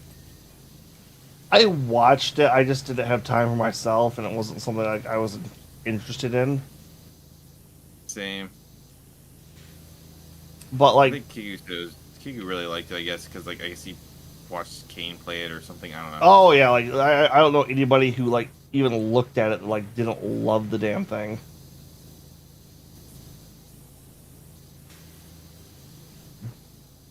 I couldn't find myself being like that interested enough to play it. I know it was free on PlayStation for a while. Actually, like my boss was just complaining about it the other day, saying how he had been in the middle of it, and then it went off of PlayStation Plus, and then he just lost the game. So he's just like he never like ended up finishing it. PlayStation Plus feels like the worst out of all of them. Even Nintendo Yeah. feels like they do theirs better. Yeah. Although I can't really decide on that one if that's because Nintendo has so many games. I'm like, I can just go back and pick up at any point and not it's hard to care. say. Yeah. I mean, it's like Nintendo just has that library. Plus, it's like even if it's not, even if they don't, it's like it was $20 a year. Or even if you shell it for the 50, it's like that's still. Hey, like, pretty Starflower, nice. how's it going tonight? Hello. We're enjoying our dad game, kind of chilling and talking today. We actually finished the Final Fantasy VII DLC. Yeah, that surprised me. Yeah, same here. I thought it was going to take at least 3 hours. Although I think we've been on this one for an hour and a half at this point. Yeah, so I think this was the original DLC. So I'm assuming they're all just like really like everything in this one is like the really hard stuff. All like the theme DLC probably won't take as long. Yeah, I think like when I saw Warhammer was 5 hours single, I was like, I could. That's probably what the Final Fantasy one was. If like you were by yourselves, it probably would have been 5 hours. But you know, multiplayer. Yeah, I don't We're know. kind of powering through it, so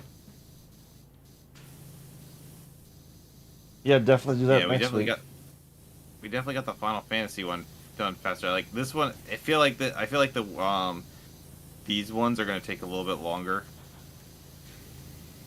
Like the first DLC. Yeah, I I wonder have a how. feeling like I feel like the Warhammer and the Back to the Future stuff. I feel like it probably won't end up taking as long.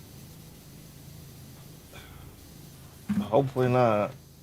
Or yeah, I'm kind of realizing like I'm kind of complaining about this game's too long. Yeah.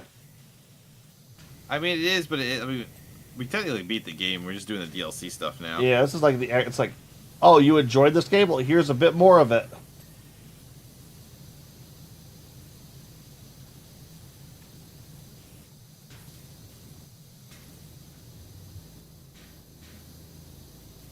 I'm just surprised that like they're limiting the sprays here. I can't believe how much. Okay, yeah, we still got quite a bit left to go. God damn it, this is gonna take 2 hours. I don't know about that.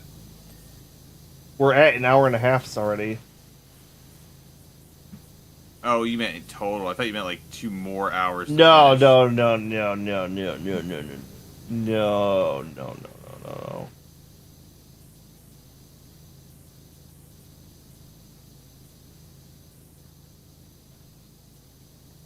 Was I think the only level we actually had in like the first one that took that long was like the last couple. Yeah, I wonder if how long like these ones will all end up being.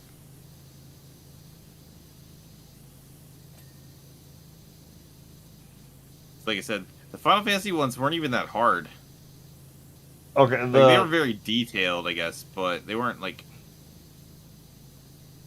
these feel very detailed on top of everything, you know. well, the fucking the scorpion robot that was a bitch. I see that. Yeah, yeah, I give you that. All right, where the hell's the ladder? Where did I put that? All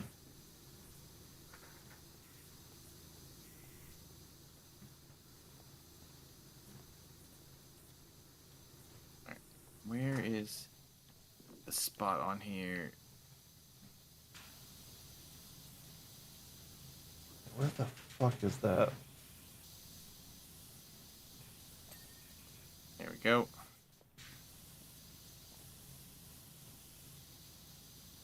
I'm just going through and getting all the detail work that you didn't get over in these areas now. Yeah, that's kind of what I'm also. I'm also at detail at this point. Oh.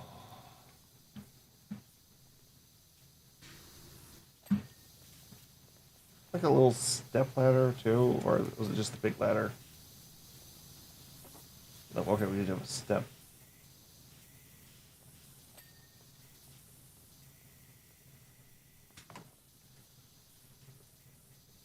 We probably have a step ladder sitting around here somewhere. I did find it.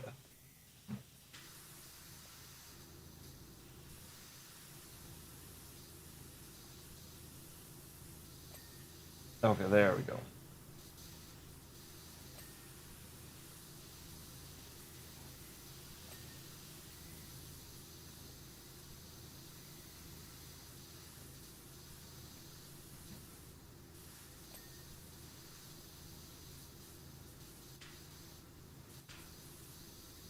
Ooh boy, like grotto floor. Oof.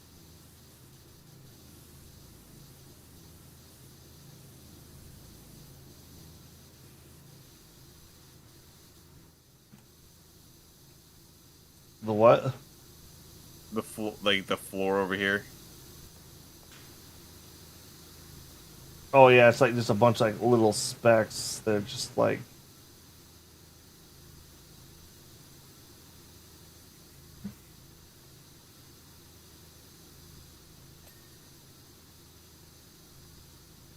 Hitting the edge, it just like actually hit something else. So that works. yep. Well, like the grotto floor is like all the wooden area.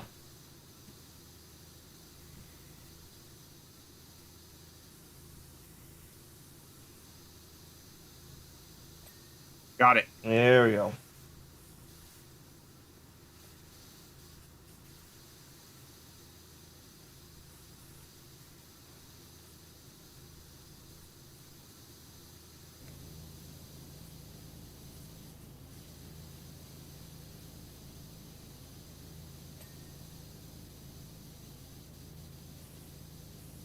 Dang, this entrance floor just does. There we go.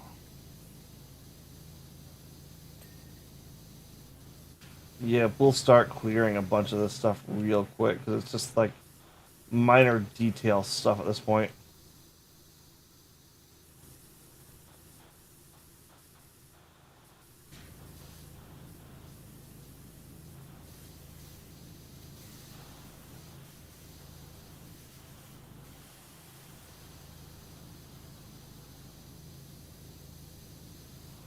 Balcony. Santa's list. Are you on here? Let's see. Oh, yep, you're on the naughty list. That's not surprising. Yeah, he saw your Steam list, so he's like, oh, Agent's naughty. I really need to turn on how to so it doesn't show porn games anymore. Yeah, I know. That's hilarious. It was hilarious. That's definitely a thing, though. I remember seeing people on Reddit saying, "Thank you, Steam." It's like I don't want to be in offline mode all the time, but there's a certain points like I don't want people to know what I'm playing right now.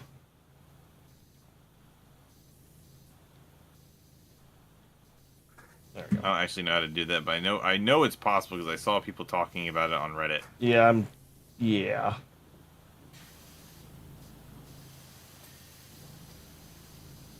Where is the rug?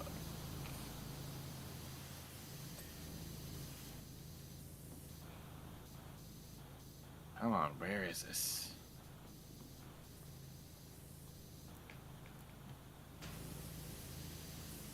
I love that Santa's office door is like a giant, like, Vault yeah, or it's reef. like a giant ornament thing.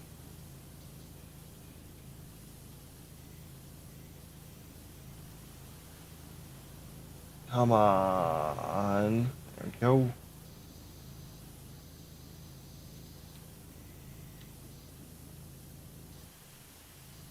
Yeah, I'm having a hard time with this, like this balcony because I can't figure out where the Ooh, yeah, there we go. Said that, and I got both of them at the same time. Lantern.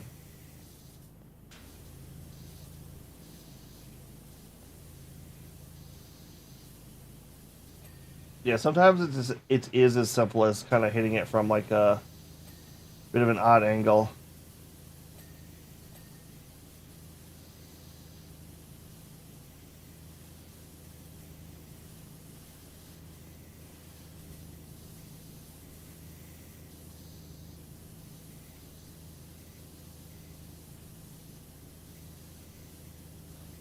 Come on.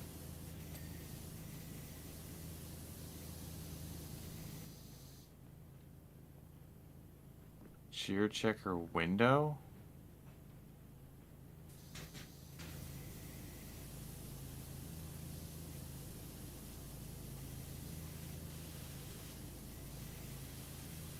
Why can't I jump up past this? There we go.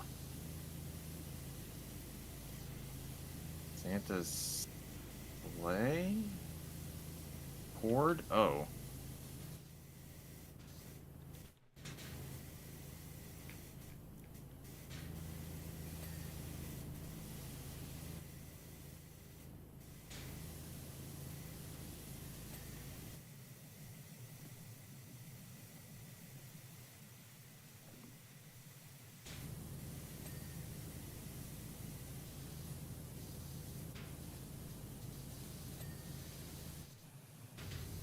Santa's sleigh ski? I don't even know what that is. Ski, it's what the sleigh ride's on. Yeah, I get that, but I'm just like sitting here looking at like I can't see what I'm supposed to be trying to get here. Oh, are we at least to the point where it's no.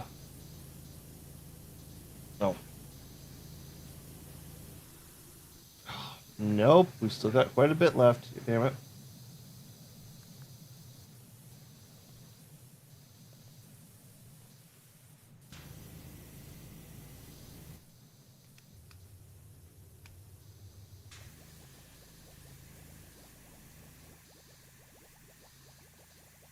Let's see here. We got 1, 2, 3, 4, 5, 6, 7, 8, 9, 10, 11, 12, 13, 14. Oh, yeah. Handful of things. I'm having a hard time with this ski sleigh because it seems like I can't seem to get on it. Yeah.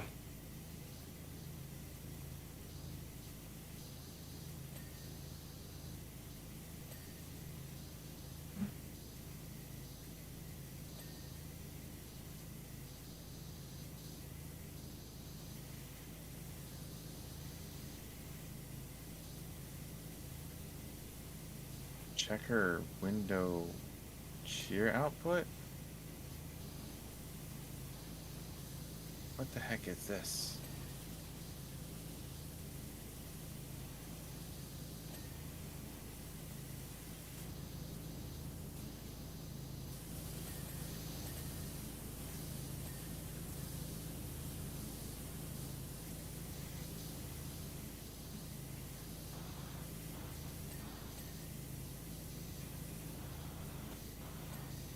Oh, good. A bunch of these are just like the stockings here and stuff. Yep.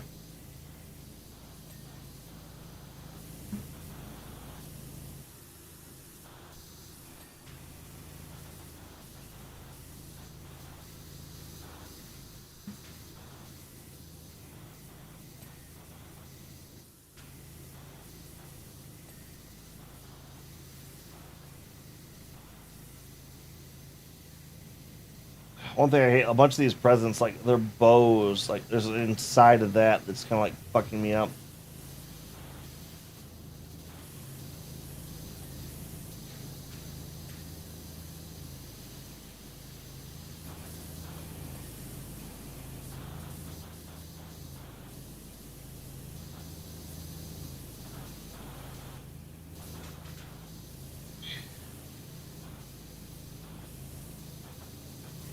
You get all these? I, There's something else here. fireplace cover.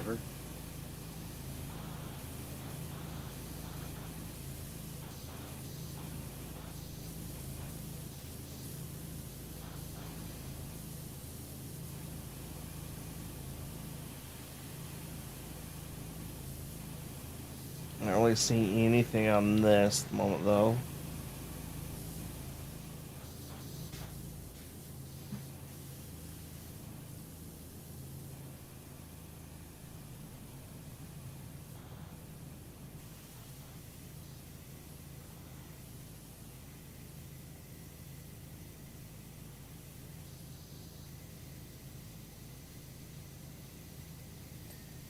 There we go. Got the fireplace cover.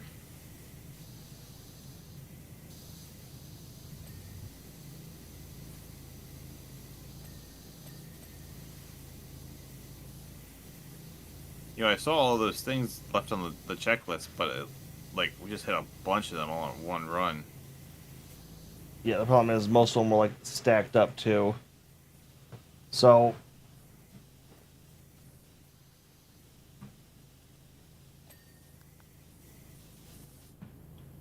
one's like the one we have like the most of right now is lanterns. As in green lanterns. Come on, red lanterns are the cool ones.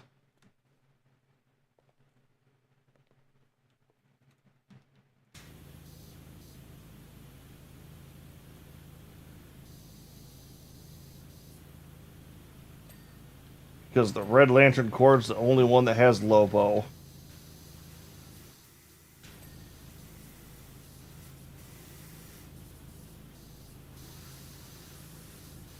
I guess swore I blasted those shoes prior.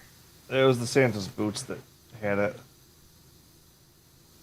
And it was like the heel, the under heel of the boot had it.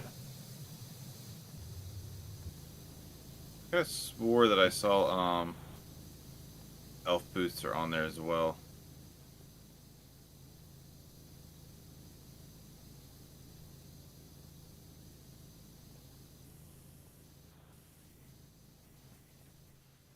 Oh, did you just go through and get the lanterns?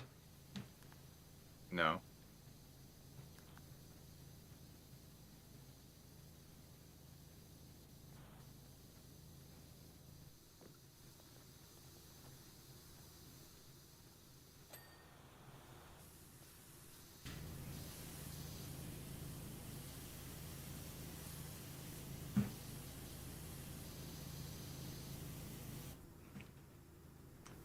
Where the fuck are all these other lanterns I haven't seen?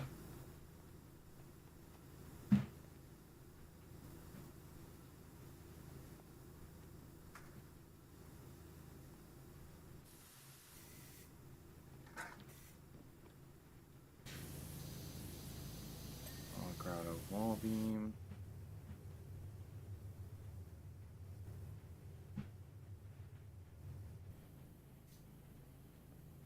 Oh, there's a couple of them.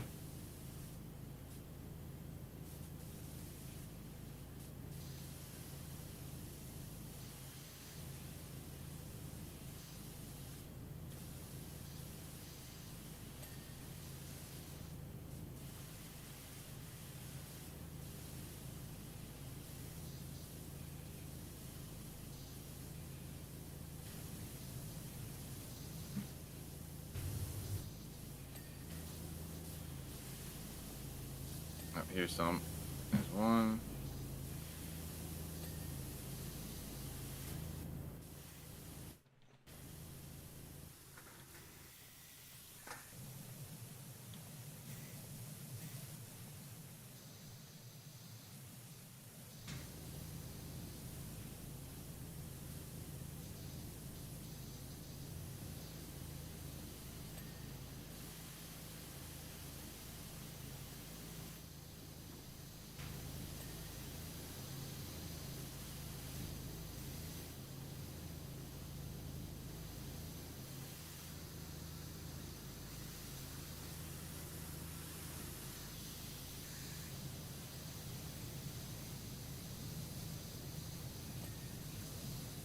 There we go.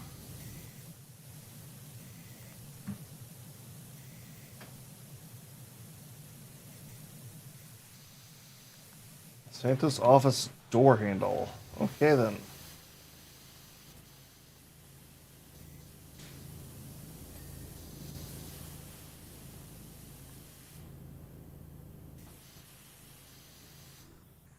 Decorative machine paper.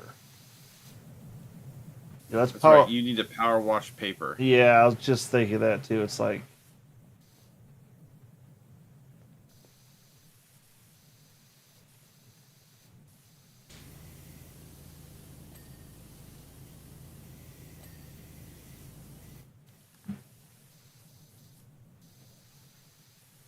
present collection box presents.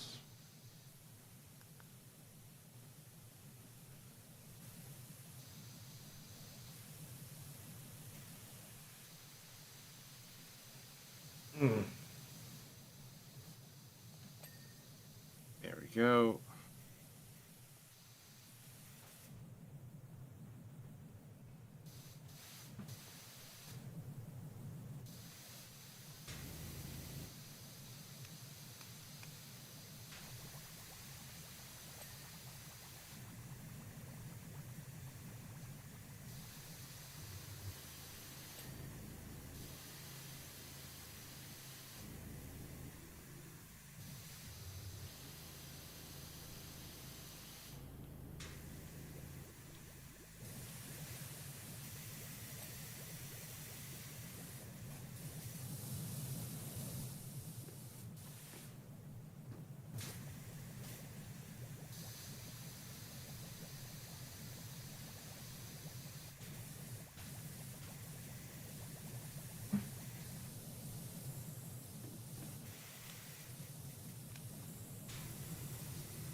Okay, where the fuck is this still?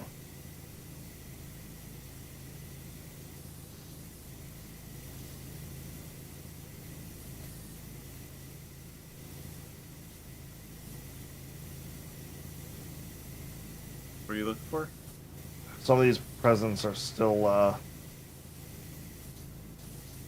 Pretty sure it's those presents, not like any of the others. Yeah, I can see like there it is.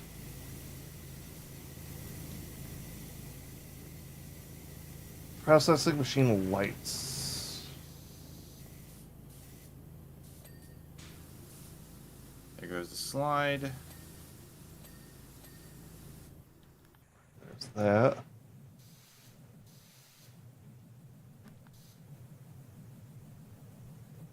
Cheer check star.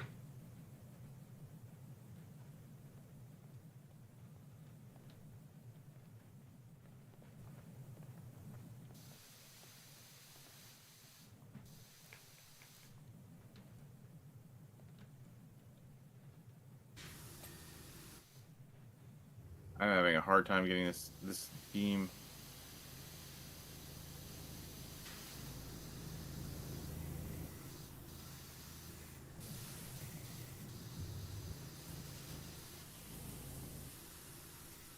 Ugh.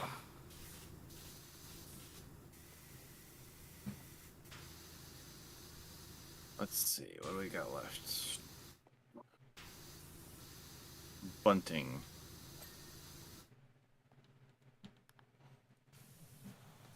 Oh, hey, we're finally got less than a page.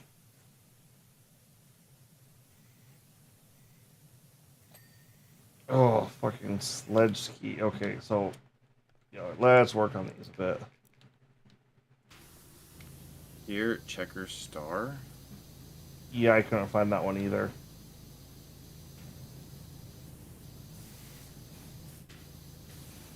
Found it.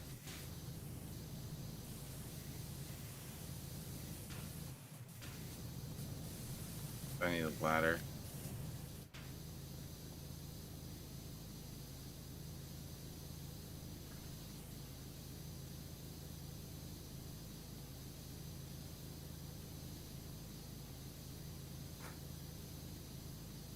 Oh my god, these skis are fucking irritating.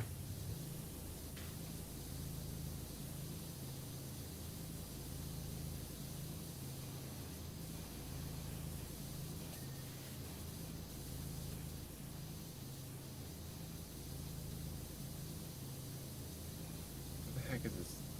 Okay, there it is. There goes the star.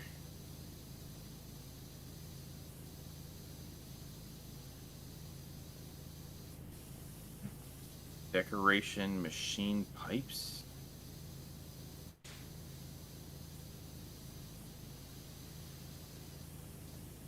Is this it? Oh, here we go.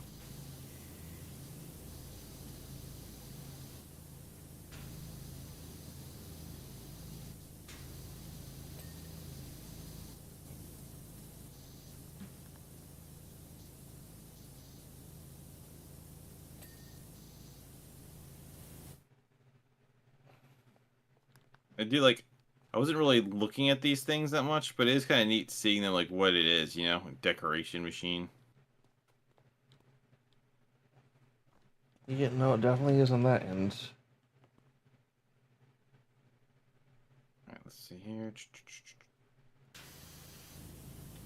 Giant bobble tops. The heck is a giant bobble top?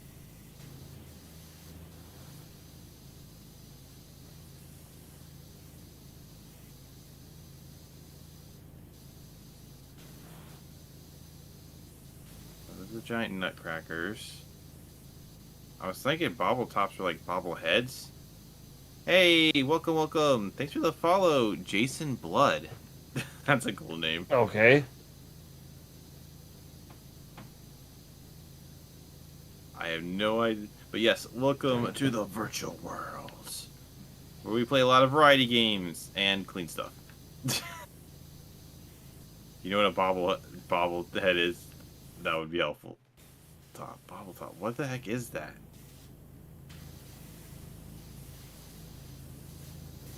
Bobble top. Bobble top.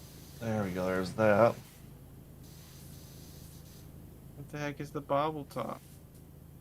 I have no idea what I'm even looking for.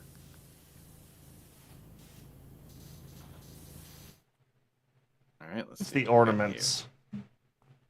Is it? Small grotto wall beams. Jason Blood 75 just followed. Oh, thank you for the follow on my side too. Welcome to the agency. We do a lot of variety games and a lot of RPGs and strategy games. Also, And this. you're doomed. And this.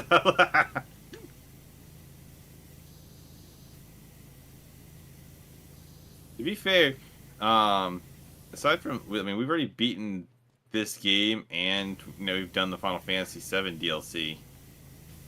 So there's not like, I honestly I think other than these holiday themed ones, I don't think I think the holiday themed ones will be like the longest DLC, but I honestly don't think that it's gonna like the other ones like the Warhammer and stuff. I don't think it's gonna be nearly as long. No, we can probably beat those fairly quickly. Yeah, I think it's just going to be these holiday ones that are going to be the hardest. It's small grotto beams, but I don't know which ones they are. Come on, where is it? There's only so many grotto beams here. What's the one you haven't done yet? But it can't be. There's two that I haven't done, apparently. So you're wrong. Oh, wait, oh. There we go. Yes, got it. I bet it's this one. Yeah, I was right. It's this one. Come on. Boom. Lantern sleigh hooks. Grotto skirting.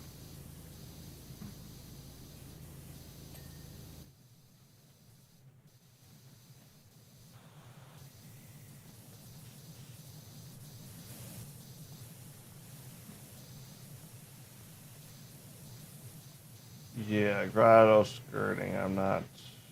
I found it.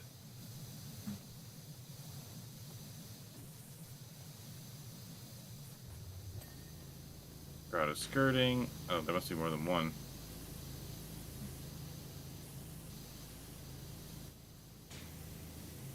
Got That one. looks like. Yep. Exactly where I thought it was hiding.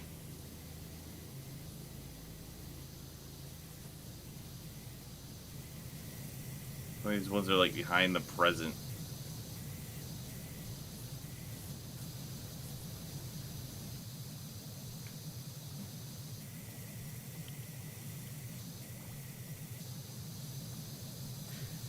Boom, got it. The sleigh skis really. I had left those for last 'cause they were pissing me off. I got one of them I didn't already, so. Oh. Boom, got it. Nice. Let's go. Yay.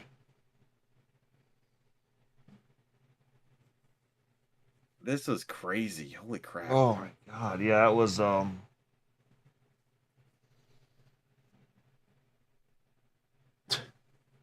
good at power washing and keeping secrets. Yeah. French Bob. All right, so what is the next holiday one? I'm just kind of curious. Like, we'll probably call it here, but... It says resume job. Okay, there we go. It's not letting me, like, pick what the next one is.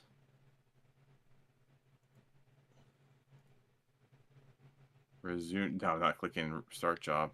Job complete. Open tab to continue. Clicking open tab to continue. Wait, is for holidays, is it just this one? I don't think so.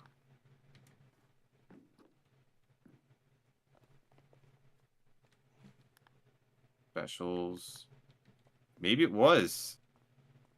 But it says get into the holiday flow with these free seasonally themed jobs, but I only see the one. Maybe it was just that. Well, this is from 2023, so this would be the first one, I guess. And I guess I didn't do an Easter. I could have swore there was a bunch of other extra jobs, like with a skate park and stuff. We did a skate park in the story. Did we? Yeah.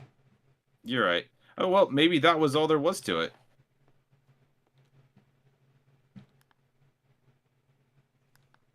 Yeah, that might just have been all there was. Okay, so okay, I mean, that one was like longer than the Final Fantasy, so yeah, that was no, the Final Fantasy one was longer overall, I would say. We spent 2 hours on that, but we spent about over 2.5 on Final Fantasy.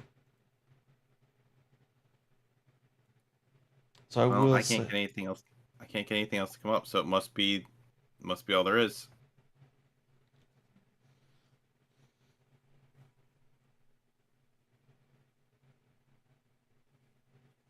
Yep. All right, what do you want to call it there for tonight? Yep. Oh, do you got anybody you want to raid tonight? That's a good question.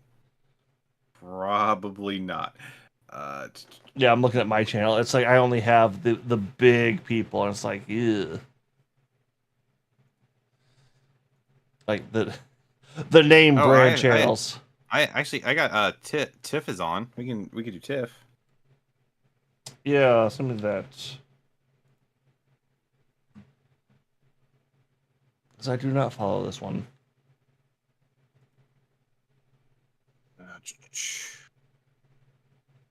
Oh, she's playing Once Human.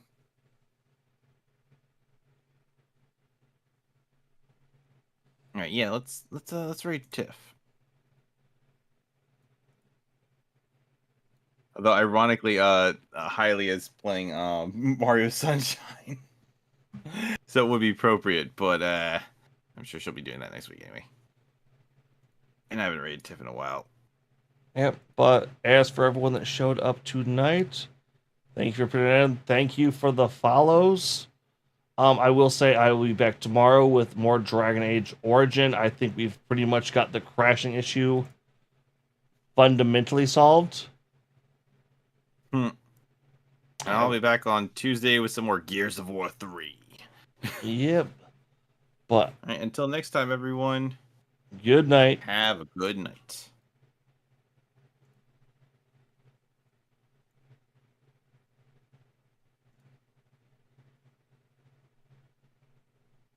You off air?